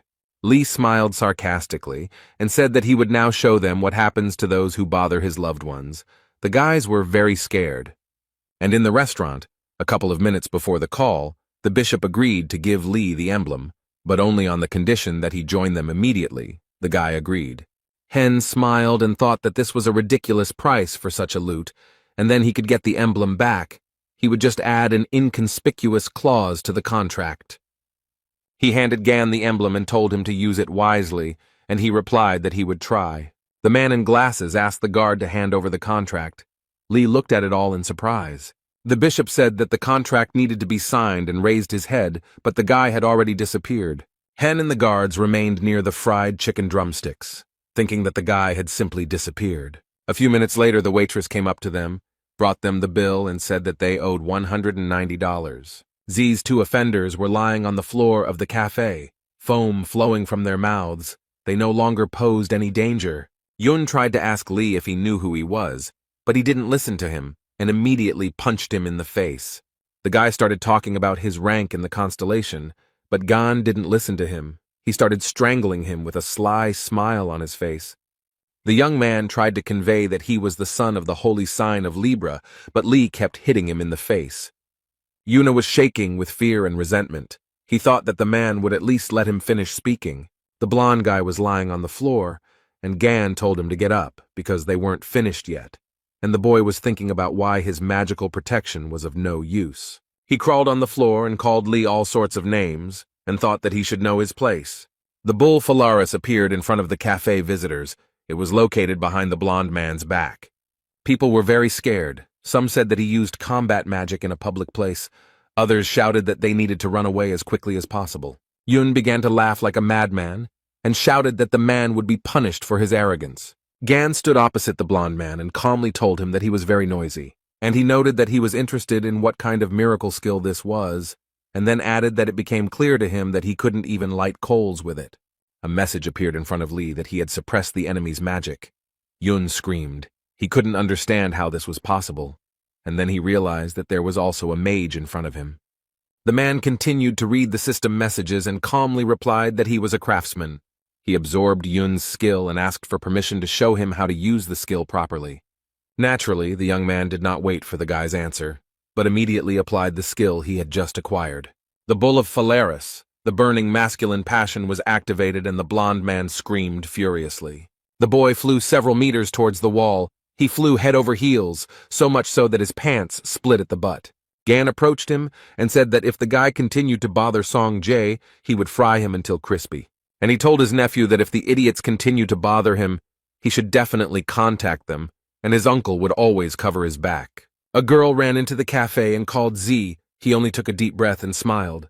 The girl looked around, noticed the mess, asked what happened, and immediately asked if everything was okay with the guy. The red-haired guy told Nuna that none of this mattered now, and she looked at him in surprise. Song grabbed the girl by the hand and showed her Li Gan. The boy was very proud, and his companion looked at all this with surprise. Z noted that this man had defeated countless monsters and saved the entire world more than once. The boy continued talking about Li, adding that he was the hero from the videos they loved to watch over and over again. The hero of this conversation stood to the side, looked at the young people, and smiled reservedly. Nuna was very surprised. She couldn't believe that the one standing in front of her was Li Gang. The girl noticed that he looked much more attractive than before, and the guy looked at her questioningly. She said that 20 years ago, Li's body was covered in scars, and since he had spent so much time in the tower, she was sure that his appearance would be even more pitiful. Nuna thought that it wouldn't have affected his coolness anyway, and noted that appearance wasn't the most important thing. The girl took the medallion in her hand and said that she was sincerely glad that Mr. Li Gang was safe and sound. The dream told the beauty that she had blurted out all her thoughts, and the man began to laugh cheerfully. Gan asked if she was Yuha and remarked that he was glad to meet her. She thanked him for helping Z out. Lee laughed and suggested that they skip the formalities and said that Hugo's daughter was his niece to him. The girl's face turned pink. Tears appeared in her eyes. Sun noted that she cried and asked if she was that happy. She timidly turned to Gon, remarking that she was sorry to burden him right away, but could he do her a favor, he replied that Yuka need not be embarrassed. The girl was a little shy and couldn't formulate her question correctly, but at that time something extraordinary was happening in the cafe. A huge monster appeared and began to destroy everything in its path. The young people looked at it in surprise.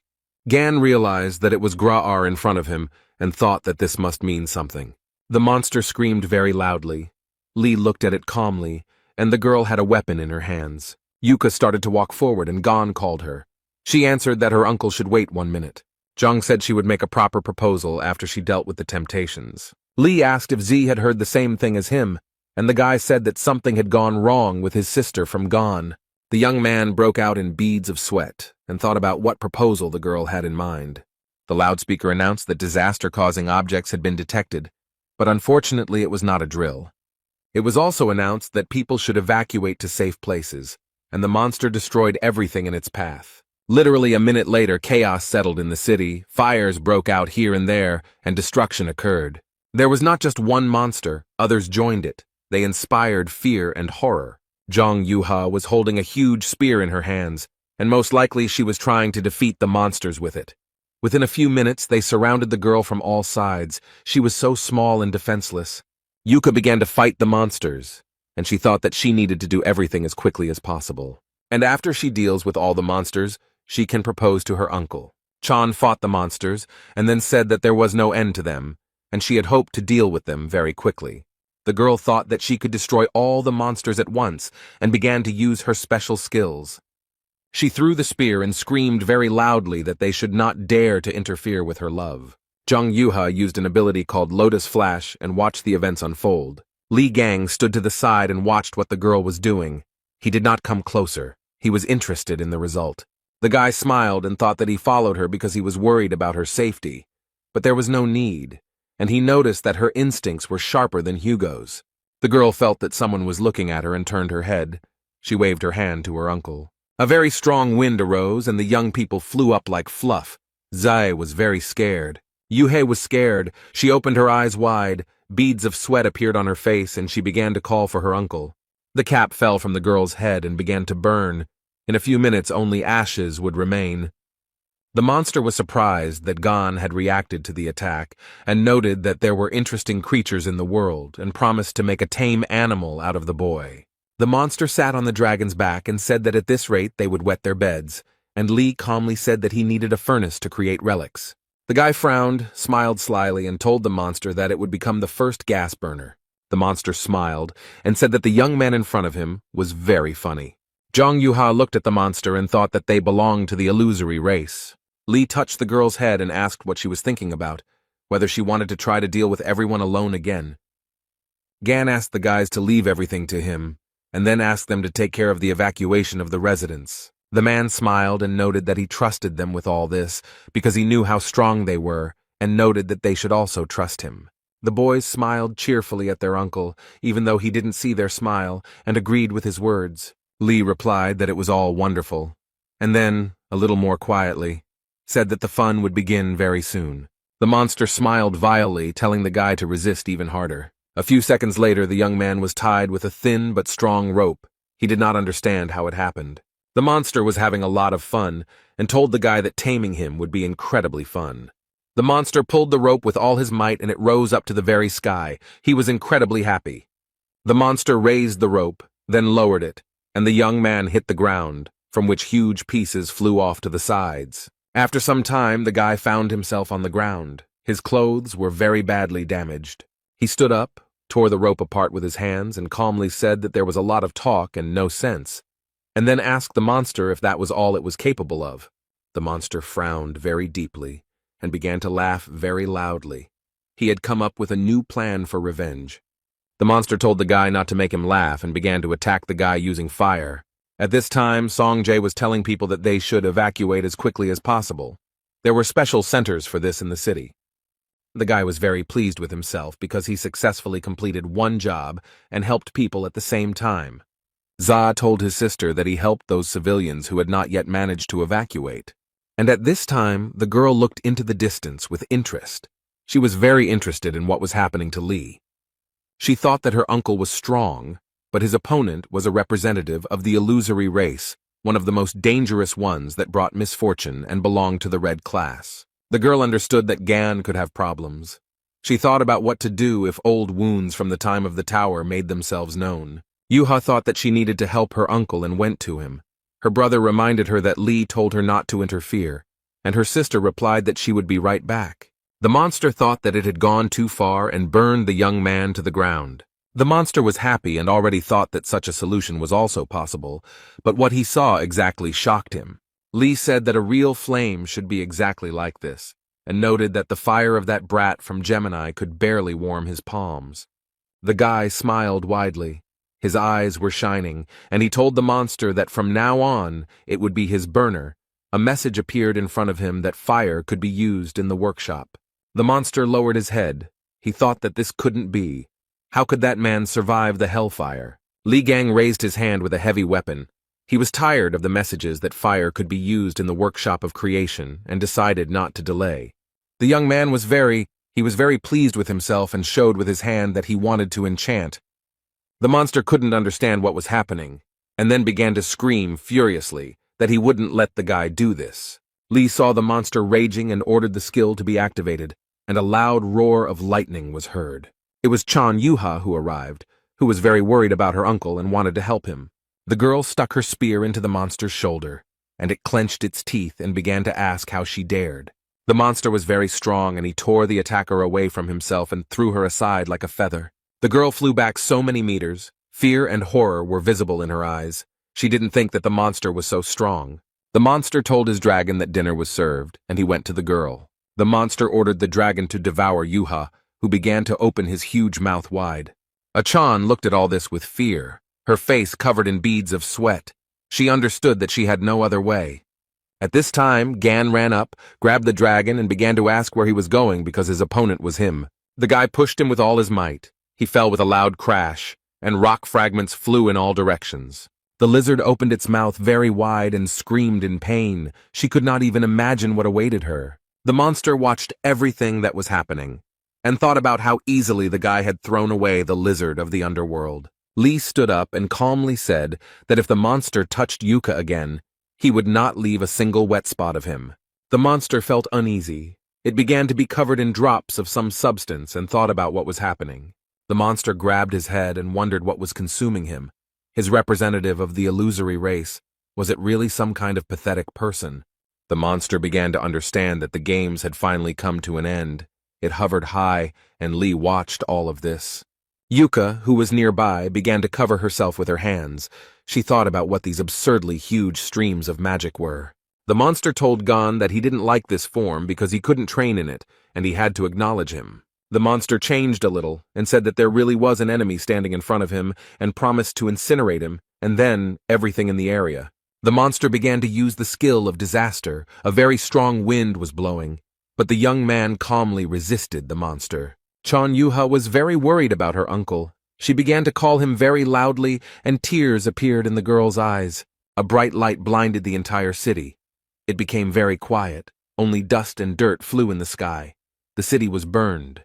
The monster flew towards its competitor, its teeth clenched tightly. The monster's hand was grabbed by Li Gang, who was wearing a special glove that was designed to come into contact with fire and was enchanted with hellish flames. The monster couldn't even believe it, as he didn't expect the attack to be stopped by an ordinary glove. Gan frowned so much that the veins stood out on his forehead and told the monster that it would get it right now for daring to burn down the entire city. The monster clenched his teeth. His mouth twisted. He thought about how humiliating all this was. The guy started laughing and asked what he meant by humiliating, whether the monster was belittling the capabilities of his glove. And then he looked closely at the monster and noted that it couldn't even imagine how useful the glove was when eating chicken. A system message appeared in front of the guy saying that the negative energy was too strong and needed to be cleansed. The guy replied with a smile that he had a cleansing fist. He repeated the phrase about the cleansing fist, and the monster prayed for the young man to stop. The monster fell from such strong blows, and Gon asked him why it still wouldn't cleanse itself. A message appeared in front of Lee that dead targets could not be purified. This surprised him greatly. He was not prepared for this. The boy told the lizard that he had no choice but to replace the broken gas burner with it. The lizard gave up very quickly and became a prisoner of Ophiuchus, as the system messages announced. The young man stood in front of a huge lizard and asked her what would be the best name for him, and she chose the name Torch. Young Yuha and Songjae ran up to Lee and asked if their uncle was okay, and he asked if they were hurt. The girl replied that everything was fine and added that she had not had time to ask a question. Gon was very surprised. A moment later, he remembered Yuha talking about proposing after she dealt with the monsters. The young man coughed and wanted to say something to the girl, but she interrupted him. Chan asked Gan if he sacrificed himself in the demon tower. The guy looked at her with surprise. The girl frowned, lowered her eyes, and said that this question had been tormenting her for a very long time. Yuha said that the other saints claimed that Li Gang sacrificed himself for the sake of all mankind, but the fact that the strongest died in the battle with Red Eyes seemed absurd. Chan clenched her fist and added that it was impossible to get proof, and she had harbored her suspicions, but now she saw him fight with her own eyes. The girl said she was sure that Li did not sacrifice himself, but became a victim of a cunning plan. The man listened carefully to the girl, and with a smile on his face answered her that she was very smart, as expected from Otis's daughter. The brother and sister looked at the young man, and he said that Yuka had said everything correctly. Gan reported that 20 years ago he was stabbed in the back in the demon tower. He added that this was done by one of the 12 saints who went on the raid with him. The brother and sister were very surprised. Beads of sweat appeared on their faces. Yuha said that she did not understand anything, and the brother asked if the saints had not tried to save the world. Z shouted that Li Gang was the brightest hope of all mankind. He was surprised how they could do this to the greatest hero. The young man pointed his finger at the red-haired guy and replied that that was exactly why they did it. But Song didn't understand anything. And Gan said that the saints did so because he was much better than them. And then he added that they did this because he was able to defeat the red-eyed man alone. And that is why the saints tried to get rid of him. Lee said that since the strongest attractor had been killed, the entire world could be at their mercy, and the only barrier between them and their ambitions was him. The guy noted that it is impossible to know everything for sure. This is only the most probable theory. The young people were silent for a moment, and Songjae said that it was all so terrible. The guy lowered his head and said that Lee was locked in the demon tower all alone, and they even took all his merits for themselves. The brother and sister began to cry bitterly. Sun, smearing tears, snot, and drool on his face, said that Gan, despite everything, is the true savior of the world. Gan came closer to them, put his hand on each of their shoulders, and thanked the boys for their sympathy and asked them not to cry. The man calmly said that he was going to pay them all $1 million, and Z looked at him in surprise. Lee took out his mobile phone from his pocket and said with a smile that he needed to look at something. The news reported that Sophie Mard would be holding a conference. Miss Saint flew to Korea especially to hold a conference at 7 o'clock. Everything was ready for this event. A huge number of journalists and paparazzi had gathered, all of them waiting for the sensational announcement to be made. The journalists were talking among themselves about the fact that 20 years later, the truth would be revealed about what made Sophie travel such a long way for the conference. One of the journalists said that he thinks that it is all connected with the mystical message on the drachma, or concerns the rumors about Li Gang's recent return. Everyone present was ready to hear something incredible today, when Sophie approached the podium and smiled. The girl narrowed her eyes, pressed her lips tightly together. Her face was covered in beads of sweat. Miss Saint thought that she was in shit. Mard had already begun to think about sending them all away and running wherever her eyes looked. But right now, a relic was wrapped around her neck, and it was unknown what kind of magic Gan had cast on her. Miss understood that if she wanted to live, she would have to fulfill his demands. She understood that he was not bluffing when he said that he would not get rid of her. Sophie Mard continued to stand near the podium. She took a deep breath and then exhaled. The girl said that the reason she was here today was to uncover the truth about the incident 20 years ago and asked if they remembered the demon tower. The journalists began to discuss among themselves the raid on Red-Eyed, who was then defeated by 12 saints, and since then they have been extolled as heroes. Sophie tilted her head and said that, in fact, the true hero who defeated the red-eyed man that day, but she did not finish the sentence. The girl closed her eyes and very quietly said that it was Li Gan. It was he who dealt with the monster. The journalists began to talk to each other, and someone said that he had expected such a discovery. After a few minutes, the room became very quiet, and the journalists looked up from their monitors and notepads and looked at Miss Saint. The pause lasted for a while, and someone from the audience asked Sophie Mard to repeat what she had said. And then the journalists seemed to burst out. One after another, they began asking questions about whether it was true that Gan had killed the red-eyed man, whether it wasn't Stephen Marker who had dealt the final blow. Questions poured in one after another, and one of the journalists asked Sophie that if it was all a lie, then Li Gang was still alive. Miss Saint stood near the podium, her gaze downcast. She felt extremely unwell. The girl was very surprised when she heard a voice behind her saying that this was impossible. When Sophie turned around, she was very scared because she didn't expect to see him, and the man straightened his tie and said that his name was Jean-Louis Morand and smiled. It was the holy sign of cancer. He said that Miss Saint had turned pale, and he believed that she was not fit to continue speaking at the conference. Morna smiled, but there was no emotion on his face at all, and asked Sophie if all this was true. The girl turned to the holy sign of cancer, called him by name, began to ask about something, and he quietly turned off the microphone. Jean-Louis leaned over to the girl and quietly told her in her ear to shut up. Moran smiled and asked Sophie what the hell she was mumbling into the microphone. He asked if Mard had forgotten the situation she was in now, where all she had to do was show off her face, play the role of a saint, and why she was putting on a show. The girl was very scared, and Jean-Louis continued to whisper in her ear that she needed to sit quietly so that the whole world would not hear how he was tearing her vile mouth apart. He turned on the microphone, came out to the journalists, and said that he offered his deepest apologies, and noted that the words spoken by Sophie Mard were the fruit of threats from the person who recently kidnapped her.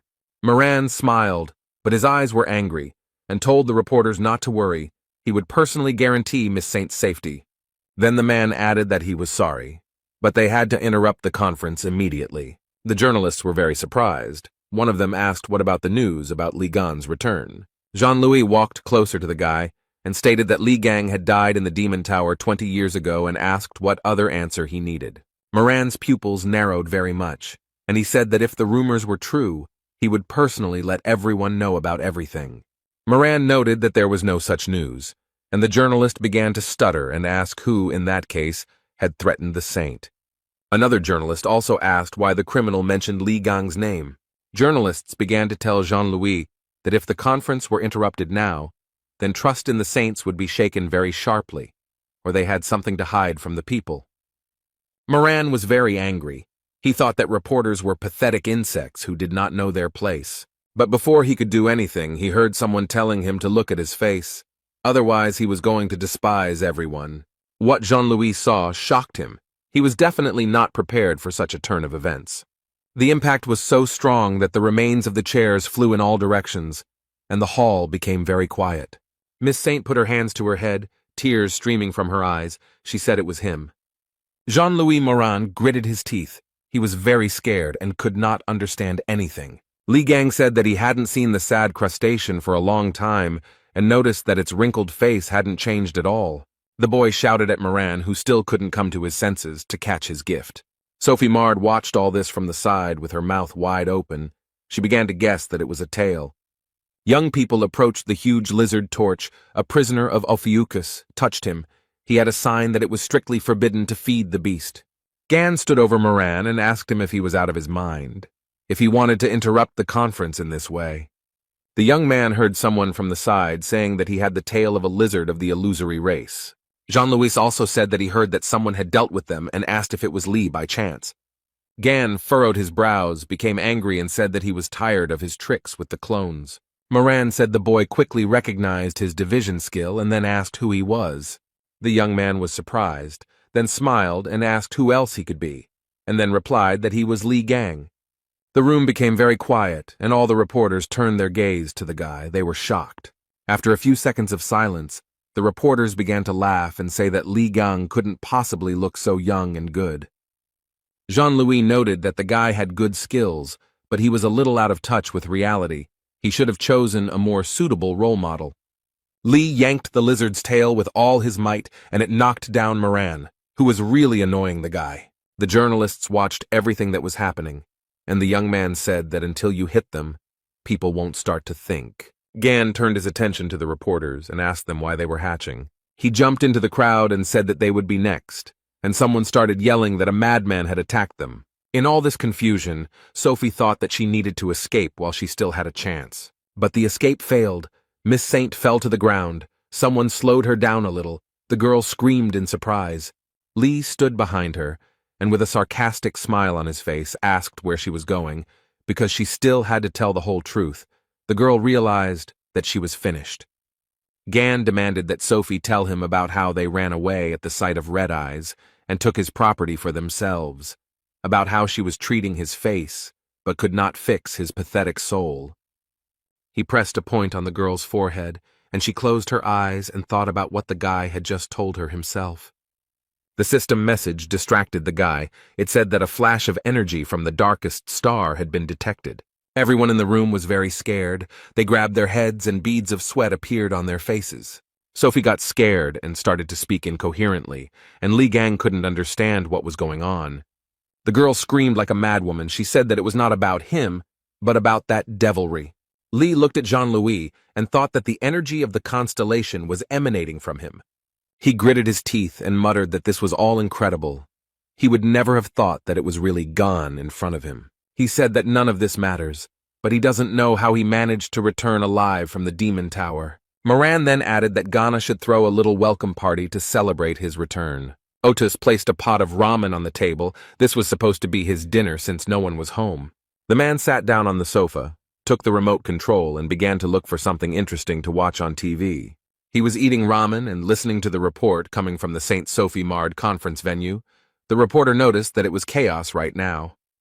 The journalist reported that a man who pretended to be Li Gan had burst into the hall, and that the audience could watch him in a fierce fight with the holy sign of Cancer.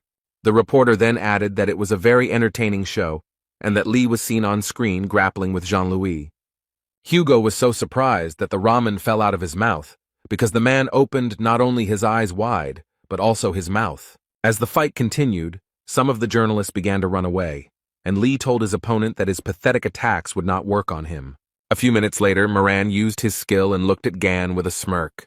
The Cancer Man was simply sure that the guy had been caught and now did not pose any danger. But Li, as always, was collected and calm, and he very easily extricated himself from the enemy's shackles. Jean-Louis was very upset. He could not understand how the guy managed to free himself. The young man had his sword. With its help, he very easily got rid of all obstacles. The journalists who remained in the hall and watched everything that was happening began to clap their hands. Li Gang was very pleased with himself. He smiled happily, and his eyes glowed with a green fire. But the battle was not over yet, so the guy crouched down to attack the enemy again. Gan picked up speed and began to approach the enemy very quickly, who looked at everything with surprise. Moran said with anger in his voice that it looked like Li had been doing nothing but acrobatics for the last 20 years. Jean-Louis started doing his tricks. The guy watched him and asked with a sarcastic smile if he had any more tricks left. The young man did not wait for an answer, but attacked his opponent with lightning speed, then wrinkled his forehead and clenched his teeth. Li looked to the side questioningly. He began to guess something, and this made him angry. The guy shouted very loudly that Jean-Louis had spent the last 20 years doing nothing but learning how to create clones. The man laughed and replied that he would take these words as a compliment, and Gan began to listen.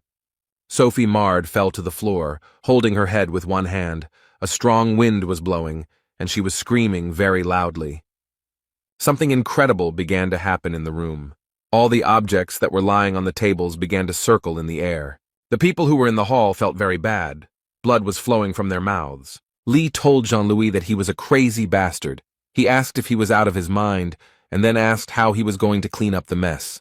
The young man's opponent most likely hadn't thought about it at all, but calmly replied that he would figure it out somehow. The man said he simply decided that he had to deal with Gan as quickly as possible while he still had the chance. The guy turned to Moran and, enunciating each word, asked if it was he, the bastard who had stuck a dagger in his back.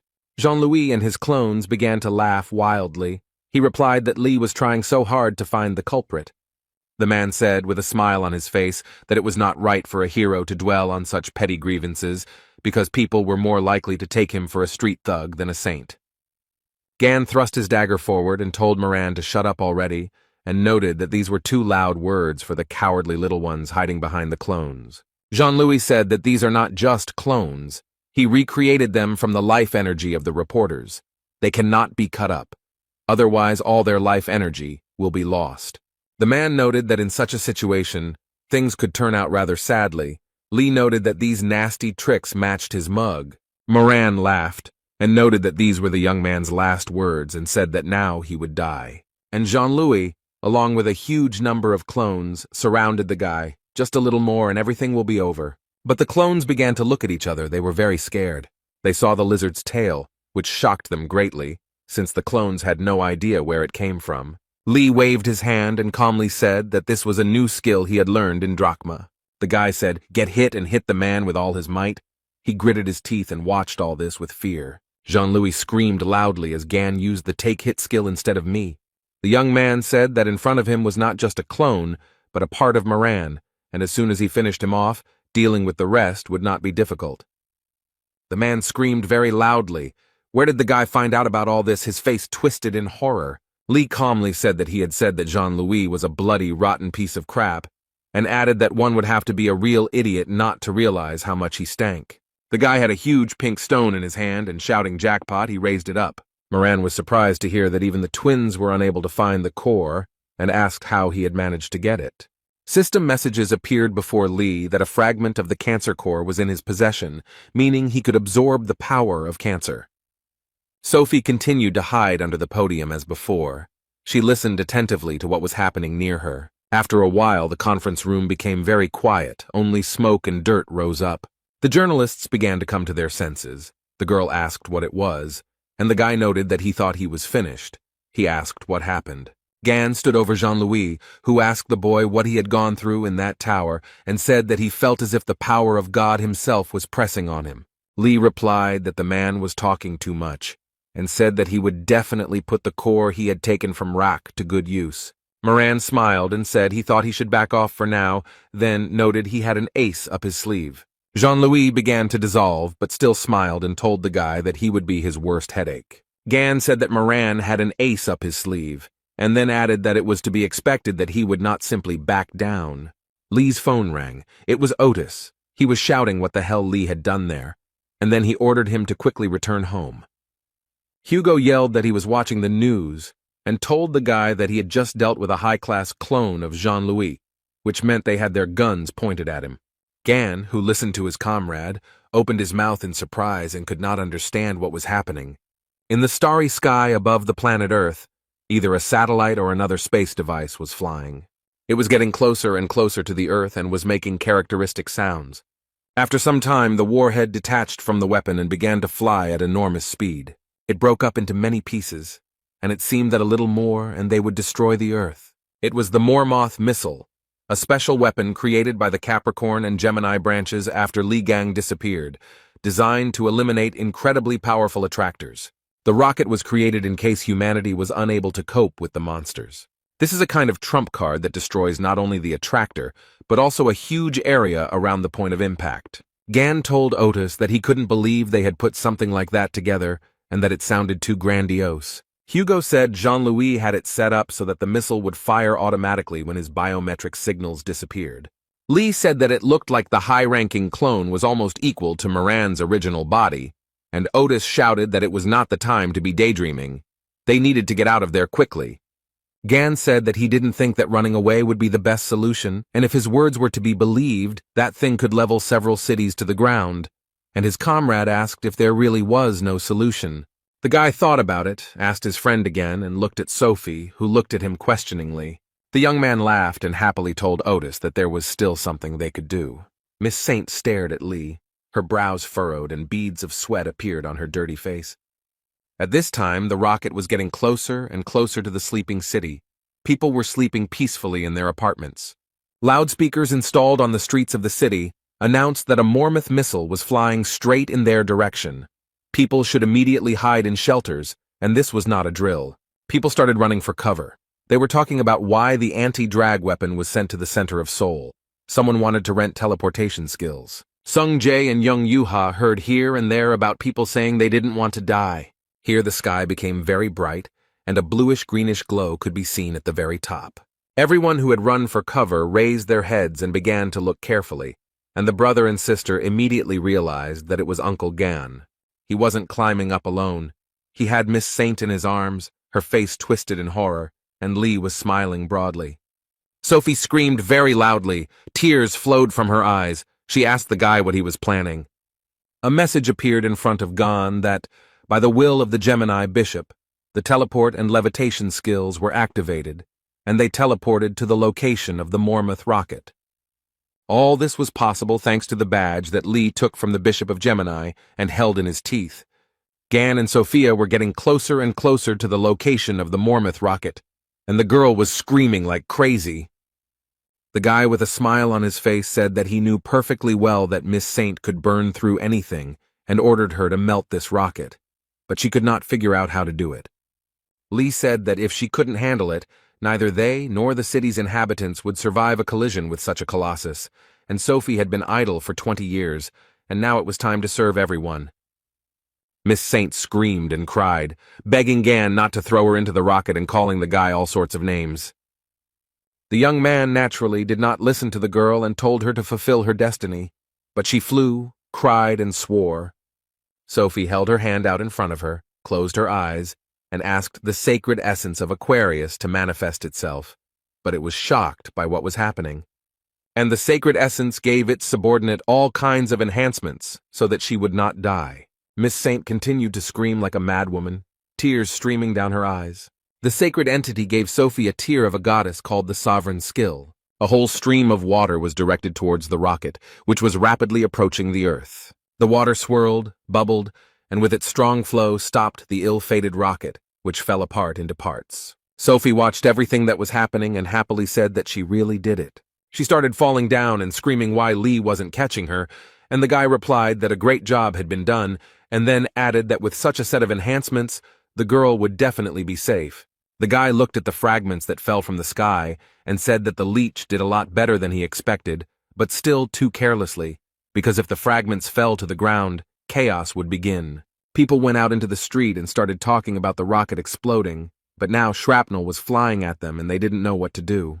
Gan looked up and wondered if this thing was created by the twins. The guy smiled and said that he would most likely be able to convey a grand greeting to the Purple Witch. The young man began to call his friend Hugo Otis, who was very surprised. The man asked if Gan had managed to figure out the rocket, and he replied that he didn't have time and asked to borrow the absolute coordination skill. Otis's pupils narrowed very much.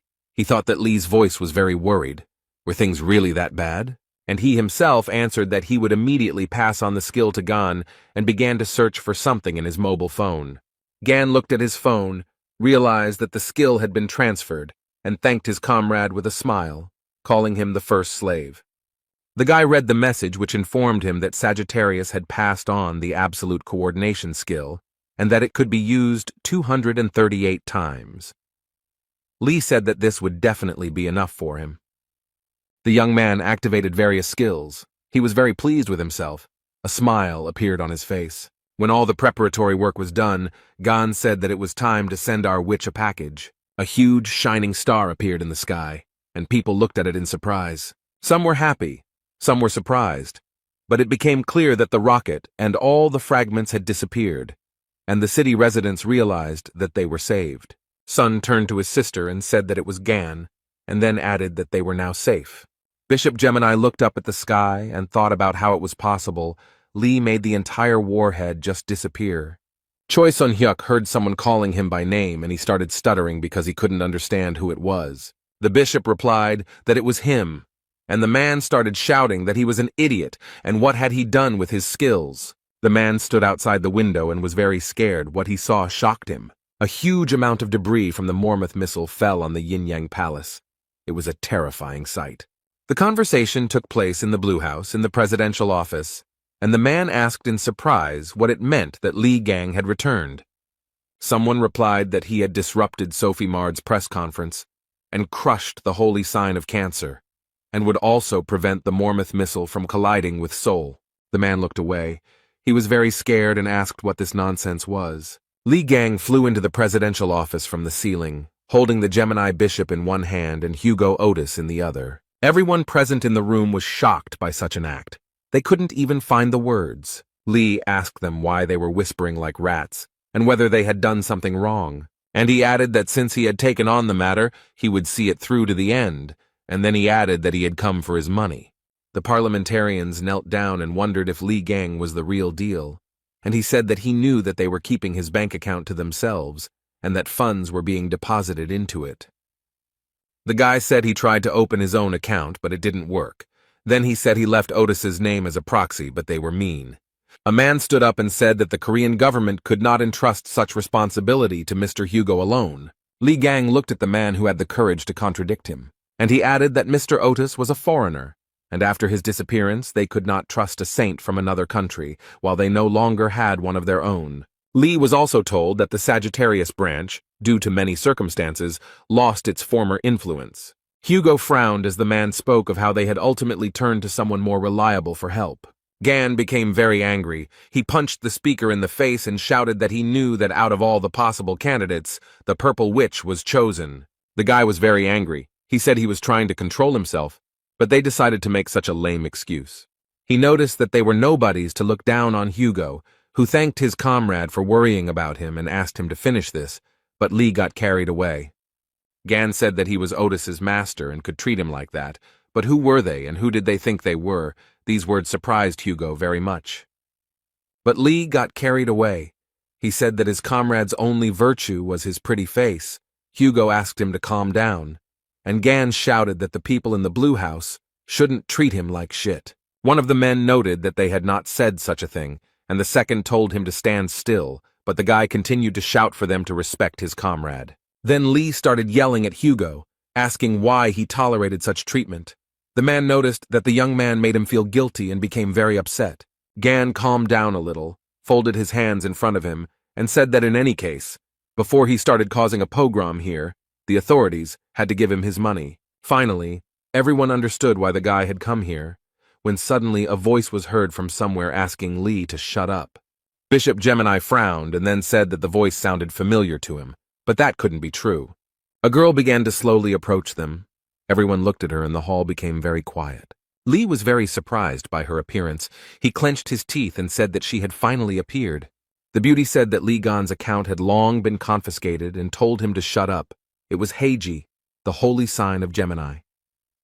The girl wrinkled her brow and said that she was going to use the money from Li's account to restore her yin-yang palace. And then she added that he was a bastard who launched fragments from a Mormouth rocket at them. Heiji screamed that her palace was in ruins, and then asked the boy if he realized how bad the damage was. Then the representative of the holy sign of Gemini told Gan to prepare for the consequences. Li narrowed one eye, the other one glowed green, and asked the girl who she was anyway. And she just bit her lip, lowered her head, frowned. She didn't expect such a question. Heiji came to her senses very quickly. She screamed at the guy to shut up and said that she was going to teach him a lesson now. She used the energy flash skill, and the people in the room started screaming that they would also be covered. Bishop Gemini clenched his fist and joyfully said that this was the most powerful technique of their constellation, a summoning of a spirit from another world. Heiji activated spirit summoning and the spirit queen Lily Quinn responded to it. The people who were in the hall watched everything that was happening very carefully. Haim happily said that here she was, the queen of spirits, whose power was almost equal to that of the sacred entities, and noted that she would look at what she could counter Li with. The young man flew up to the girl, unexpectedly grabbed her by the chest, threw her back with all his might, and in addition wished her a successful flight. She flew with such force that she broke through the roof of the blue house. Heiji screamed so loudly that her blood ran cold, and Bishop Gemini stood under the hole that appeared in the building and called for his mistress. Before Li, a system message appeared stating that the magical energy of the Gemini constellation was dissipating, and that the spirit queen Lily Quinn wished to return home. The young man put his hand to her head and thought about something. It became very quiet. Then he grabbed her by the braid and asked where she was going, and the queen began to scream for the guy to let her go. Li asked her if she thought she could get away so easily, if she thought he was an idiot, and she begged him to spare her. But then something out of the ordinary happened. Gan frowned in surprise. Through a hole in the ceiling, Heiji flew into the room, Bishop Gemini asked her if everything was okay with her. System messages appeared that the owner had lost consciousness and magical control had been broken, and the transformation skill rented from Aquarius was dissipating. Lee asked if anyone around him had seen it, and then noted that he had said that he was seeing her for the first time. Did she really hope to defeat him with the Queen's help? Spirits. Gan addressed the people gathered in the president's office and said that the purple witch would not help them. Then the guy smiled broadly and asked whether they would give him his money back or not. After some time, Li Gang and his comrade Hugo Otis came out of the Blue House. Gan was very happy. He said that everything was fine because they had received the money, which meant they could go and eat something tasty. He was surprised that they had given him a lot of documents, and his comrade noted that something was wrong here. Hugo asked why the real Haji didn't show up, since she was the type to launch a meteor into the middle of the city if she got mad.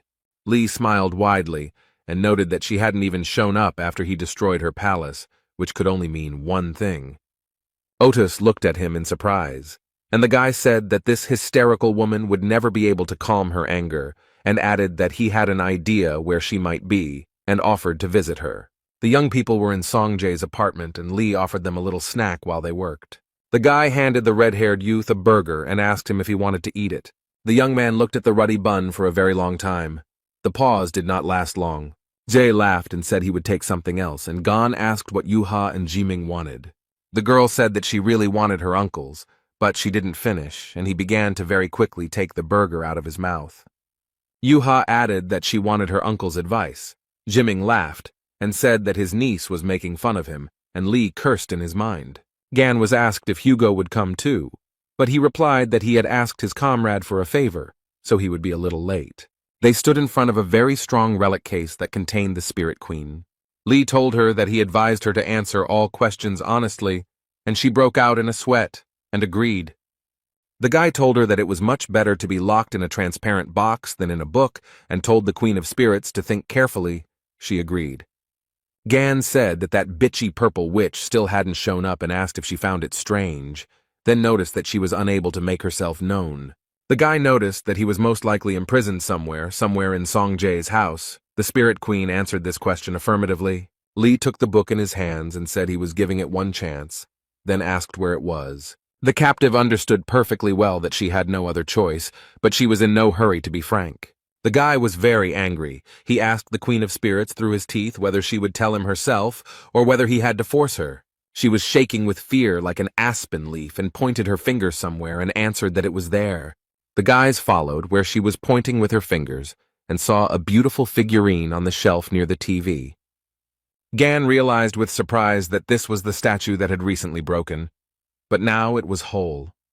The guy took it in his hands and said with a smile that he knew it, because this figurine had a very strong stench. Lee asked Jiming about him mentioning that she kissed a statue or something like that, and noted that it was most likely that witch's coordinate mark magic. The guy opened his eyes and mouth wide in surprise and remembered how he said that the figurines were not his, but she personally kissed and blessed them. Gan activated the power of the 13th in order to interact with the spiritual world. And then the statuette turned to Lily Quinn and asked why she had gone and blabbed everything to them. Chung Yuha was very surprised. She opened her mouth and eyes wide in surprise and began to guess about something. She said it was the Gemini Saint Lady Haiji. It was indeed her, but she appeared in spirit form. Heiji was very angry and thought about why she was caught by the most terrible guy in the world, and why everything turned out this way. She furrowed her brow and thought if only everything hadn't gone wrong that day. It was on that day when the demon tower was completely destroyed that this happened. Heiji was fiddling around near the dining table and felt some kind of energy in the room, and noticed that the aura was very creepy. She wrinkled her forehead, clenched her teeth, beads of sweat appeared on the girl's face, and the purple witch began to guess that Li Gan was alive. The fact that he returned is confusing, but of all the possible places, he went to Songjae's apartment where his friend's son lives. Heiji thought that this was good, because that zone was already under her control, and decided to see with her own eyes what they were doing there. And she couldn't think of anything better to teleport to the chosen location. Her skill allowed her to teleport only the soul. She moved it to the chosen vessel. Everything happened as the witch planned. The transfer to the statue took place. But everything was ruined by Gan. who began to spin all the figurines that were in Z's apartment. But there was one condition: if the statue was damaged, the soul would not be able to get out of it. Heiji began to think about whether there were ways to get out of here, because she would forever remain in the stout. Sun said that, however, it was still a relic and he couldn't just leave it as is. The soul of Lady Saint thought that even a cheap rented restoration skill would do. The main thing was to restore the statue. The young man had a huge tube of super glue in his hands and he was going to use it to fix the problem. Lady Heiji's spirit was very happy when the guy started gluing the figurine. And then she began to sob loudly, as a system message appeared in front of her that the chosen vessel had turned into trash, and she could not leave it. Lee held the statue in his hands and asked how he should torture it so that people would appreciate his efforts, while Heiji screamed at the Spirit Queen to do something, at least try to get out of the fragile case. Lily Quinn stood up and replied that she would not do that because if she tried to escape, Mr. Gan would catch her and asked him not to ask her to do something so senseless. The guy laughed and noted that the Queen of Spirits understood her position well, and the spirit of Heiji said that his brain would boil. Lady Saint looked towards Songjae and said that this was her loyal Templar, and then she shouted that she was his mistress and commanded him to immediately attack Li Gan. The red-haired guy wrinkled his forehead and asked with surprise in his voice why he had to do this. Song said that he didn't want to fight Uncle Gan, and Heiji angrily shouted at him, adding that her branch with Li had been enemies from the start. Lady Saint shouted if the guy dared to call himself a follower of the Gemini branch, then she was obliged to attack him. The spirit of Heiji's face was distorted. The boy jumped away from him and said that in that case he was leaving. She definitely didn't expect to hear such an answer from Z, and spread her arms out to the sides in surprise. Sun said that although he was a member of the Gemini branch, Uncle Gan was his hero. The guy took a badge out of his pocket and noticed that being her follower automatically made him her enemy. The young man threw the badge straight at the Lady Saint and said that he had decided to leave. The badge fell to the floor with a clang, and the room began to shake as if during an earthquake. Heiji began to shout that this was not the holy retribution of the sacred essence. So Jay's faith had switched to the constellation Ophiuchus. The sacred essence of the Gemini branch was furious and sent down punishment. The magical energy struck the guy. Young Yuha and Jimin, who were watching all this, were shocked and screamed loudly. Z became so ill that he could not control himself. He began to fall, and his sister ran to help him. Heiji wouldn't leave the guy alone. She screamed at him to beg for forgiveness and immediately attack Li Gan, as he was a cruel and dishonest person and shouldn't be trusted. The young man was tired of hearing all this from the sacred entity, and despite the fact that he felt very bad, he said with all his might that she should shut up. And he himself remembered what happened in the hypermarket and noted that they are ready to abandon people to their death if it is in their interests. The guy noted that Uncle Gan is not like that at all. He always comes to the aid of those who are in trouble. Sun added that they are all hypocritical scum and can only throw around false phrases about wanting to save the world.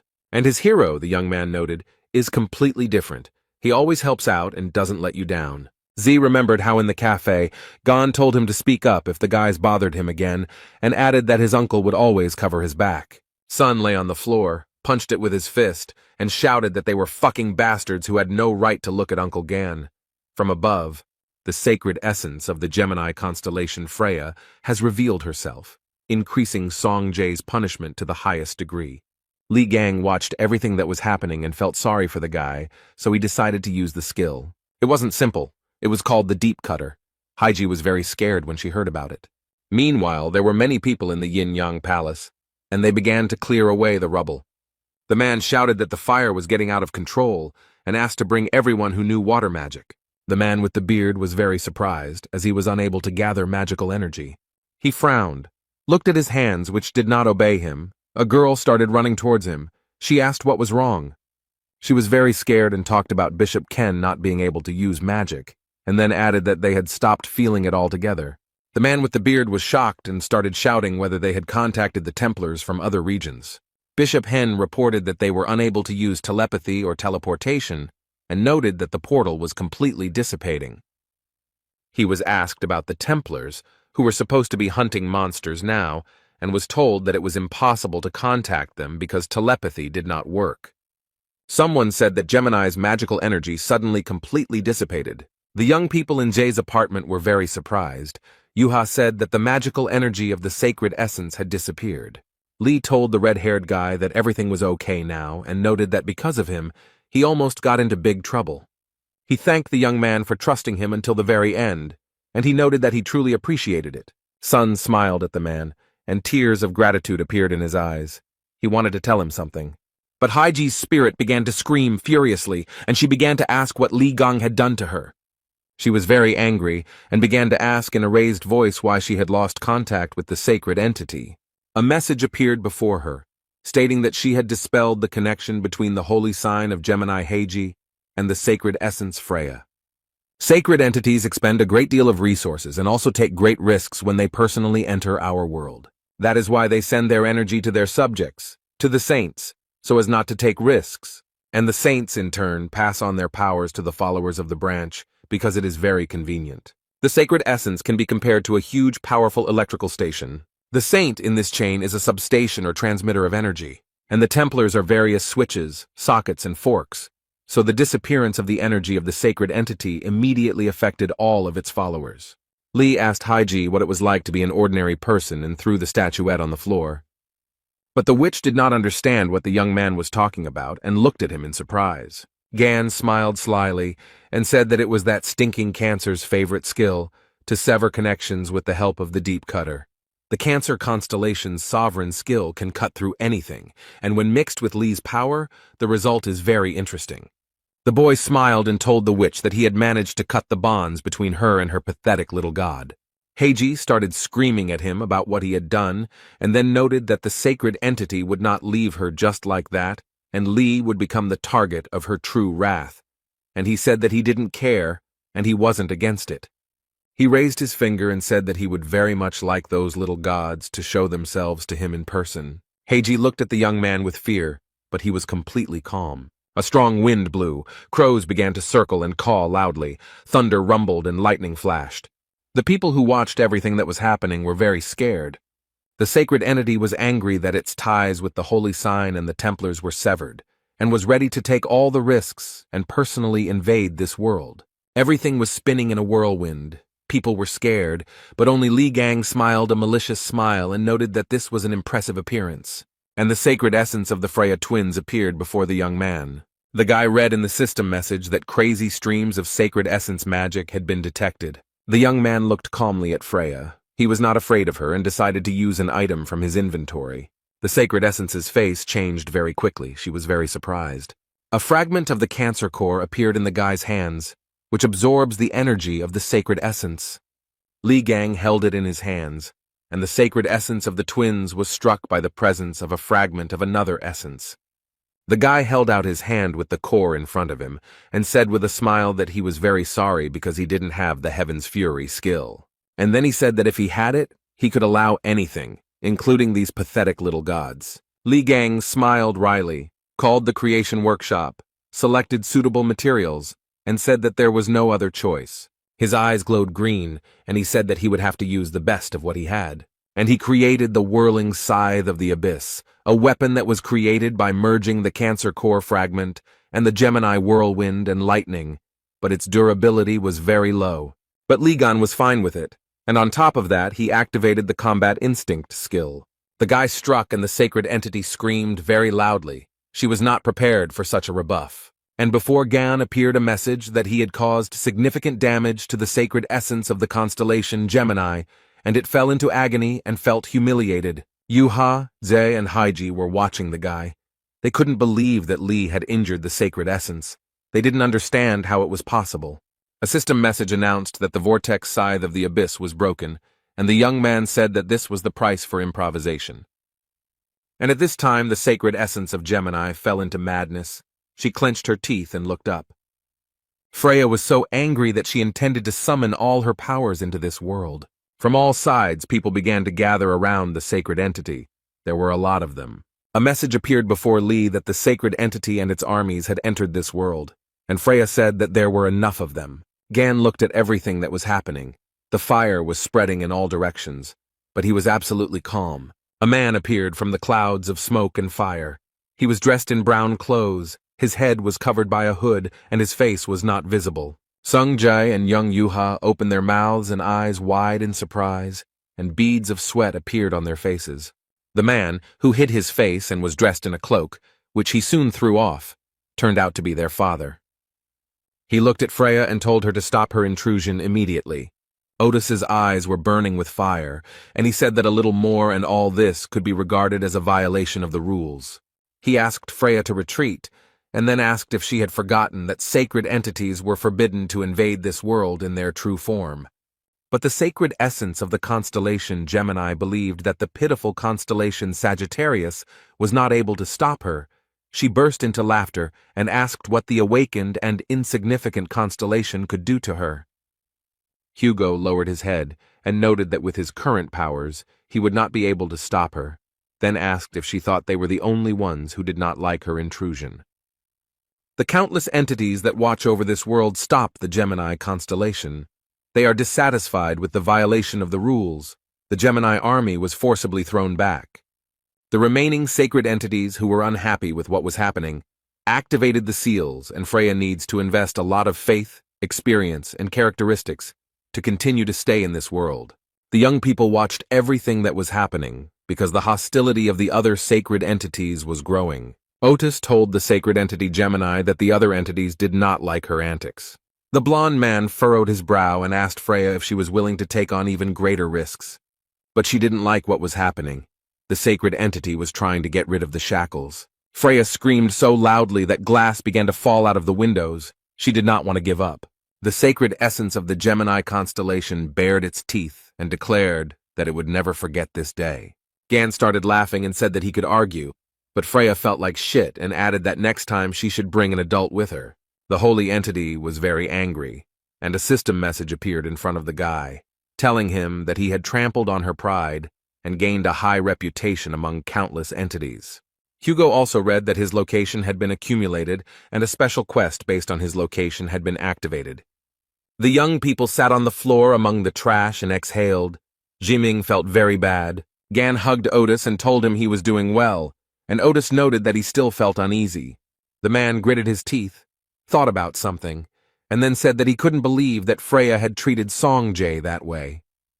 He clenched his fist and said that even shooting an arrow at her head would not have been enough. Lee hugged his comrade, smiled, and told him to wait. He would see everything soon. And then he frowned, laughed, and said that he would definitely teach his friend's children.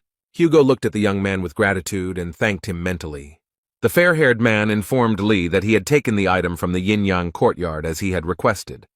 Gan was very happy, because this is the Registry of Souls, a certificate that records contracts with the avatars of the Gemini constellation. Heiji, who saw Hugo handing over the registry to Lee and started screaming where he got it from, because the registry must be very well guarded. Otis laughed and said that stealth and infiltration were the most important skills for any archer, and he himself thought that it was not necessary to say that he had the Gemini branching symbol.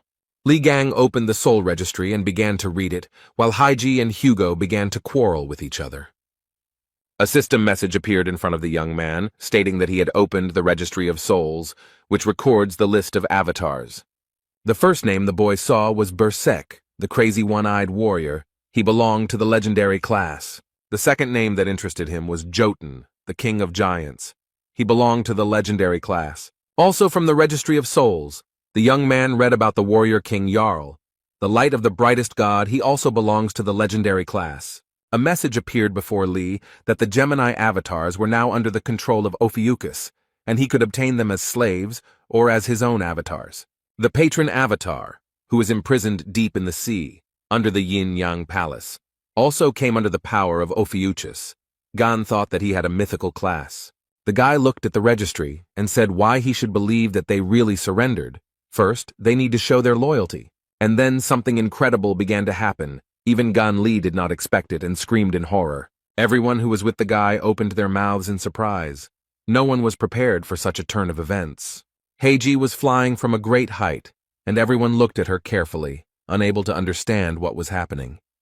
The Holy Spirit who was imprisoned in the statue was distorted with horror, and a message appeared before Lee that the avatars of the constellation Gemini presented him with the body of the saint. Li Gang and Hugo Otis came closer to him to take a closer look and realized that it was definitely a witch in front of them. The guy had a fit of hysterics. He grabbed his head. After a while, he replied that this prank counted as evidence. Thus, he accepted the loyalty of the avatars of the Gemini constellation. Gan was very pleased with the fact that the avatars of the constellation Gemini came under the power of the constellation Ophiuchus. He was asked to give names to his avatars, but the guy was too lazy to do it. So he named them Man 1, Man 2, and Man 3 in order of hierarchy. Heiji's spirit watched everything that was happening. He grabbed his head and screamed that all this was nonsense and a nightmare. Lee grabbed her by the neck and said that everyone had turned their backs on her, including her pathetic little god. He angrily advised her to answer his question honestly, and asked if it was she who had stabbed him in the demon tower.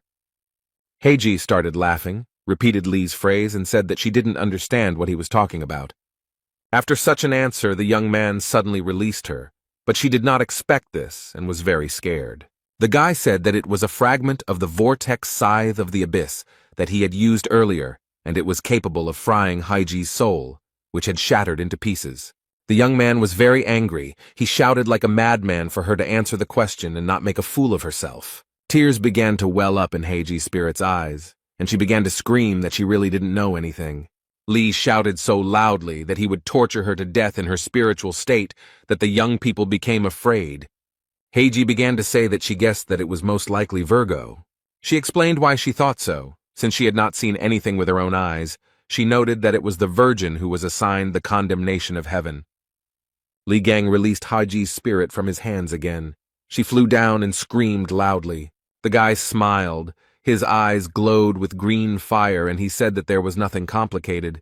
She could have avoided the torment by telling everything at the very beginning. The young man noted that since she shared useful information, he would return her body to her. Heiji grabbed her head and thought that she was alive. She looked down and saw feet on a huge platform and was very surprised. Lily Quinn raised her hands and said that she was grateful that Gan had given her freedom, even in this form. The young man looked around, then laughed and noted that he had been slightly mistaken. The guy told Heiji that he accidentally gave her body to Lily Quion and thanked her, and she threw herself into Lee's arms and began to thank him. The bunny that Yang Wei was enchanted into told the girl that there was no point in trying to restore them, and she became angry that he was interfering with her.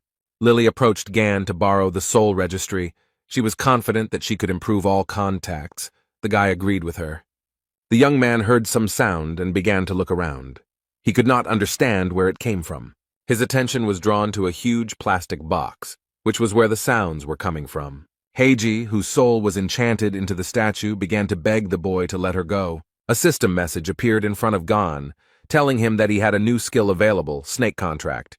He could skip it once or not skip it 3 times. The boys heard someone talking about how they had become Li Gan's avatars, and they praised him in their speeches. After all, becoming avatars is truly a great honor. They talked to each other about what excites them from just one look at Li Gan. Otis said that this was the first time he had seen something like this, because usually avatars are very proud. How then the avatars started pointing their fingers at Hugo and talking about how a human servant dares to interfere when Mr. Li Gang is standing in front of him. Otis's face twisted. He opened his mouth wide in surprise and couldn't believe his ears. While Hugo was freaking out, Lee folded his arms and told the avatars that they had messed up a bit. The guy smiled, raised his finger up and said that this was not a servant, but his slave. Otis fell off his feet from such words. The avatars said how dare a pathetic slave open his mouth in front of their master, and they, along with Gon, laughed. Lee said that enough was enough about Otis. He would tell a little about himself. And he asked the avatars why they had turned away from the constellation Gemini in his favor. They reported that they could no longer stand the fiery nature of the holy branch of Gemini. Gan was surprised, and the avatars said that they were very surprised when he finished off the holy essence, and the guy noted that he encourages honesty. One of the avatars said that not only they, but also other avatars, including their commander, want to serve Li Gan. He added that the captain was trapped deep under the sea and therefore could not be present. Avatar reported that at the moment the attractors have already taken half the planet from humanity. He noted that at first glance it may seem that the power of the two sides is approximately equal, but in fact they are no longer able to regain their lost territories.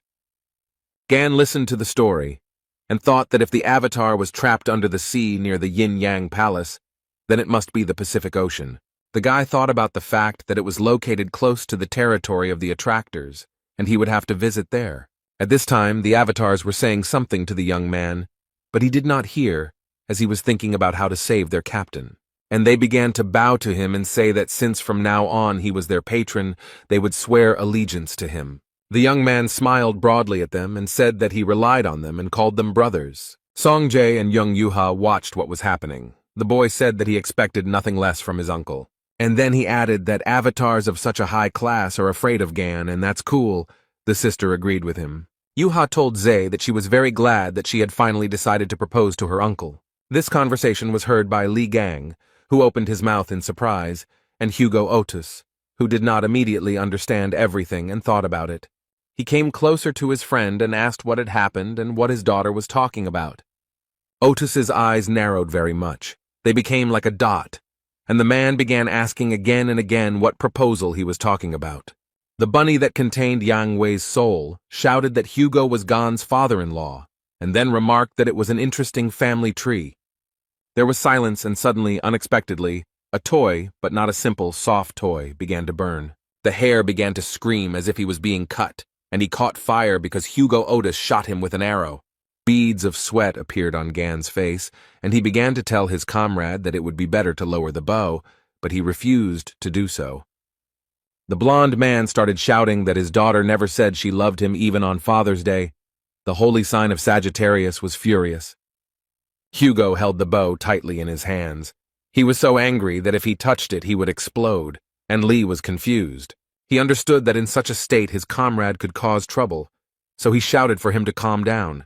The man exhaled, his eyes were burning with fire, and he told Gan in a calm tone to forgive him, but he could not leave him alive. Without waiting for any answer, the holy sign of Sagittarius began to use such a skill as stealth. Lee said through gritted teeth that it looked like Hugo was seriously angry. He used the skill God's gaze to detect his comrade's magical energy.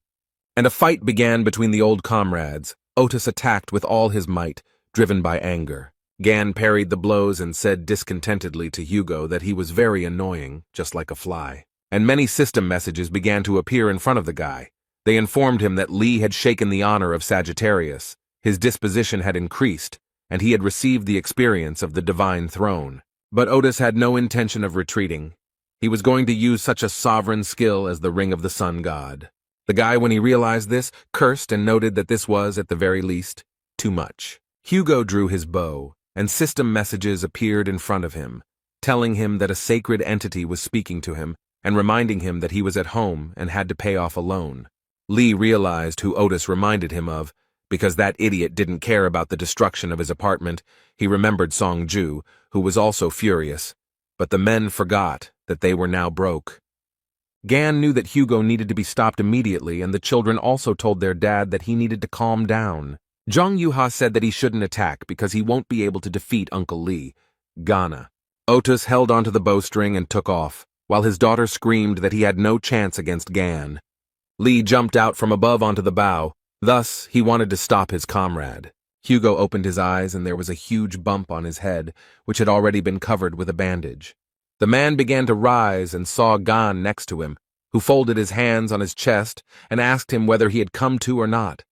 The guy asked why he was so angry about a stupid, childish phrase. Did he look like a person who could seduce the children of a close friend? And added that he almost burned down the house. And then he added that Otis's children are embarrassed to express their thoughts in front of him, but they have very deep feelings for him, and even now they brought snacks to cheer him up. The brother and sister smiled. Yuha noted that Dad was awake, and Son noticed that they brought strawberry cake and his favorite coffee. The children handed the food to their father, and he looked at it, and tears appeared in his eyes. He became emotional, and a few seconds later, he rushed to the children to hug them, the fair-haired man sobbing loudly. Song approached Lee and said that he had sent the video of the battle to reporters as he had requested, and his uncle praised him for the work he had done. The boy said that his uncle stroked his head and now he will not wash his hair. Hugo heard these words, turned and looked intently at the guys. Z also brought the cake to his uncle and told him to try it. The man asked why there were so many strawberries on it, and Otis looked at the piece of cake that was intended for him, and one detail surprised him greatly. He pointed at the cake and asked Yuha where the strawberries on his piece of cake had gone. The girl smiled cheerfully, winked, apologized to her father, and said that she gave it to her uncle. Otis seemed to break loose and started running towards Lee, who had a cake with lots of berries. Gan began to eat and did not suspect anything, when the man grabbed him and began to shake him. The roar was heard throughout the entire yard. Smoke was coming from the roof of Otis's house. He almost burned down his house again. Lily Quinn was sewing up a stuffed bunny, and it was talking about how Hugo didn't know anything about raising children. Yuha watched as her father demanded that Lee give him back the strawberry, but he replied that he ate it. Z asked her father not to take food from his uncle. The girl watched all this disgrace with a smile on her face. When her mobile phone made a sound, she received a message, which she was very surprised to see. Her pupils narrowed very much. Chan was scared because the message said that the Red Class Thousand Paw, which was bringing disaster, had appeared, and all Templars were to immediately respond to mobilization. Templars began to slowly gather along the coastline of Manila, Philippines. They armed themselves and began to talk about how they would have to fight the Red Class's attraction if they had a chance to defeat it. One of the men started shouting for people not to give in to fear, because hard times are another opportunity to prove themselves. He added that their boss had not yet shown up, so they had to defeat the Red Class Thousand-Pawed one themselves. The guy suggested showing how much the Leo branched out, and humanity would have another opportunity to make a leap towards a bright future. The men supported the speaker and began to shout. Yuka covered one ear and thought that she wants to go home because she misses her uncle. Everyone who gathered near the tent donned gas masks and helmets and were in a determined mood. There was an old man in the tent. He said that these uncouth barbarians made a noise for no reason, so they were most likely trying to suppress fear. He said that he didn't care about any of this. What was much more important was that the package had to be received. Near Otis's destroyed house stood a girl with a large suitcase. She rang the bell. The door opened and Hugo came out with a construction helmet on his head. He was glad to see the guest. It was his assistant, Yoon Yerin, who said that they hadn't seen the chief for a long time. The girl asked what happened to his house, because even the roof was gone. The man hid his face and told her that it was better not to ask, just to accept it as a fact. They entered the house, the TV was on, and the news was broadcast. Yoon asked if the eyes were watching the news about the Thousand Paw. Hugo said that he was watching and noted that Yuha also headed there. The man saw a box in the assistant's hands and asked what it was. The girl replied that it was lying by the door and asked if they were expecting a parcel. Yoon threw the box, and Hugo called out to Lee Gang so loudly that his construction helmet flew off his head. The tool broke, and the guy got a system message saying that due to the poor quality of the tool, the materials were destroyed. Lee stood over the table with a hammer in his hands and said that there had been another failure, and not the first time. The weapon was destroyed, and a system message informed him that he needed a higher class tool, and the man thought that this was the limit of the craft hammer. Lee thought that it was very annoying that he had lost his hammer of attainments, and now it would be difficult to find out where it could have disappeared to since 20 years had passed. The guy looked at the slime and thought that it was hard to make relics larger than average size with it, but before the battle with the maiden, one way or another, he needed to prepare better. A system message informed Gan that a follower of another constellation had infiltrated the domain of the great Ophiuchus and the pitiful Sagittarius. The box that Yoon brought into the house was opened, and a voice was heard from inside asking if it was Sagittarius Hugo Otis. The strange creature told the fair-haired man that they had not seen each other for a long time and said that his name was Sergeyevich. Otis frowned. He realized that it was Capricorn and told him that it was a ridiculous joke, and noted that such nastiness was more in the spirit of Yang Wei. Lee came out of the workshop with a huge hammer and said that he was curious about who had gotten in and recognized the old man. Sergeyevich said that he was glad to see Gan in good health, but Otis and his assistant were very scared. The monster that was in the box introduced itself, said that its name was Vladimirov Ivan Sergeyevich, and asked if the guy remembered it. Lee asked again if his name was Sebastian, and he replied that Ivan Sergeyevich, Hugo, and Aaron were standing behind, covered in sweat.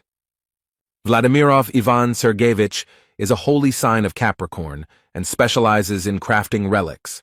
After the disappearance of the strongest awakened, he had a hand in all combat relics. Capricorn was about to tell Lee Gan the reasons why he was actually looking for him. The guy started to take it out of the box, and he said that he would like to apologize for what happened earlier. Gan pulled Capricorn out of the box, threw him aside, and he continued to talk about how he wanted to build a new, mutually beneficial relationship. Hugo approached Gon and asked him if perhaps he should have listened to Sergeyevich first, and he replied that his friend should stop talking nonsense. Capricorn lay beaten in the middle of the room.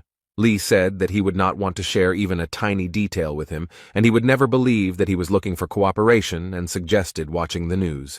Vladimirov Ivan Sergeyevich said that Gon still has the same bad temper, so there will definitely be a headache. A warrior entered his tent and said that it was time for them to move out, and he was surprised. The holy sign of Capricorn looked out from the tent and told those present that it was worth taking a look at what this thousand-pawed one looked like. The reporter said that they were in Manila, the capital of the Philippines, and they would be broadcasting a raid on the red-class monster, Thousand Paw. Thousand-fingered is a huge monster that was subjected to Ligang 20 years ago. It seems that it is a descendant of that terrifying attraction that appeared here, near Manila.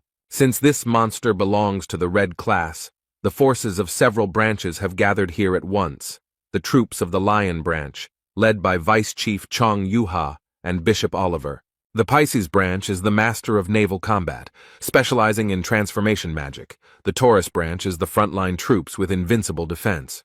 The Aquarius branch are the priests of the battlefield, who are capable of neutralizing even the nuclear threat with their magic. Capricorn branching are great experts in creating and improving all kinds of weapons. Many branches gathered in this location to eliminate the emerging threat, and the holy sign of Capricorn appeared here in person. Lee and Hugo exchanged glances, wondering what the old man was doing there. Most likely, the saint did not come there empty-handed. He wanted to show what he was capable of. Vladimirov Ivan Sergeyevich put his hand forward and began to be attracted to it, like a hammer to a magnet. The old man smiled triumphantly. He called upon the sovereign relic of Capricorn. It was the hammer of understanding. The boys' mouths dropped open in surprise, and Hugo asked Gan if it was his thing. And the warriors began to say that the holy sign of Capricorn is a great inventor. He improves relics right before the start of the battle, and the whole world knows about his incredible skill. Lee started screaming like crazy that it was his relic. The guy couldn't understand what was happening. Gan pointed his finger at the TV screen and said that Sergeyevich was an old goat, and added that he was fed up with the fact that his instrument had been stolen and that this cretin was still acting up. The guy called the old man a bastard and said that he would deal with him even before Virgo. He started running and told Hugo that they were moving out immediately to teach Capricorn a lesson. The men had not yet begun to gather when a reporter's voice came from the television saying that something had appeared, and Lee directed his gaze to the screen. The young man saw the waves swaying, and the journalist reported that it was coming out of the ocean. It was a terrible sight. The ocean was raging, and from its depths appeared a huge, terrible monster, the thousand-pawed. A huge number of eyes watched the appearance of the terrible monster. They were all tense and scared. Thousand Paws, a red danger-level monster, began to show its paws and gradually approach the shore. One of the warriors shouted very loudly for everyone to get ready. The second one got scared and replied, "There is no need to rush." The guy noticed that the monster was holding something on the end of its tentacle. It looked very much like a human silhouette. The man who was in the tentacle of the monster, although huge and pumped up, screamed loudly from pain and horror. The warriors who were watching all this opened their eyes and mouths wide. The man in the tentacle seemed very familiar to them. It was Stephen Marker, who screamed at the monster like a madman to give him his bone. It was this bone, not the man, that Thousand Paw was holding. The warriors began to talk about the fact that Marker was fighting the monster for his artifact, because huge amounts of money had been invested in it. So the guys understood Stephen's zeal. Bishop Lavovo was very angry. He thought that Marker was still possessed by this useless bone, and shouted for the head to return to them and pull himself together. The head of the Capricorn branch approached Oliver and asked what the young man was doing, and the guy got very angry. The old man said that the Holy Lion and the Thousand-Pawed had just appeared, and asked why his people were still standing rooted to the spot, and noted that even though he was a saint, the Lion's branch should take command. Sergeyevich said that if Oliver was afraid, he would gladly take on this role. The bishop thought that the old man was a slippery type, but he himself said that he was just about to give orders. The young man walked closer to his warriors and told them to take the potion that the Capricorn branch provided. Oliver then commanded the fish branch to cast a spell to move through water, and Bishop Elvov ordered Aquarius to be given buffs to their combat skills and survivability. The tourists had to create a line of defense along the coast to keep the monster out. Then the bishop asked if everyone was ready and noted that it was time to finish off this vile monster and ordered the lions to attack him. And all the warriors of the lion branch immediately rushed to attack the monster. They ran and screamed very loudly. Oliver then ordered his charges to use a skill called brutality. The brutality skill was activated and the warriors gained insane beast power. Vice Prime Minister of the LV branch, Chong Yu-ha, reported that the LV advance force had entered the battle. The girl then ordered all the Templars to release their magical energy. They began to carry out the command, and Yu-ha began to use the single branching skill Midnight Beast Charge. Chon shouted that the Midnight Beast had worked and ordered all the warriors to move forward. And the Templars, all as one, began to advance on the terrible monster Thousand-Pawed. The monster was so huge that the warriors on it were like fleas on a dog. He could feel their movements. And Stephen Marker, screaming like a madman that the warriors were idiots and they should stand there until he took his bone back. They told him to stop talking nonsense and wait quietly, and the jock was yelling that he had almost taken her. They kept shouting at the Marker to let go of the bone, but he resisted like a ram. The Templars watched everything that was happening and thought that all the guys would die senselessly. Yu-ha overheard this conversation and said that she didn't want to go out of her way to save Stephen, but it seemed she had no other choice. The warriors began to stop her. They said that they needed to put buffs on her first, but the girl replied that there was no need for that. And without thinking twice, Chon Yu-ha went to help her warriors. The beauty was in a great hurry. Vice Prime Minister of the branch, Lvov flew to help the head, who watched everything with clenched teeth. Something out of the ordinary happened. Stephen Marker and the bone began to fly in different directions. Yu-ha landed on the ground and announced that the rescue of the lion branch leader had been successful. A few minutes later, he landed right in the water, and his relic, which he couldn't tear himself away from, fell next to him. Stephen Marker emerged from the water and began spitting out the water that had gotten into his mouth. The young man was feeling great when suddenly someone jumped right on his face. The people who stood nearby and watched everything that was happening were shocked. Chan quickly closed the distance and cut off the monster's tentacles with one swing, while Marker screamed at her to get off him. The warriors joyfully shouted that the leader of the lions was finally saved, and it was time for them to rush into battle. They ran so fast that dust flew, because they didn't want the lions to take all the glory for themselves. Someone shouted to cut off the tentacles, because they were in the way. Others commanded to aim for weak spots. Some warriors shouted that the one who was pulling had already moderated his ardor, while others insisted that they had to continue pressing. Then, something out of the ordinary and unplanned happened. The warriors began to run away. It was a tsunami that disrupted all the warriors' plans. Screams were heard from different sides. For everyone present, this was all very unexpected, but they quickly gathered and began to block the wave. The Taurus Branch Templars quickly used the impenetrable wall skill. The warriors of the Taurus Branch asked each other if this was really a volcanic eruption. But the answer to the question never came. Someone shouted for everyone to look forward. A monster appeared in front of them. The warriors couldn't understand what the hell was going on, because they had only dealt with one monster. In front of them appeared the titanic, misfortune-bringing 10,000 paws. It also belonged to the Red Hazard class. The Templars began to discuss where this monster came from. The head of the Capricorn branch stood near the tent. He looked at the monster and could not say anything clear. He recovered from the shock a little and said that since such a creature had appeared, there was no other choice.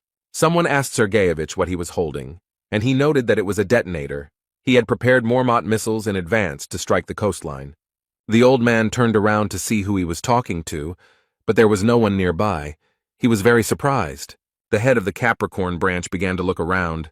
He was very scared. Just then, the detonator that was in his hand suddenly exploded and shattered into pieces. The old man looked at his hand and could not understand what was happening, as a slime began to approach him very imperceptibly. Literally a few seconds later, it swallowed up Ivan Sergeyevich Vasiliev and stopped on the shore. Someone nearby said that Sebastian, aka Sergeyevich, is a real headache. He knows about it. The guy said he understood that those kids were just splashing around in the water, unable to kill the octopus, but he didn't think that destroying them along with the monsters was too much. Li Gang advised Sergeyevich to sit still on his ass and added that this was the first lesson in the last 20 years, and he would show him how to properly cut meat into sashimi. Chon Yu-ha ran to fight the monsters. She thought that the main forces were already exhausted after the first skirmish with the 1000 Paw.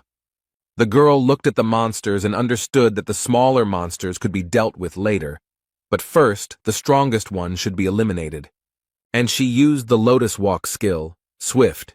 Yuha thought that she had watched the recording of Uncle Gan's battle with Thousand Paw enough times to remember everything.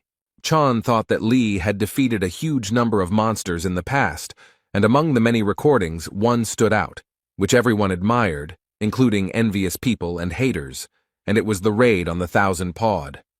The girl remembered a scene from the video where Gan was breaking through the smaller tentacles as quickly as possible.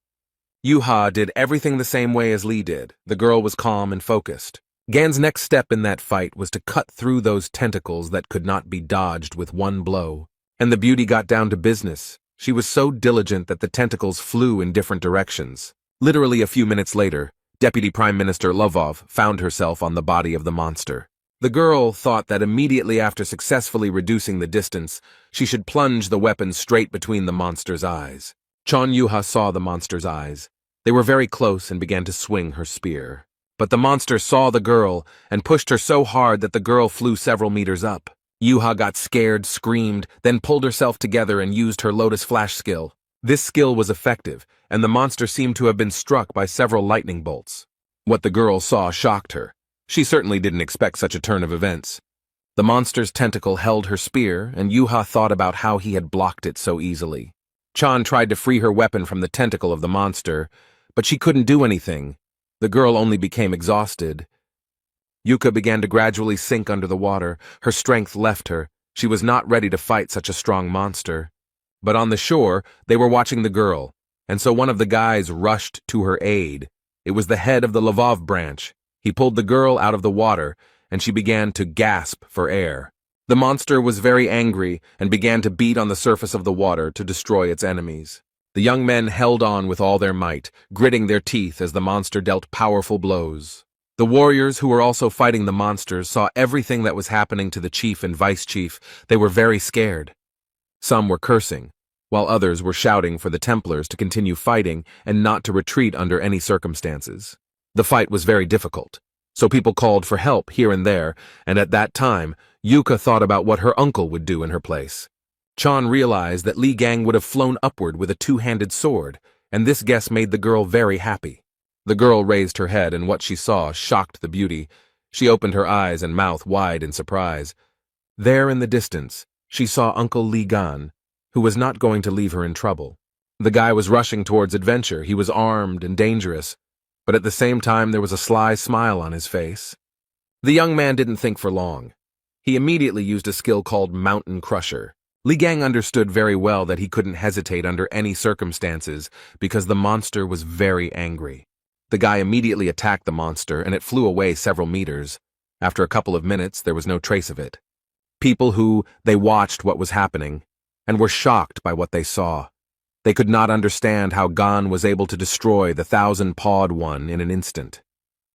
What was left of the monster was washed away from the shore by the waves, and the monster no longer posed any danger. The warriors looked at its carcass and thought that this was truly incredible. The Templars discussed among themselves how Li managed to jump to the monster from the very shore. Those who did not see it said that the other warriors were joking. Gan appeared behind the warriors and said that he thought he had overdone it a bit. The Templars did not expect him to appear, so they screamed in fear. The man asked the warriors why they were staring at him, and then noted that the Templars themselves could not do anything, so he was forced to teach them a lesson. One of the warriors told Li to shut up, so how he appeared out of nowhere and simply finished off the monster. The second supported his friend and said that they themselves dealt with that temptation. The monster captured Gan with its tentacles. He could not understand what was happening, and the warriors who had just argued with him were shocked. Li looked at them and understood perfectly well that they would not come to his aid under any circumstances. And the monster held Yuhi's weapon in one tentacle, and the guy in the other. It was a terrifying sight. Chan began to look into the distance and realized that her uncle had been captured. She screamed very loudly. Beads of sweat appeared on her face from worry. The warriors were also able to see this picture. They began to stutter and ask each other what they should do. The Templars couldn't imagine how they would even fight something like this. The monster had no intention of retreating. His eyes were burning with red fire, and he was clicking his huge teeth. How everything suddenly brightened up. One of the warriors used the Lotus of Disaster skill. The warriors opened their mouths and began to talk among themselves about how this was the vice chief's ultimate technique. The Templars' voices trembled with fear. They opened their mouths in surprise, and someone even said that this could not be. Li Gang emerged from the water, holding a weapon in his hands and shouting very loudly. The man was very angry, and he began to attack the monster with all his might, which began to scream very loudly. But Gan continued to attack. He couldn't stop. The young man was very angry. After a few minutes, he decided to use a skill called Dark Baptism. The warriors who were watching all this opened their mouths in surprise, and their pupils narrowed very much. And Gan stood on the monster and said that he loved huge enemies because they could be chopped into small pieces. The guy smiled through his teeth and said, "Even if these monsters had 1,000 or 10,000 legs, they are still the same pathetic octopuses." Li was tired but pleased with himself. He said he had cut them into perfect bite-sized pieces and added that dinner was served. The beaten monster was floating in the water and no longer posed any danger to anyone.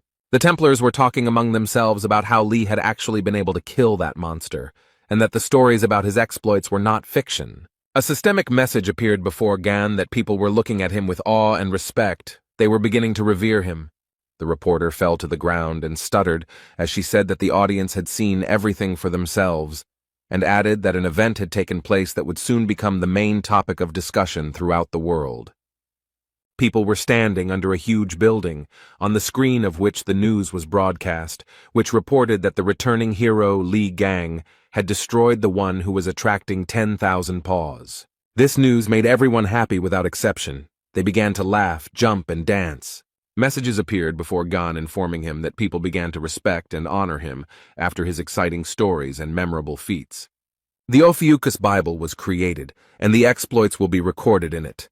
The man said that the book wants him to increase his influence by making his Templars read it. The guy was distracted from his thoughts by some shout. He looked ahead, and on the other bank they were waving their hands and calling to him. It was Yuka. She was very happy to see her uncle and smiled at him. The man also greeted the girl. Literally a few minutes later, Li was next to Chan and immediately asked her if the beauty was hurt. She replied that everything was fine. The man looked at his niece in surprise and asked in surprise what she was hiding behind her back. Li began to ask Yuha if she had decided to take the domino for herself, and she replied that she did not understand what her uncle was talking about. Gan asked if the girl also had a bone fetish, and all Leos were obsessed with them. She replied that it was just a trophy. The guy handed her a piece of something. He extended his hand to her and said that it was her spear, but it had broken during the battle, and then promised that he would soon make a replacement for it. The girl's jaw dropped when she realized that her uncle was forging a weapon for her. She was incredibly happy. Stephen Marker ran up to them, his eyes wide and wild, and shouted that it sounded wonderful. Li asked the jock if he was crazy. Why was he suddenly yelling so much? He looked at his fist and said that it was great news. Stephen said that he was the head of the Lev branch, and Yuka was his direct subordinate. And just when Gan suggested that she forge a new weapon, the girl covered her ears with her hands. And Marker's eyes widened, and he said that this meant that Li would do something for him too, and then he said how could he not be happy about the new weapon. The head of the Lvov branch said that 20 years ago, it was Gan who was responsible for making equipment for all the saints. Marker said that Li destroyed the relic he bought, which is why he is entitled to something as compensation. These words made Gan very angry, and Stephen continued to speak. He told Yuha that he forgives her for landing on his head and even throwing away the bone. The young man could no longer control himself, so he called the head of the Lvov branch a thick-headed sack of shit. Suddenly there was a very strong explosion, after which it became very quiet, but not for long. Stephen said in surprise that it was very surprising that Li could cause explosions with his screams, and the young man replied that it was not him. The warriors began to scream after they came to their senses a little. Many of the Templars needed help. One of the soldiers noted that the explosion covered everyone who stood on the front line. The warrior looked ahead, saw a toothy monster with huge claws, and asked what was going on. The man was very scared. The wolf's eyes were glowing with a mad fire. He was grimacing, and drooling was dripping from his mouth. It is unclear for what reason the people of the Leo branch began to go crazy. It was a terrifying sight. Chan said that the Lion Strike Force suddenly attacked the Taurus branch. She couldn't understand what it was. A voice was heard saying that it was a flare from Mormouth that he had planted, but due to its small size, the explosion was not that big. The young people heard some noise to the side. They turned their heads, and what they saw shocked them greatly. Vladimirov Ivan Sergeyevich, aka Sebastian, aka the head of the Capricorn branch, was heading towards them. In his robotic hand was a slime called Ghana, whose appearance left much to be desired. Lee got very angry. He asked what Sebastian did with the slime, and Stephen asked what Mormor meant, and asked Sergeyevich if he really installed a dangerous bomb in the area where his people were supposed to fight. The Capricorn branch leader told Marker to calm down and noted that he hadn't even started yet, and that the explosion was just a cannon salute before the main show. Lee asked the old man if the madness of the people on the front lines was also his doing. Stephen was surprised when he heard this question. Sebastian laughed and replied that Lee Gang, as expected, was very quick to grasp everything, and decided to show them something more interesting. The old man took out some kind of tube and blew into it, but what happened next was amazing. A breeze blew and a bright greenish glow appeared behind the elderly man. It attracted the attention of some warriors. They looked at it with fascination, and then they began to attack representatives of other branches with increased aggression. They could not understand what was really going on. The warriors who stood on the shore were very frightened. They shouted that the representatives of the Lion branch were running towards them and asking them to stop. Stephen Marker watched everything that was happening. He shouted to his men to finally come to their senses, but they did not hear him. The monsters attacked Chong Yuha. They knocked the girl to the ground, and she quietly called her uncle for help. He would have gladly helped her, but he himself began to be attacked by the maddened representatives of the Leo branch. Sebastian was incredibly pleased with himself, and noted that they hardly had any strength left after the fierce fight with the draggers. Lee Gang was lying face down in the sand. The maddened representatives of the Lion branch were able to knock him down, and the old man was happy. He told the young man that it was nice to see him face down on the ground, and that it was even better than he expected. Stephen Marker clenched his fist and screamed at what the hell the old man had done to his men, and why they weren't responding to his commands. The old man said that neither he nor Yuha had drunk the potion, and then added that his men were excited due to the combination of the potions they had drunk and the influence of Mormouth, and could hear the commands of his whistle. The head of the Lvov branch began to shout for Sebastian to return his people to normal, and he asked him to be quieter, and said that if he wanted his subordinates returned to him, he needed to listen to him carefully. An unusual weapon appeared in front of Stephen, and he looked at it in surprise. He asked with surprise in his voice if this sword belonged to Gon, and the old man replied that it really did, and the boy forged it with his own hands. Sergeyevich said that he had an offer for Marker that he definitely couldn't refuse, and told the jock to use the sword. The old man then added that the weapon should be used to kill Lee Gun. Stephen folded his arms and asked if Sebastian wanted him to finish Lee off, then asked why he would listen to the old man. He calmly replied that the head of the Lev branch had no other choice. Otherwise, he would lose his people forever. The old man said that everything was fine and they should understand each other perfectly. He then noted that they had something in common, and that was a huge envy of Lee Gang. Stephen Marker said that this was complete nonsense, and Sebastian asked how the guy would then explain his obsession with the artifacts created by Lee Gang. The old man added that the muscle man was trying his best to get rid of his inferiority complex, and seeing Lee Gang's strength was like running into an insurmountable wall. Sebastian noted that this also applied to his skills in creating various artifacts. The old man noted that the harder they try to overcome that very wall, the bigger and stronger it becomes. It is impossible to destroy or jump over it. Sergeyevich, foaming at the mouth, shouted that such a chance only comes once in a lifetime and it should not be missed. And then he added that he was not as petty as Lee Gang and this was not a one-sided proposal. The old man smiled slyly and said that he would create for Marker the most powerful weapon in the history of mankind. He also noted that if they joined forces, they would be able to get rid of Gon, and then they would very quickly become the most influential saints. He handed the sword to Marker and told him to take it and kill Lee Gon as quickly as possible. Stephen didn't think for very long. He took the weapon from the hands of the head of the Capricorn branch. Yuka screamed with all her might that the chief shouldn't, because it was an obvious trap, and this old man was too slippery to be trusted. Stevenson looked towards Lee Gang, and Chung continued to scream, the girl asking if Marker could hear her or not. Yuka screamed at the top of her lungs that she would never forgive him if he harmed Uncle Gon. Marker came very close to Lee, who was being held by his enraged charges. holding a sword a few centimeters from his face. The jock frowned, raised his sword, and said that he had the most powerful weapon in his hands. The head of the Capricorn branch frowned, and in an unctuous voice began to tell Stephen to finish off Gan. And the young man pointed the weapon, but not at Lee, but straight at Sebastian. Yuka, who was lying on the ground, crushed by the members of her branch, opened her mouth in surprise. The old man began to call Marker a cretin because he decided to give up his only opportunity. But Stephen shouted at Sergeyevich to shut up and tell him why he should be trusted, considering what he had done to his people. The guy added that he put all his efforts into surpassing Ligan, so he has no time for any complexes. Marker screamed that he would not kill Gan in such a cowardly way. He was very angry. The guy continued to lie on the sand. He was held very tightly so that he could not break free. He listened as Stephen talked about how he had already surpassed him, and all he needed was a worthy weapon. The head of the Lvov branch began to beat his chest with his fist. He told the old man not to compare him to him. He shouted at Sebastian at the top of his lungs that he was promising to create the strongest weapon, but at the same time, he admitted that he was not capable of surpassing Ligan. The marker noted that with such an attitude he would never create anything worthwhile. The elderly man only responded to his opponent that he was behaving very impudently. The head of the Capricorn branch came to his senses a little and told Stephen that he would regret it very much. It would seem that the guy did not hear him or did not want to hear him.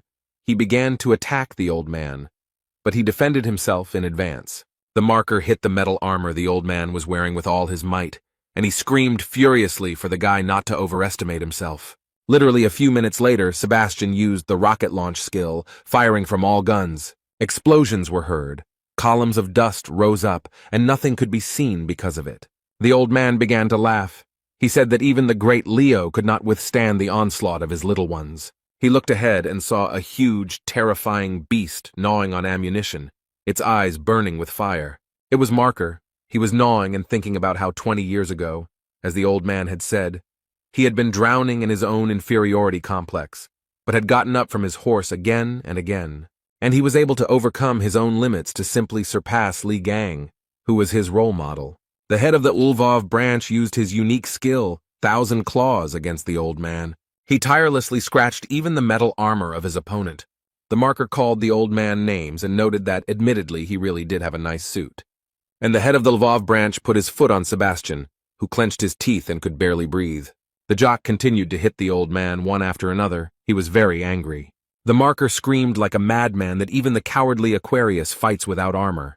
The head of the Capricorn branch wrinkled his forehead, clenched his teeth, and began to beg Stephen to stop, but he was as if he had gone deaf. Lee furrowed his brow, took a deep breath, then exhaled through his teeth and asked if the boys were going to stop fighting. The men stopped arguing with each other and looked in the direction from which the voice came.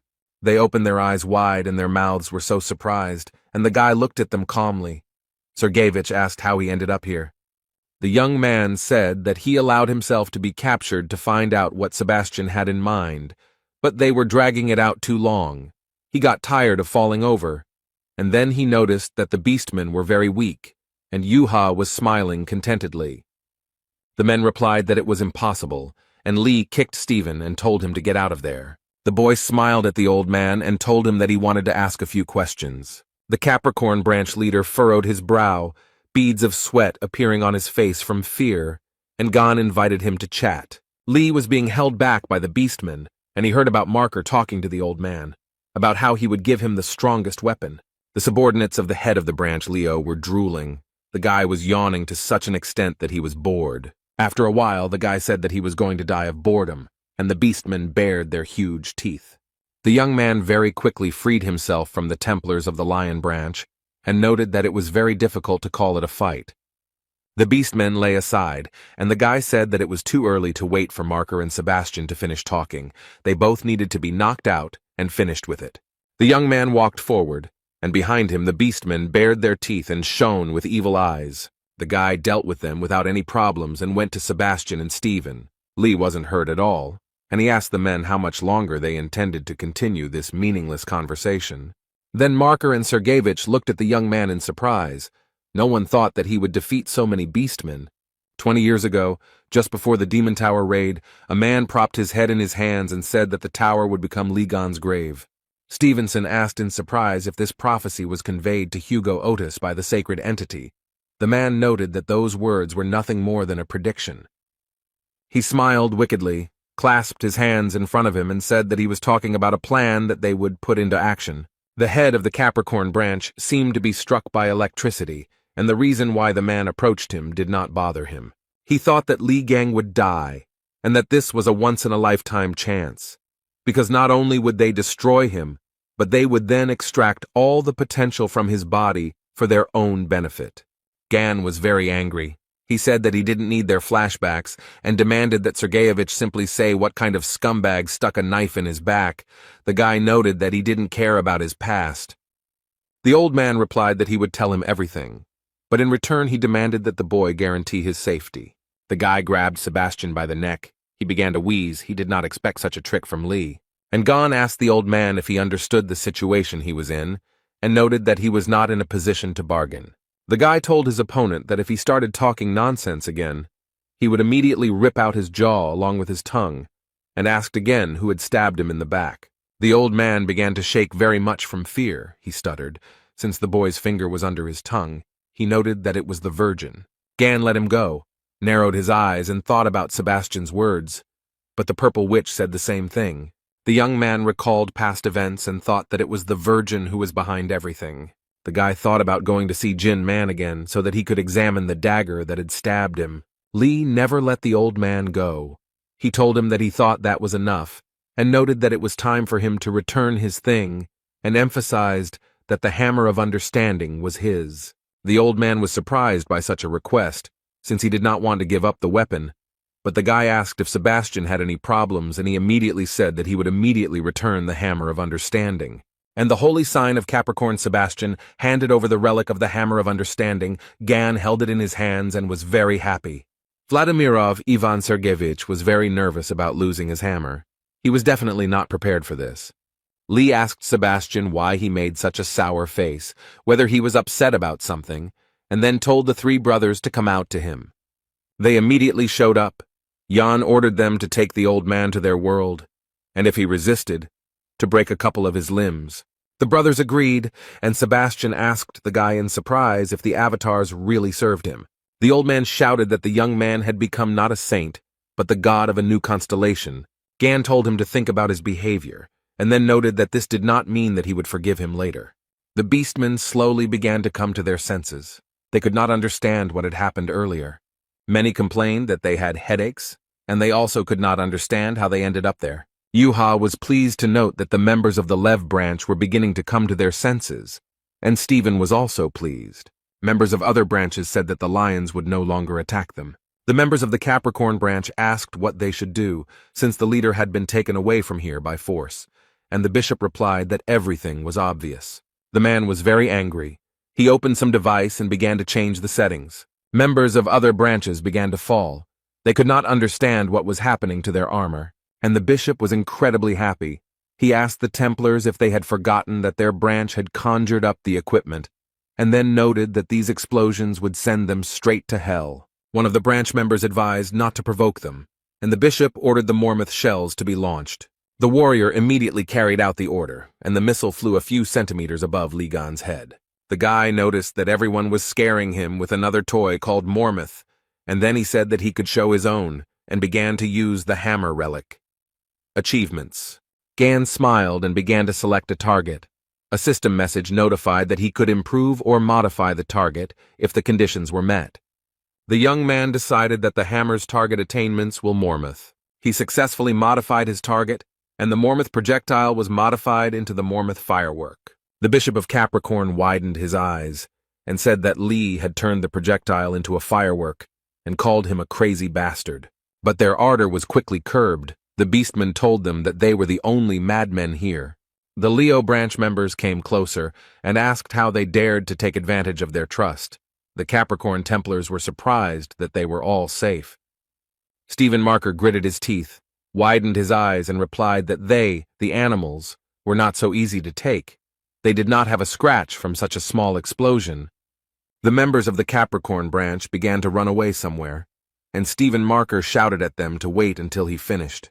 He told Gan that they couldn't just let them escape and asked if he had anything fancy, big, and strong, and he asked why Stephen was asking him again. The head of the Lvov branch was very angry, and Lee thought that it was big, strong, impressive, and easy to swing.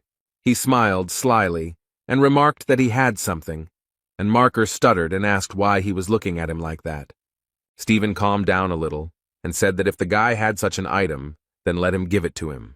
But before he could even finish his sentence, something happened, and the huge man began to scream in a voice that wasn't his own. Gan grabbed Marker by the leg and dragged him somewhere. There was a crazy smile on the young man's face. Without thinking twice, Lee swung with all his might and threw the Marker after the dying members of the Capricorn branch. He watched as the warriors began to scatter in different directions and said that it would be nice to go bowling later. The young man took Stephen by the leg and asked him what he had to say about it. The Marker was so shocked that he couldn't even say a word. The guy dragged him a few more meters, and then he let go of the leg and said that it was uncomfortable for him to hold it, and he would not do it anymore. The action takes place under the protective dome of a European nation. This is the Red Zone. Jane, captain of the Virgo branch search party, thought that the stench was unbearable and that the lures could attack at any moment, so she needed to be prepared. The warriors asked each other if they had heard the news that Lee Gang had killed a huge monster in the Philippines. The girl said she watched the video and noticed that the monster didn't have a chance, while the second noted that the official raiding parties were unnecessary baggage. Someone said that the big losses were also caused by the fact that the Leo branching intertwined with the Capricorn branching. The guy replied that it was to their advantage, because the weaker the opponent, the better. Captain, she ordered everyone to be quiet and asked since when protocol allowed whispering during a mission, and the girls asked her for forgiveness. Jane said that they were not here for fun and advised them not to forget that they were tasked with finding their man, who had disappeared into the outskirts of the dome. The captain noted that the search was already problematic due to the fog, so there was no need to complicate the task. Jane wanted to say something else, but she heard a scream from the side. Someone was calling for help. The girls stopped, but the cry for help did not stop. The captain of the search party noticed that the man was ahead. Jane said she would lead and ordered her branch members to keep up. And there in the distance, someone was begging for help. A man was shouting if there was anyone there, and a search party went forward. Jane wondered if the screams sounded like they were echoing throughout the city, and if her ears were deceiving her. The captain ran forward and thought about how it felt like these were artificial repetitions, like some kind of recording. Jane slammed on her brakes, turned around and shouted for everyone to stop. The captain of the search party looked ahead and thought that something was wrong here. She began to ask where everyone had disappeared to, asking for an answer, but no one answered her. The girl found herself in a place unknown to her, and now she asked to be saved. In Hugo Otus's house, the television was on, from which one could hear the news that several days had passed since Ligan's victory over the enticed 10,000 paws and 1,000 pawed. The young man read a book about his achievements while sipping a cold drink, and the reporter continued to talk about how they were in the Philippines, and how they were trying to move the bodies of those bringing misfortune with the help of a huge crane. Gan looked up from his book at the TV screen, where they were talking about how amazing he was for single-handedly dealing with the threat, making the combined mission seem pointless. The guy said that wherever you look, you see the same news, and he didn't understand why everyone was so surprised by the cutting up of a couple of octopuses. He then noted that at least the news was being told in a positive light. Interestingly, the news was also broadcast on the streets of the city, and people were interested to see that the returning hero Lee Gang had destroyed the one who was luring 10,000 paws. The guy looked at the screen and read in the Bible that the main point of it is to perform actions that can attract attention. After a few minutes, he closed it, thinking that was enough and would deal with the to-do list later. Lee Gang received a new notification. He was asked to check the trials or upgraded skills. He noticed that it was stressing him out. The guy chose the tests. He was interested in looking there first. Several messages appeared in front of him. He thought that this semblance of a quest appeared after his battle with the sacred essence of the twins. The young man regretted that he would not be able to resort to his fighting instinct. But if he met a sacred entity or a huge attractor, then it would not be critical, because this was his specialty. And Lee's two quests seemed quite problematic, because he needed a registrar, and to find his own Templar he decided to deal with them later. He decided to check out the improved skills, and a message informed him that God's gaze had been improved and new additional functionality was available to him. Hugo's assistant was holding a stuffed bunny, which was screaming furiously for her to let it go because it was clean. Gan stood up from his seat and shouted very loudly for them all to freeze in place. He used a skill to test the person's loyalty level. Yoon Yerin, holding the toy in her hands, froze in place with the yellow bunny in her hands, and Lee could see their level of devotion. From the system message, he was able to understand that the Templar's loyalty should be the 100th. If it is less, then the branching power will weaken. The guy understood that he needs to be careful.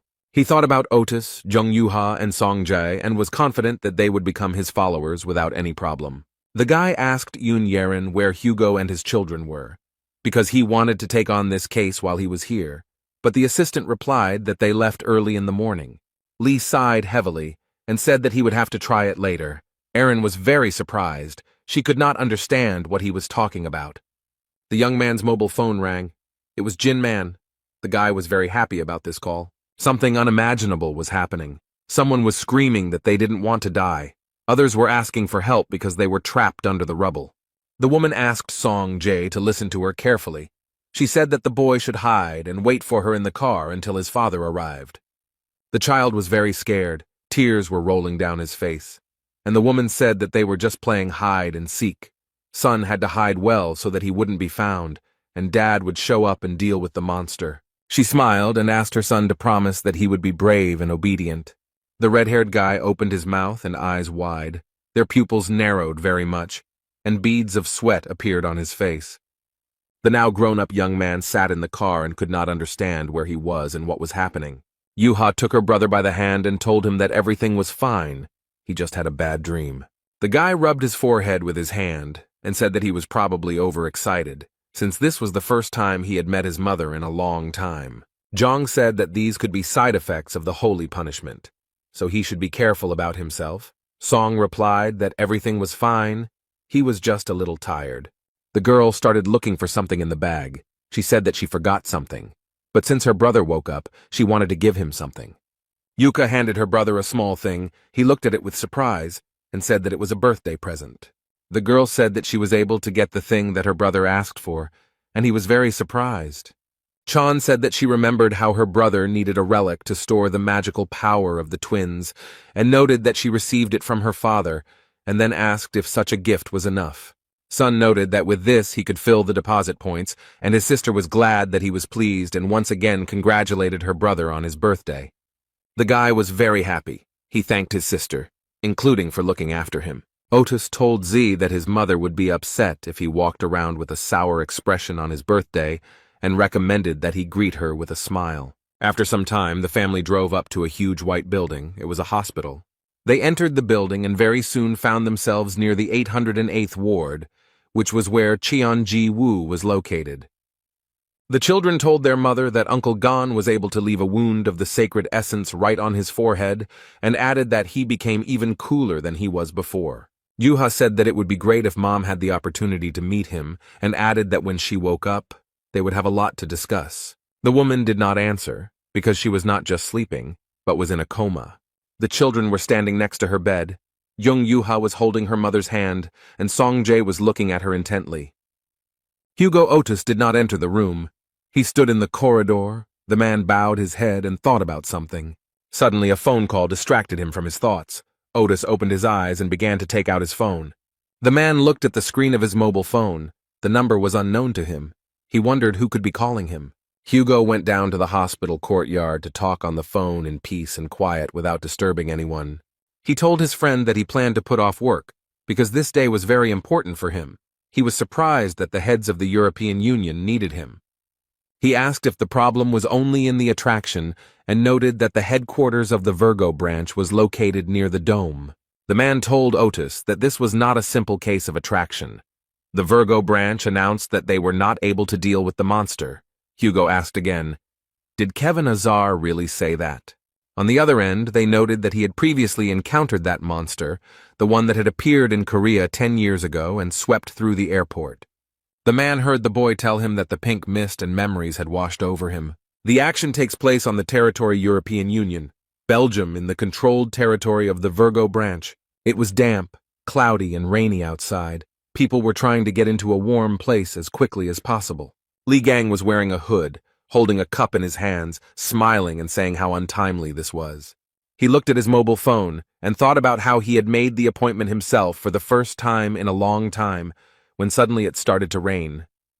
Gan read a message from Songjae asking if he wanted to become his Templar, but his nephew refused because he thought it would be problematic. Although he had hoped that he would agree and realized that he didn't know much about him, Lee remembered how Hugo's assistant had said that it was Ji's birthday. The guy got really angry because he thought she should have told him about it. Yun replied that Song doesn't like to celebrate this day. Gan thought that Jae had deliberately not told him. He thought that Yeren was definitely not telling him everything, since something happened to the guy on his birthday.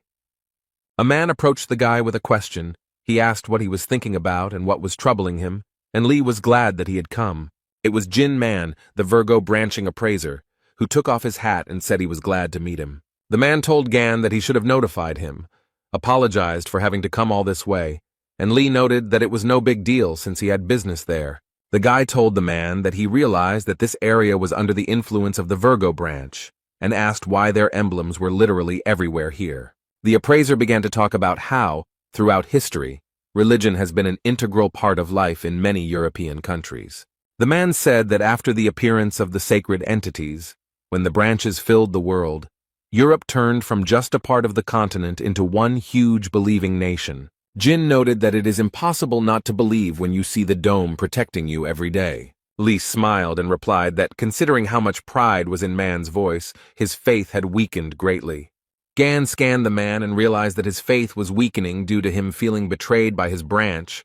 The guy realized that something very serious had happened. The young man told Manu that he thought he wanted to talk about his branching. The appraiser lowered his head and replied that he knew perfectly well that he should not be surprised that it was impossible to hide anything from Lee. Gan began to use the soundproof barrier skill he rented from the Aquarius branch, which prevented any sounds from leaving the selected area using water magic. Jin started taking something out of his briefcase and told the guy that it was time to get to the main thing, to talk about the blade. He took it out and said that it was this weapon that was stabbed into Gan's back 20 years ago. Information about it was erased by sinister forces. The guy listened carefully, and the appraiser said that he managed to partially see the blade's memories. He analyzed them and realized that the one who attacked Gan in the Demon Tower was the holy sign of Virgo, the branch of which he is a member of, and that is Kevin Azar. The events take place in the house of the holy sign of Sagittarius Hugo Otis, where Li Gang has already returned. The guy was talking about how Lily Quinn and Song Jae had turned down his offer to become Templars and decided to remain part of the Gemini branch. Lee thought about how this was all despite what the red-haired boy had to go through. The man began to understand that all this was not just like that and that there was some reason behind it. Yi Gang gave Lily a task to find out why Song Jae joined the Gemini branch and also find out everything about his past. He noted that he needs any information. The girl decided to ask Yang Wei or Heiji about the registrar position later and started writing a message to Jie. Suddenly, the guy came to Lily and said that he had a request for her. She was very surprised. Quinn smiled and thought that she was lucky. The guy showed up just in time and asked what happened. Sun asked Lily to get into the secret archive of the magical library of the Gemini branch. The girl was very surprised. The Gemini branch magic library contained books on magic, collected from all over the world, including the Gemini branch territories. Deep within the building, there is a secret archive containing forbidden books, which only high-ranking Templars have access to. Sun said that he had thrown away his badge, so he couldn't even enter the library, not to mention that with his rank, he couldn't get into the secret archive. He bowed to Quinn and said that he needed to get there. The girl looked at him in surprise. Lily used her skills and told the boy that sending him to the magic library wasn't that difficult. The young man frowned and watched everything that was happening. He didn't think that everything was so easy for Quinn. The girl told him that the secret archive was full of secret, dangerous, and forbidden magic, and asked what the guy needed there. Sun was silent for a moment, and then said that he wanted to find a skill with which he could summon a creature from another world. Soul call. Gan sat on the bench, his head down, thinking about the words the appraiser had told him. After all, he had looked through the records of the last few years. The man realized that several blades similar to that one had been sold at auctions. They were personally assessed by his predecessor, and it seems that he also sensed the ominous energy that emanated from the weapons. He tried to track down the original, and it turned out to be the Virgo's forking blade. Jin showed Lee the screen of his mobile phone and said that the blade was from the Virgo branch weapon storage, and it also contained a large number of weapons with similar energy. The appraiser said the guns were not put up for auction because they were gradually being scrapped. Gan asked the man if his predecessor had told him anything. Man replied that no, he never heard anything from him, since he was killed while he was investigating. Ironically, it was done by the very blade he was looking for. Jin pointed his finger at the weapon and pointed out the place where there were signs of interference, and noticed that the blade was emanating an ominous energy. Someone had hidden all possible traces. The appraiser added that the blade was cursed with a powerful curse that he had not encountered before, and Lee noted that he thought that this curse was manas. Tried to neutralize. The guy noticed that a strong, sinister creature had intervened here. Everything was not so simple. Gan thought that that creature could harm not only the holy sign, but also the sacred essence. The young man understood that curses were Moran's specialty, but his curses did not work on sacred entities. This sinister energy definitely doesn't belong to any of the gods. Even the energy of cancer is nothing compared to this blade's energy, Lee thought.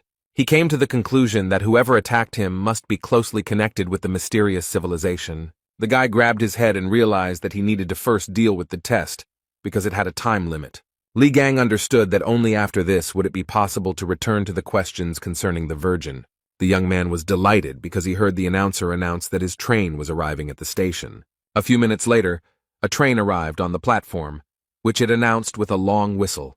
The doors opened and passengers gradually began to leave their carriages. There were a lot of them. Gan continued to sit on the bench. A smile appeared on the guy's face. He was glad that they were already here. He was delighted by the arrival of the elite squad of the holy archer Hugo Otis. There were a lot of warriors. They arrived very quickly, as it was necessary to resolve an important issue as quickly as possible. One of the warriors said that it was necessary to get rid of the attractions in this area today.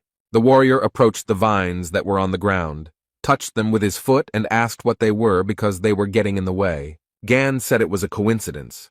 He didn't think they had any business in the Virgo branch territory, and asked what brought them here. The young man frowned and reported that the Sagittarius branch had received an order. He noticed that their branch had a special squad that was engaged in the extermination of the attractors. They were something like mercenaries who solved problems. The guy told Lee that their leader had gone to clarify all the details with members of the European Union. Gan asked in surprise if they had really taken up the job without really knowing anything, and the warrior replied that the chief had accepted the order anyway. He said that the purpose of this task is to bring misfortune, which has some history associated with it. And the guy asked Li Gan if he had heard about the monster that strives for the power of the gods, the Bloody Mist. The action takes place in the European Union Parliament, where a headquarters for the extermination of those who bring misfortune has gathered. The man said that the Blood Mist is a monster that releases mist, which is why it is named that way. It sucks out the soul and life force of nearby creatures. He added that the attractor had appeared about 10 days ago. Hugo asked why they had not gathered an army of people from different branches and dealt with it, but had reacted so late. He replied that the monster was officially considered defeated and should not surface again. Otis asked in surprise that everything was hidden despite the fact that the attracting one had already managed to absorb 5,000 people. The man lowered his head and replied that it had been decades since the branches had worried about losses. Hugo asked what about the Virgo branching. He asked why the head Kevin Azar was not doing anything.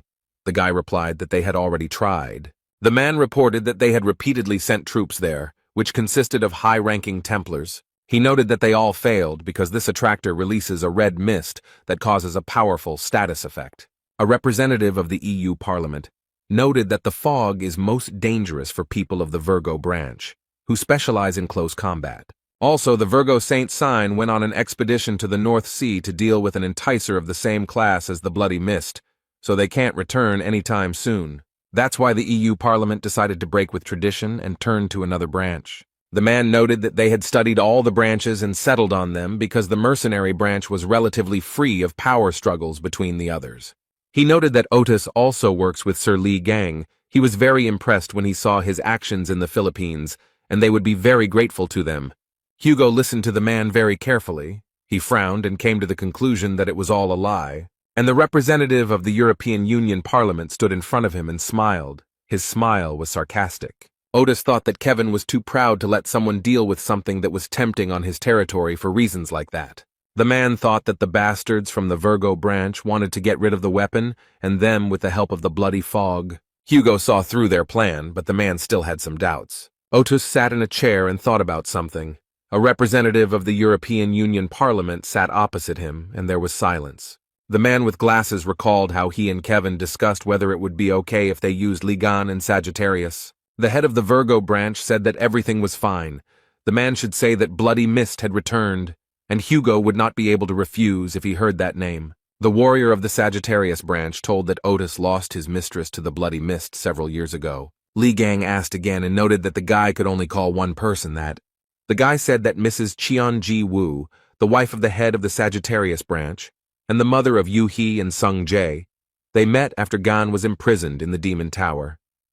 The warrior said that Lee had never crossed paths with her, then told her that the lady had tried to protect her son from the Bloody Mist, and that the monster had defeated the First Templar and the Bishop of Branching. Gan clarified that it was not Lee Jae-won by chance, and the warrior clarified whether the man knew him. The guy replied that he had carried his and Otis's things 20 years ago.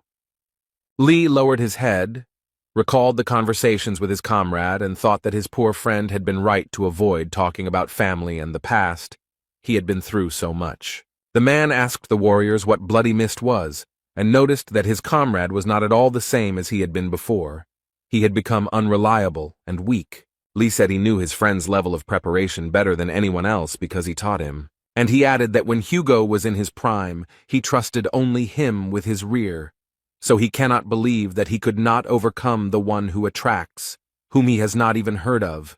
Gan thought that in the past, his friend was one of the strongest among all the saints. That's why Lee turned to the warriors and asked them to explain to him what the hell had happened to him. One of the warriors replied that it was a rather difficult story, but since Li Gang was asking about it, he would tell it. The guy said that this horrific event happened 10 years ago on Song Jae's 7th birthday. The boy sat sleepily, and his mother spoke on the phone about how she had already landed, since 2 years had passed since her last visit.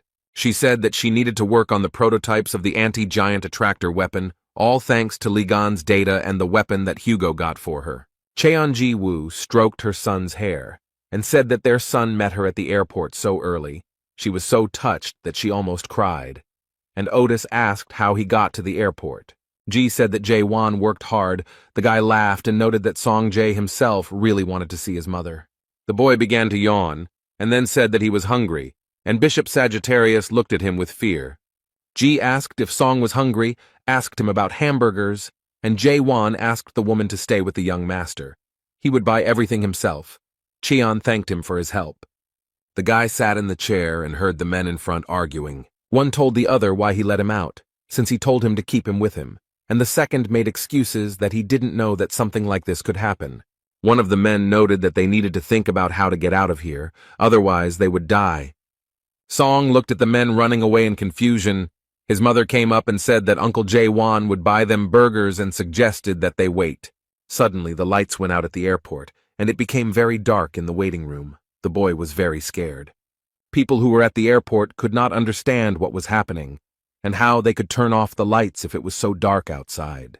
Son asked his mother why the lights went out, but the woman herself did not have an answer to this question. Jae-won bought burgers and was walking back. He thought about why the lights went out so suddenly. The guy saw something. He frowned. His mouth opened in fear and beads of sweat appeared on his face. Cheon-ji Woo covered her son's eyes with her hand, and Wan-woo told him that they had problems. Woo-ji's bag of food fell from his hands and fell to the floor, scattering all over the airport floor. The monster attacked the woman and child, and the bishop of the Scorpion branch immediately rushed to their aid. Cheon-ji Woo was very scared, her son too, because he broke free and saw the monster, and Jae-won began to push them away from the epicenter of the incident. The monster opened its mouth wide, and the young man was drawn to it as if by a magnet. The woman and child were very frightened. They were crying in horror, and the boy was calling for Uncle Vaughn.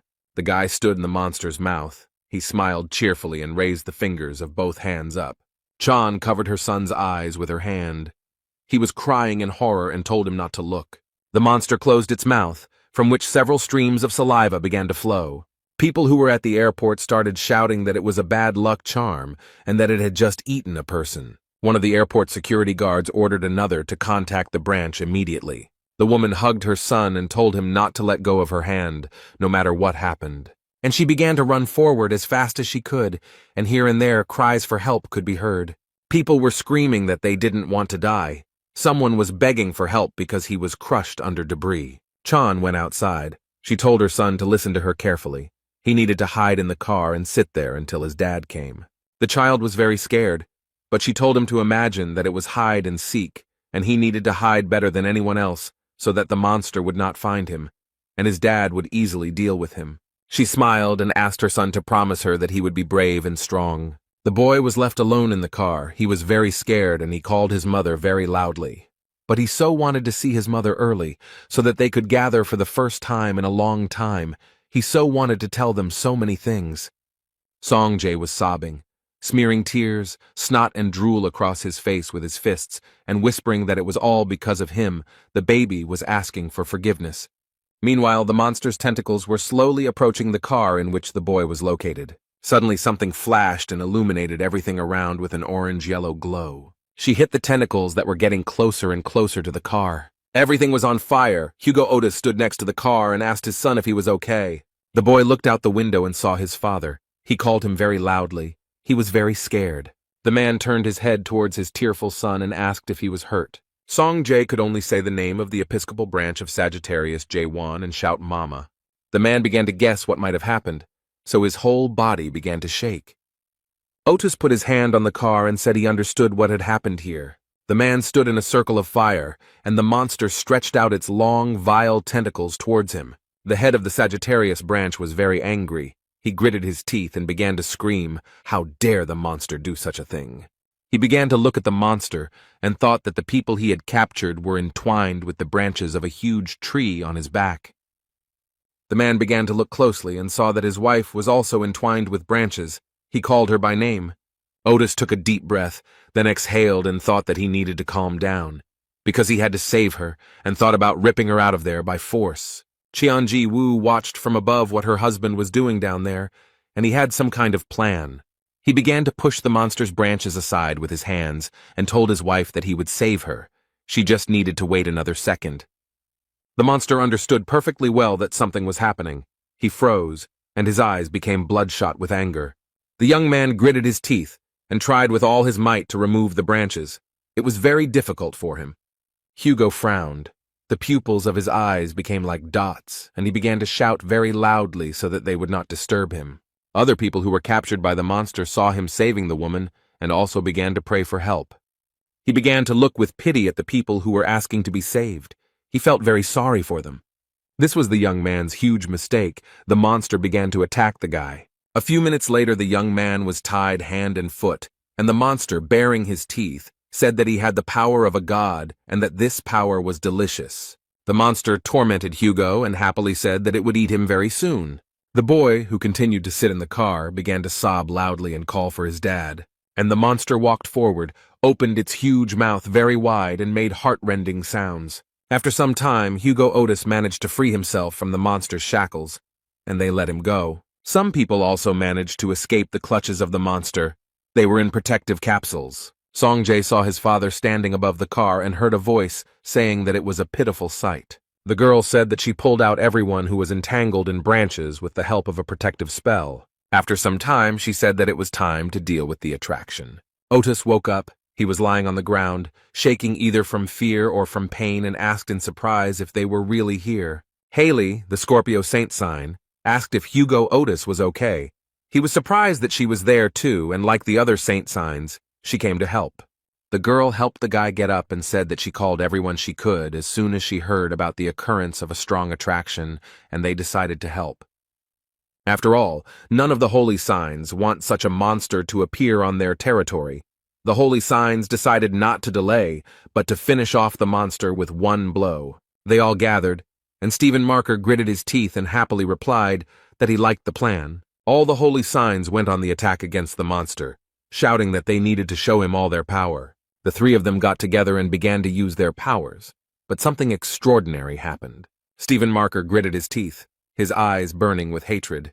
He said that the monster simply went and devoured their powers. The holy signs also began to observe how the monster began to heal its wounds very quickly. They looked at the monster, who was very angry, his eyes burning with hatred.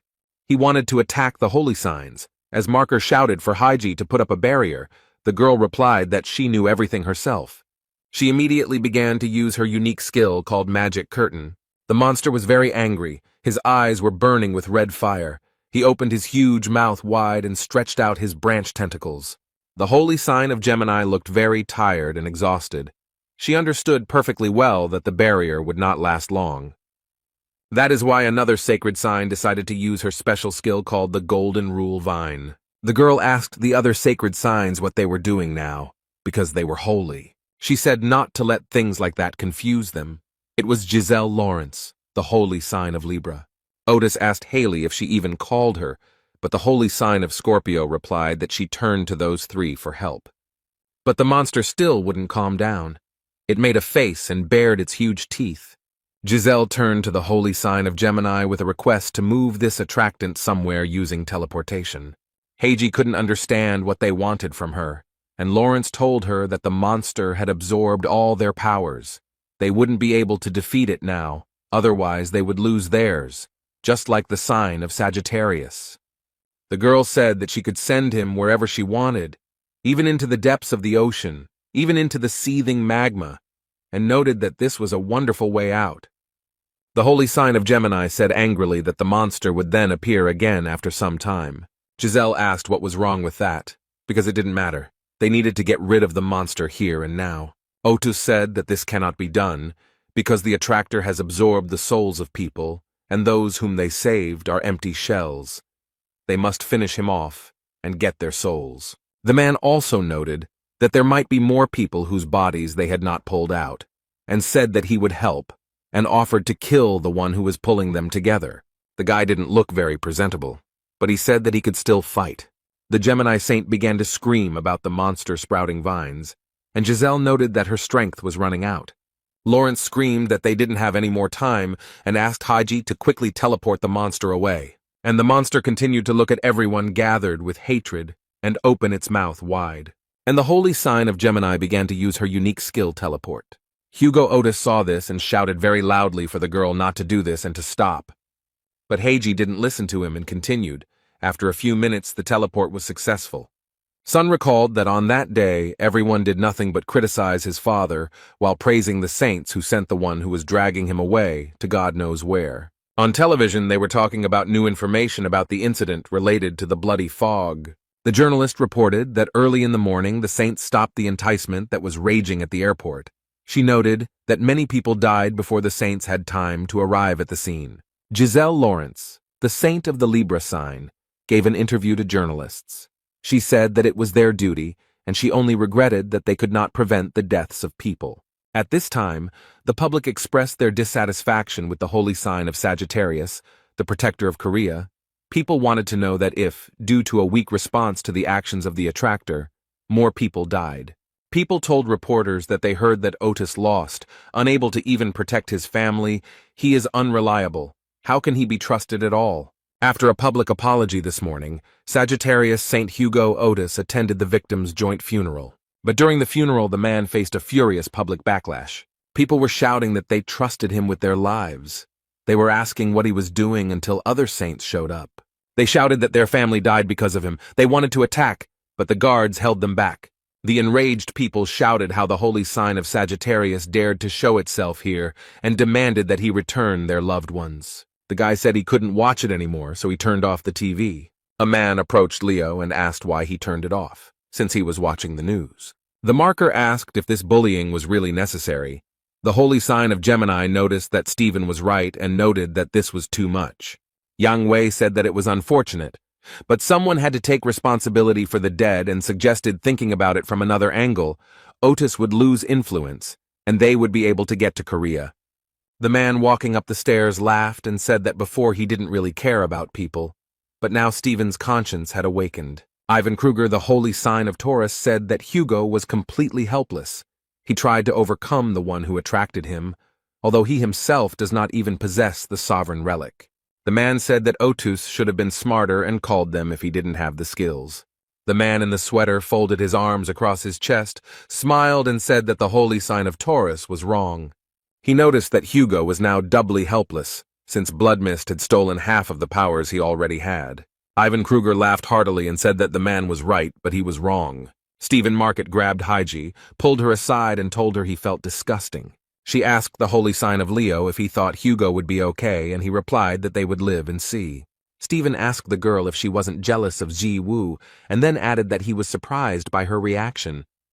Heiji replied that she never liked her, but this was not the outcome she wanted. She paused for a moment, then added that Hugo was one thing, but she felt very sorry for his children. It was raining heavily. Hugo Otis walked forward with paparazzi on both sides, not bothered by the bad weather. They immediately began asking the man what he could say, and then noted that the public was outraged, and the journalists were also interested in whether Otusu had the shawl of the dead. One of the journalists, who was being held back by security, asked when the funeral would be held for his family members. Reporters also said that the redirection of the wounded to the Scorpio Hospital was an act of ostentatious generosity, and asked Hugo to comment on this. Otus's assistant said that the head had already given all possible comments at today's press conference, and he needed to meet with patients, so he asked journalists to calm down. When the journalists were left behind, the holy sign of Sagittarius asked his assistant what was wrong with Jae-won. She reported that the bishop's body was found and moved to the hospital. The monster vomited it out of itself, since it could not swallow it. This happened before Hugo encountered the monster. The girl noted that this happened because Vaughn had been fighting in the stomach of the attracting one until the very end. Otis asked to send the bishop to the intensive care unit when he was here. The man was also grateful to Haley for her generosity in allowing him to use her hospital, and the assistant listened to these words and frowned. She screamed that Otis should not take responsibility for all this, because he lost his family and fought. The assistant noted that it was not too late to tell the world the truth. The man replied that people could have been saved if the bloody mist had actually been destroyed. The souls would have returned. This was a way to save them. Hugo knew that he couldn't tell the victims' families that their loved ones were dead because they had lost their souls, which they could get back if they defeated the puller. The assistant replied that it would give them false hope for something that would probably never happen. The man was thinking about something. He remembered how the monster had taken him captive and realized that he had lost most of his powers then. Because the other saints were unable to deal with the monster, they had to move it to an unknown location. Otis asked which of the saints in such a situation would want to risk their lives and strength to return the souls of people, and even if they managed to find him, would they be able to win? The assistant screamed that now everyone hated him, even though he had done nothing wrong. She asked why this was happening, but the man firmly said that it was his fault. Otis said that he was unable to protect them because his strength was insufficient, and he failed to keep his promise to Gon, even though he trusted him with the safety of Korea. He said that he deserved all of this, both condemnation and accusations. Hugo understood that the situation was unpleasant, but it was his burden and he had to bear it, and he thanked Erin for her concern. The girl replied that she would go check on Ji Woo. She was worried because Sung Jae and Yu Ha were alone there. The vice chief approached the girl and told her that the reason the chief decided to redirect the victims to the hospital rather than allow a funeral was because he believed that they could be helped to wake up. The man noted that this is not possible now, but the leader will never give up. The vice chief noted that if Otis renounced them, then he would renounce both his wife and the bishop. The head of the Sagittarius branch approached the chamber on which there was a sign with the number 808. His wife was there. He reached for the door handle and heard his son Song Jae talking to his mother, asking her for forgiveness. The boy sat on the chair, his face buried in his knees, and said that he shouldn't have whined that he was hungry. He recalled the events at the airport and said that they should have left there earlier. Son noted that in such a situation, everything would have been different, and his mother and Mr. Jae-won would have been fine. The child added that Dad would have defeated the one who was pulling, and everyone would have been safe. The child cried loudly, asked for forgiveness, and said that it was all his fault, that he was so sorry that everything happened this way. Hugo Otis stood outside the door of the room, heard everything his son said, and sobbed silently. The man should have gone in and told Song Jae that it wasn't his fault, but he couldn't let his son see him in that state. Li Gang listened attentively to his comrade. The people nearby were crying, and Otis said that the son would then blame himself for the fact that his father was in a disadvantageous position. Gan said that he shouldn't have asked about all this, and Hugo said that sooner or later he would have to tell about everything. Otis said he was surprised his friend made him tell all this as soon as they arrived, and Lee said got on his nerves. He couldn't stop crying while he was telling it. Hugo noted that the blood mist had been found and needed to be dealt with once and for all. The blonde man said that he would finish off the monster no matter what. The monster thought that the remaining forces of the sun god were coming to him of their own free will, also with the power of the snake god. The monster was very angry, because he understood perfectly well why they were going to him, and said that he would eat them all. Otis ordered his subordinates to catch and burn all the bird-like lures, because they cannot be left, as they can place in the future. The young man handed him a can of drink and told him to drink it while he worked. The man thanked the warrior. Otis began to drink the drink as other people began to call him. Their faces showed surprise. They handed the man a box of chocolates and told him to eat them while he worked. Hugo thanked them. As soon as he brought the candy to his mouth, other people came up to him and started calling him. From all sides, they presented him with various gifts. The man did not have time to thank them. Hugo started asking what happened to them, and then clarified that it was because of the story he told. They answered that no, they just wanted to share it with him. The warriors told Otis that they were going to expand the radius of the area they were exploring and go on a reconnaissance mission, and Lee told Hugo to eat while he was being taken care of. Gan was eating some candy when he heard Lily Quinn calling his name. He immediately recognized her voice. The girl said that she had just spoken to Song Jae and asked if he had time to listen to her. Lee asked what she had managed to find out, and he also asked where the guy was now. Song Jae stood in front of the entrance to the secret archive of the Gemini Branch Magic Library and thought that he was finally here. The guy frowned and said that he wanted to find a skill in the library that could summon a creature from another world, and that was Soul Call. Z said he would leave, but now he is still part of the Gemini branch, which means he can get this skill. Soul Call is a unique skill that can be used to summon a creature from another world to ours. Sun said that this meant that he would be able to summon the souls of people. He had wanted this for a very long time. The young man wanted to do everything he could, no matter what it was, since his mother and Mr. Jae Won were in a coma. They are deprived of their souls because they spent many years protecting him from a terrible monster. The guy beat his chest with his fist and said that he wanted to bring back the souls of not only his loved ones, but also those people who also suffered that day. Lily Quinn stood in front of the young man and listened to him attentively. She wanted to help him. The authorization was completed, and thanks to the Queen of Spirits, the guy could enter the secret archive of the Magic Library. He thanked her for her assistance. Lily said she was sure it wasn't easy for the guy to share all of this, thanked him for his revelations, and told him not to overexert himself. The guy went inside and thought that he couldn't miss the opportunity that had come his way so hard. Sun wanted to take the book Grimoire of the World Tree, but he didn't have enough points for it. They could be replenished by donating. And the young man decided to donate his bracelet to the Gemini branch. The bracelet began to disappear little by little. Z mentally thanked his sister for such a cool gift. He received the required number of points. Access to the book was obtained.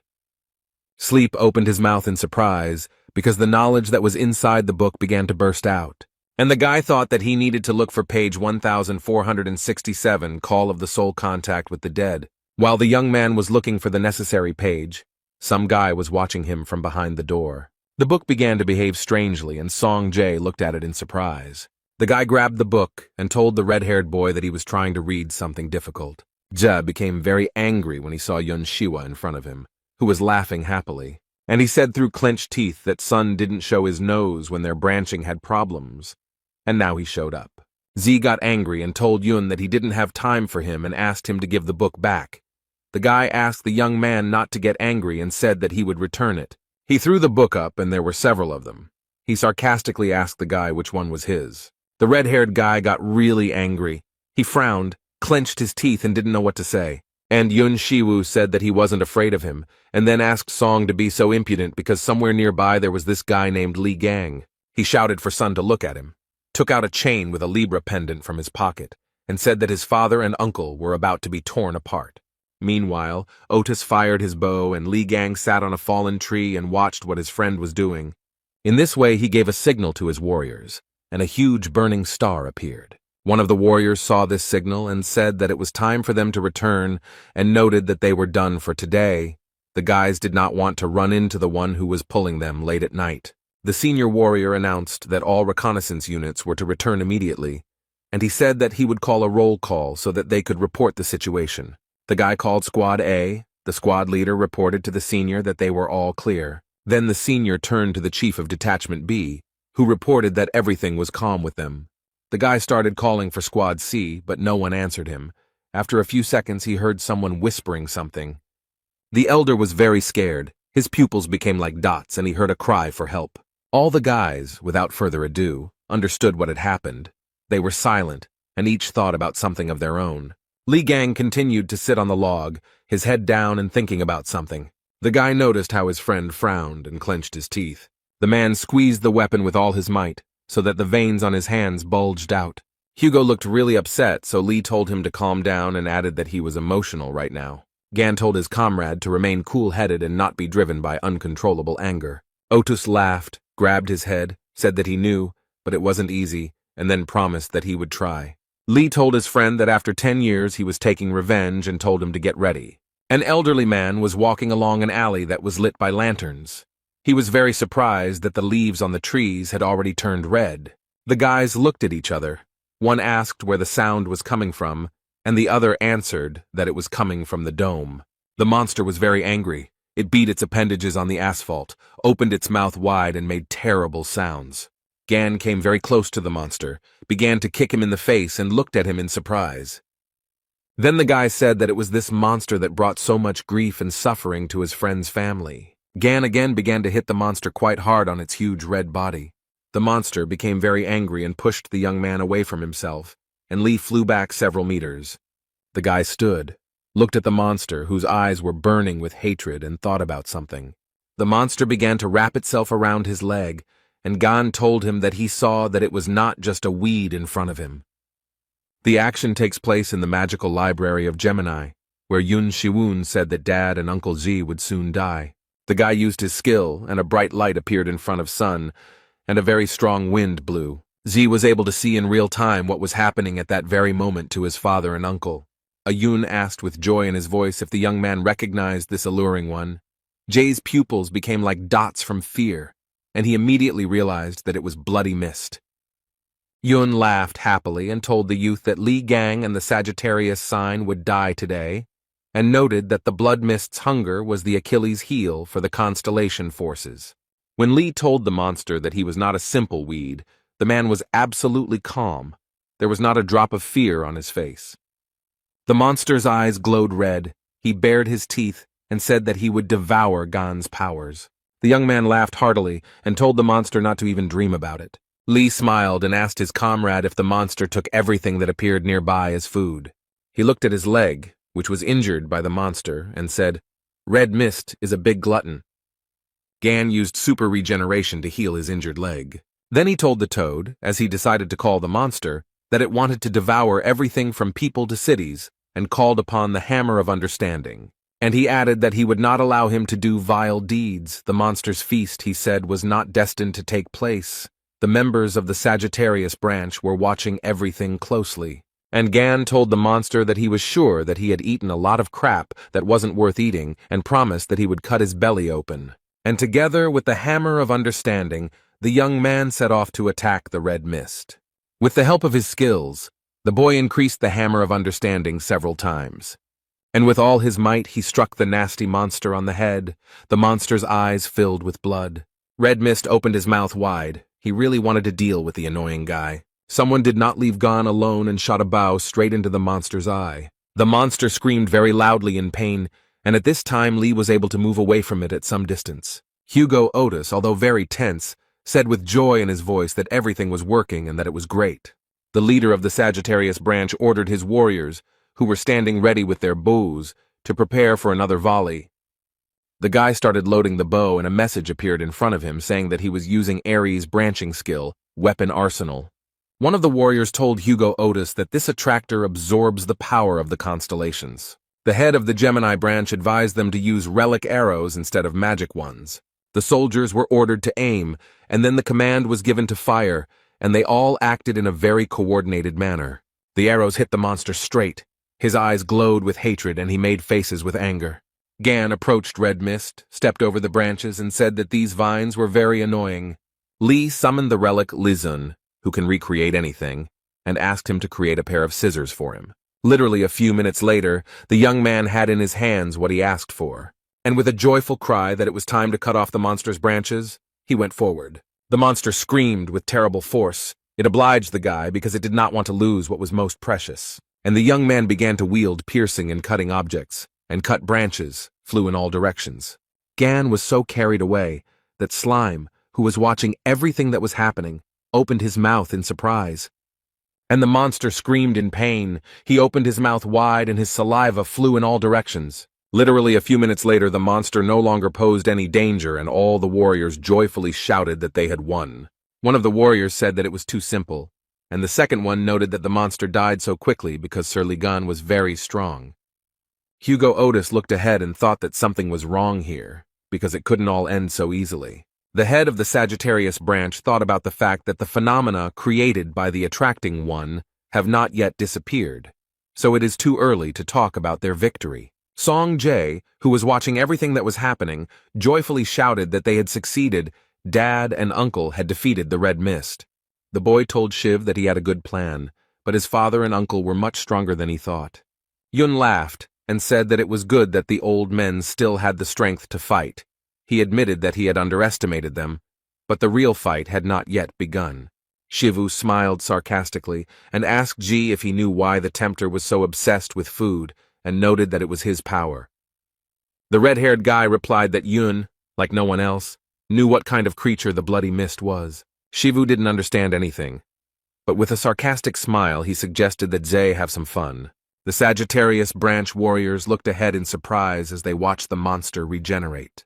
Bloody Mist opened his eyes. They were glowing red. He began to show his huge teeth, and one of the guys asked the leader to look at the dome. Hugo looked where his subordinate was pointing, winced, and started screaming. Nobody expected this, but the attracting one swallowed the dome. Everyone was confused and did not know what to do. But not Li Gang. He had his weapon at the ready, and Slime didn't even think of retreating. The man attacked the Red Mist with all his might, driven by anger and hatred. He said he couldn't understand how the puller got through the dome, but now it all became clear to him. The guy understood perfectly well that the Red Mist had simply taken and put down roots under the dome. This discovery was very important for the warriors. Gan was proud of himself that he managed to determine this. One of the guys shouted very loudly for everyone to keep their bows ready, because there was still important work to be done. And the monster bared its huge teeth. Its eyes burned with fire, and it screamed that it needed more food. Yun looked at Zay and started shouting that even the bloody mist took time to devour the entire city, and now it was not a shelter for people, but a full warehouse of food. The red-haired guy frowned. His pupils narrowed very much, but he didn't answer. And Shivu laughed and said that there were many more people here than at that airport, and suggested that Sonu enjoy the spectacle. He said that it was time for the second act. Z thought about something and told the guy that he had been talking as if the incident at the airport was his doing from the very beginning. And he remembered how he sat in a chair at the airport and heard a conversation between two guys. One of them did something supernatural. He saw from behind and understood that one of them had not held on to something, but it should have been held tightly. The young man began to remember what one of the guys at the airport looked like. He seemed very familiar. Sun opened his mouth in surprise and said that he had seen him at the airport. Yun grabbed his head, started laughing, and said that he didn't even know whether he was calling him smart, since he understood everything, or stupid, since he only just realized it. The guy noted that he thought he would die because he had been keeping this secret for 10 years, and then said that he congratulated Z because he understood everything absolutely accurately. Yun continued to laugh, and then asked what he would do knowing that he was involved in this incident. He asked sarcastically, will he call the police and announce it to the public? And then said that Sun could do whatever he wanted, but he didn't know what to answer.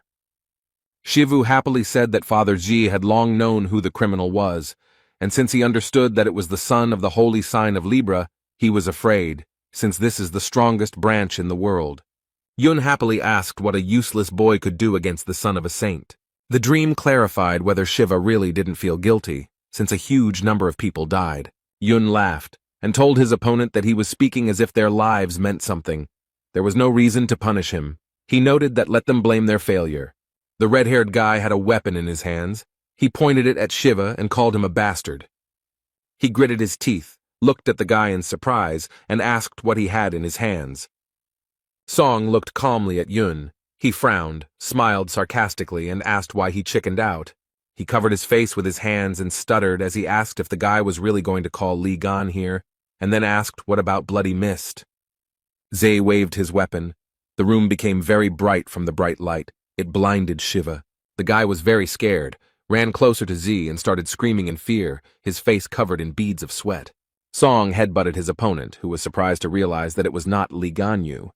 The guy felt dizzy from Zay's strong blow, and he fell backwards onto the floor. And Sun said with a smile that this was an ordinary light spell and called Shiva a coward. He was lying on the floor unconscious, so he couldn't hear anything, and foam was coming out of his mouth. Zay thought that he needed to urgently take the grimoires and run away before Yun woke up. The guy's attention was drawn to a chain with a pendant in the form of a Libra sign that Shivu had on his hand. Without thinking twice, Sun snatched it from his opponent's hand, who didn't react to it in any way. The red-haired guy looked at the trophy and thought that Shiva was brought back by the Bloody Mist with this thing. He began to think that it could be used to send him back, but for that he needed to get to Europe, to the Bloody Mist. He didn't know what to do. The guy thought for a long time and came to the conclusion that worrying was just a waste of time. He took the book, began to leaf through it, and realized that he could teleport using the magical power of the grimoire. And the young man began to activate a skill called teleport right above the book. It was very dark and scary in the city. Not a single window was lit, and columns of dust and dirt rose into the air. The chief commanded that the wines could shoot from bows, and they all simultaneously carried out his command. A storm of fiery rain attacked Bloody Mist, who covered himself as best he could with his huge branches. Li Gang, no matter how hard it was for him, didn't even plan to retreat. He used a skill like cutting off. He began to cut off the branches. It was not so easy, because a very strong wind was blowing. It blew away everything in its path. The guy put his hand to his head and happily said that he had made a perfect cut. The young man was distracted, which is why something unexpected happened. A system message appeared in front of Li, telling him that his left arm was damaged. But he wasn't upset, and decided to use the super regeneration skill. Because the Bloody Mist was reducing his physical abilities, the effectiveness of the skill was halved. The guy frowned and didn't understand what he should do in this situation. When a large flash appeared in the sky, Gan couldn't understand what was happening. He stood in his place and did not move anywhere when he heard someone's voice saying that he needed to move away. It was Hugo Otis, who came to his friend's aid very quickly, as he knew that he needed it. A few minutes later, Li Gang received a message that his left arm had been restored. The boys stood and looked ahead. Hugo said that there was an ominous energy in front of them. Gan noticed that the energy was the same as in the Demon Tower. It was the energy of the Red Eye's army. 20 years ago, the Demon Tower appeared along with the Red Eye invasion. There were many theories. They called her whatever they wanted, but they knew for sure that the attraction inside her was on a completely different level. The red and black classes in comparison looked very meager. They were invincible attractors. Li activates the essence of the 13th skill to begin searching for the enemy's weaknesses. He realized that the monster had 3 cores. The most active one is the union of souls and life force, which he consumes, sucking them out through branches and roots. The guy began to wonder where he gets his life force from because this is a city. Li said that this freak is using the dome as a storage facility. That's why he captured it. And they just need to break through the dome. It's now a prison with people stuck in it. Branch Chief Streltsov gave orders to his warriors to focus fire on the dome and destroy it. The guys replied that everything would be done, and Bloody Mist looked at everything that was happening with hatred and said that he would not allow this to happen.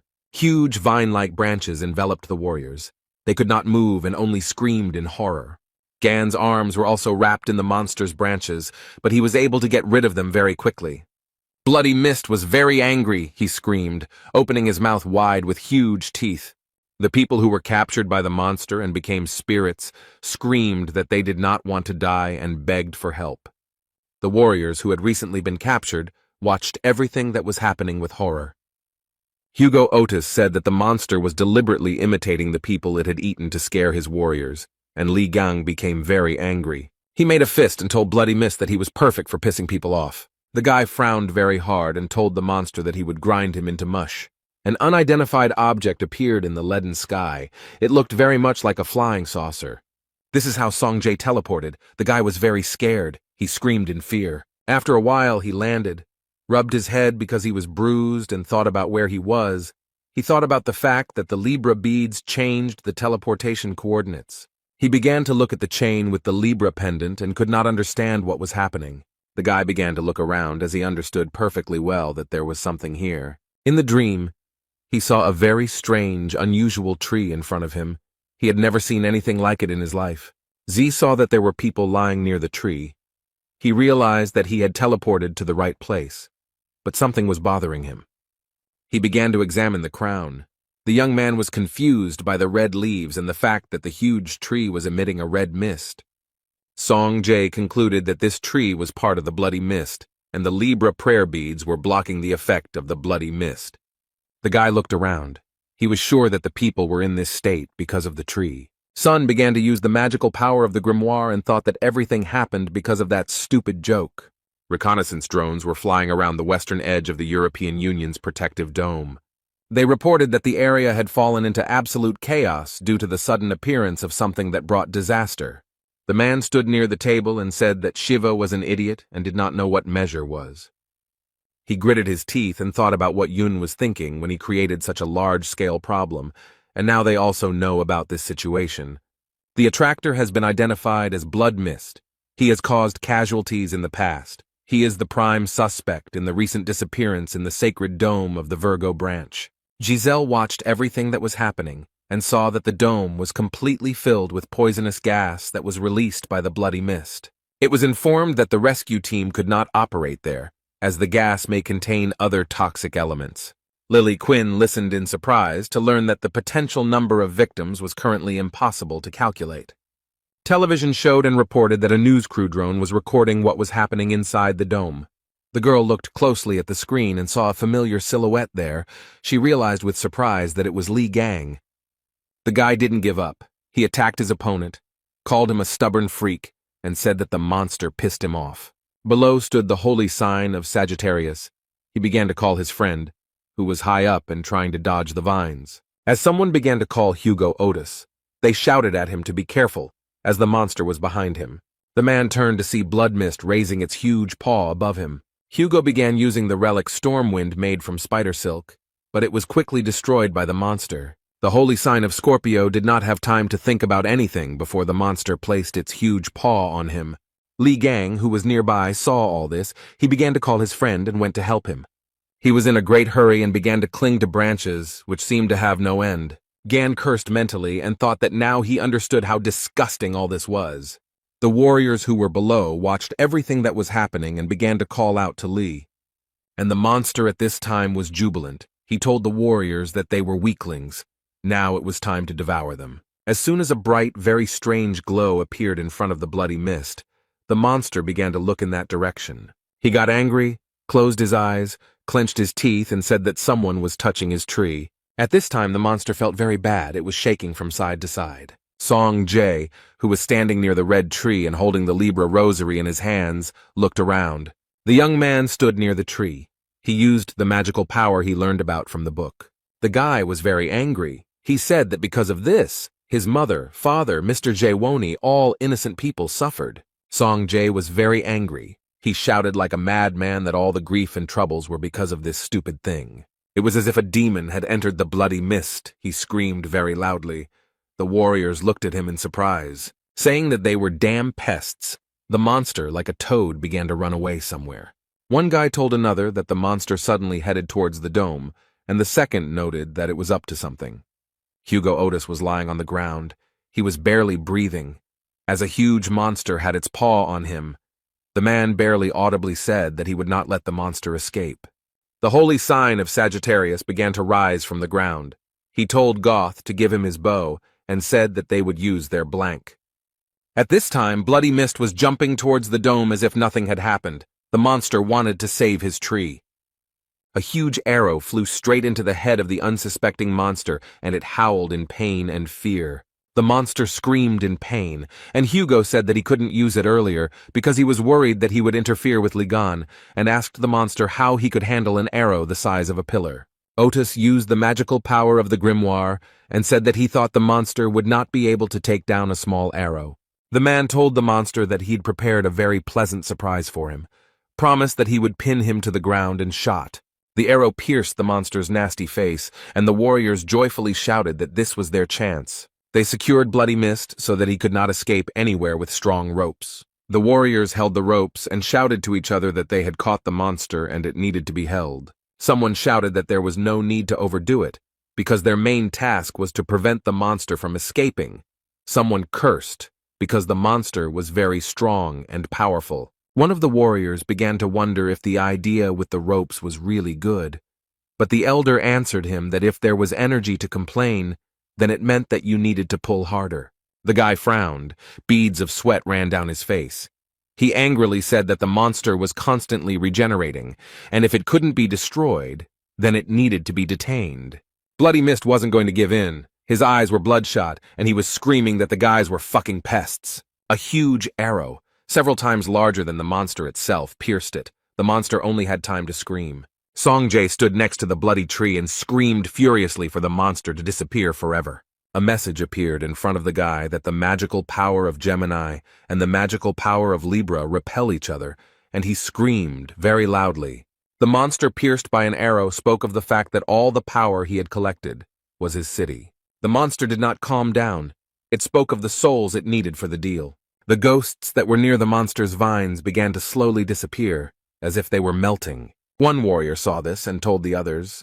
One of the Templars noted that it was because the dome was destroyed, but she could not understand who could have done this. Songjay was lying right on the ground, his arms and legs spread out to the sides. The guy was very tired. The young man lost consciousness for a while and then came to.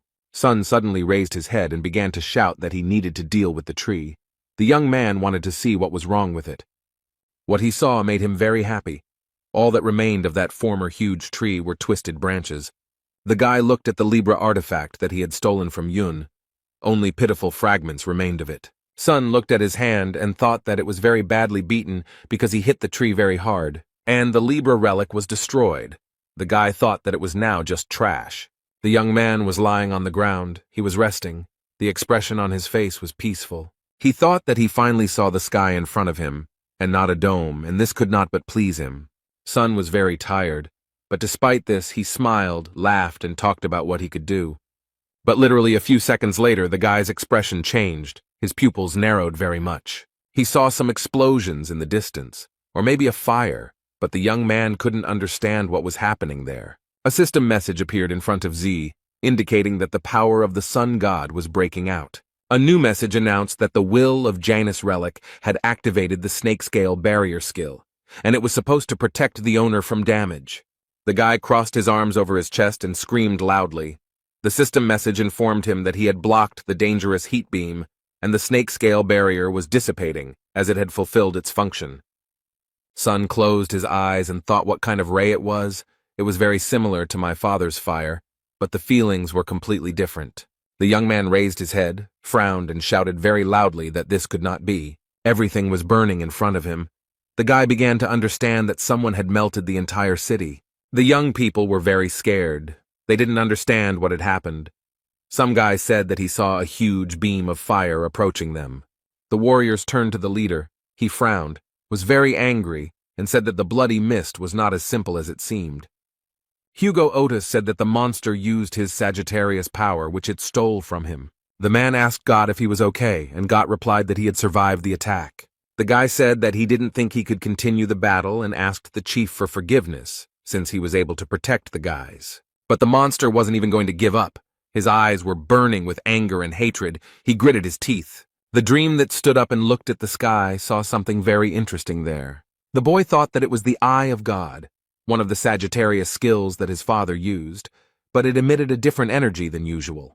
Za heard the monster's voice, angrily telling him that the boy had destroyed his tree. Otis looked down and wondered if it was Songjay down there, and how could he have ended up there? The man frowned. looked closely and thought about the fact that his son had broken the dome. Hugo watched as the monster screamed at his son that he was a pest and wanted to eat him alive. And the angry monster rushed to attack the guy, his eyes burning with the fire of hatred. The young man looked at the monster and could not understand what was happening and who was in front of him. And only after some time did Songjae begin to guess that it was Bloody Mist in front of him. The guy was very scared. There was horror in his eyes. He started screaming in fear. Another minute and the monster would have devoured the guy, but Hugo Otis came to the rescue very quickly. Son was very scared and also surprised. He was not prepared for the fact that under such circumstances they would shoot. The man held the monster's jaws, and it called Sagittarius a halfling and howled that he was bothering him again. Bloody Mist was very angry. He yelled that he would deal with Otis first. A message appeared in front of him that a mystical, sinister energy of unknown origin was getting stronger. The man was in a very difficult situation. He clenched his teeth. Beads of sweat appeared on his face from the effort. He decided to use the fire barrier skill. In this way, the head of the Streltsov branch wanted to protect his son from the monster. Bloody Mist became even more angry and started shouting that Hugo must die. The dream, as if in slow motion, saw the monster's mouth close and begin to scream very loudly. The monster didn't listen to anyone, it just went and swallowed the fair-haired man. Bloody Mist looked with hatred at the guy who destroyed his tree. Sleep was protected in the fire barrier, and the monster was clicking its teeth and drooling. The monster raised its head and began to shout that it had finally received all the power of the sun god. The monster did not rejoice for very long, as a huge weapon appeared in front of him. The monster gritted his teeth. Bloody Mist looked at the sword in surprise and said that this couldn't be. At this time, Li Gang used his unique skill called Ice Barrier. The monster began to scream that it was too late for his pathetic resistance, because the power of the sun god was his, and he would eat him next. But Gan began to shout very loudly to Bloody Mist to wake up, because it was not the end yet. The young man held the weapon tightly in his hands and began calling his friend very loudly. Hugo wondered if he was in the stomach of the tempting one, but he felt nothing. The man was upset because he could not do anything. He could not save his loved ones. He was upset because he couldn't take revenge on Bloody Mist, and Otis thought he was a lousy father. Ahead, the man saw a fireball. He realized that it was a fragment of the power that the monster had stolen from him.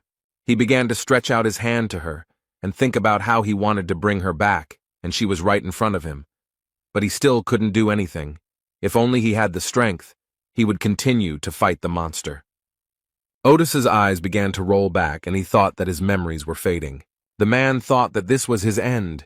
He understood that he had fought valiantly, and what was he doing it for? Hugo remembered holding a photograph of all his family members, happy. The photo was taken because my family and I hadn't taken anything like this for a long time. The wife of the head of the Scorpio branch was very happy. The woman asked if the photo turned out well. Otis opened his eyes, gritted his teeth, and made a decision for himself that he would never die. He tried to free himself from the shackles and thought about how he couldn't just leave, how he would look into the eyes of his family, Li Gan. Hugo decided that no one should see him so pathetic and tried to reach the power of the sun god. The man began to stretch with all his might. He strained very hard and clenched his teeth from the effort. A system message appeared before Hugo, informing him that he had come into contact with a fragment of the holy god Sagittarius, the lord of the great light, and that the light fragment wanted to return to the source of its power. The man also read that the fragment of the sun had been under the influence of a mystical civilization for a very long time, and that one must be careful with the rejection reaction. The sun fragment was rejected, and Otis began to think that his body could not take it anymore. All this time, Li Gang called out to his comrade as if he were frantically, but he did not respond. After some time, the guys finally met. Gan began to extend his hand to Hugo. He asked his comrade to take charge of him and tell him that they still had a lot to do, and then asked how long he planned to relax here. And the young people grabbed each other's hands very tightly. They understood that they had to fight. A long time ago, about 30 years ago, this unusual event took place in Saudi Arabia. A very young guy was running quickly. He was very scared and screaming in fear. While running, he tripped over something, fell and slid face first into the sand for several meters. It got into the young man's mouth, so even though he was shaking with fear, he tried to spit out the sand. The guy heard some suspicious sound, began to listen. Beads of sweat were running down his face. And literally a few minutes later, he was in the clouds. This monster had thrown him so high. The guy thought that this is how he would die. He never thought about the fact that he could become a snack for a monster. The young man, with a smile on his face, thought about how he couldn't believe that he would die without getting married, and the guy summed up that life was stupid. After some time, the guy saw the blue sky and a young man. He looked at him in surprise. The guy with the scars on his face seemed to ask himself what was going on with this blonde idiot. And then he told the surprised young man that he looked as if he had already given up, but was not yet dead. The dark-haired guy extended his hand and said that he felt great and promised to help the young man get out. Hugo Otis remembered this event and thought that it was always like this with his comrade. The man recalled that Gon always stood at full height with a gloomy face, but always extended a helping hand. The head of the Sagittarius branch, that someone called him and asked him to wake up. Someone called him father. Song told Lee that his father had lost consciousness, and Lee asked to let him look at him.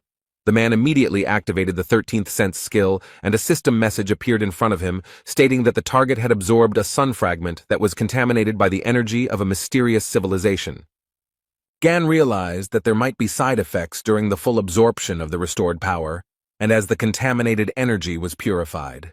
The guy immediately realized that Hugo Otis, while he was inside this monster, was able to regain his power.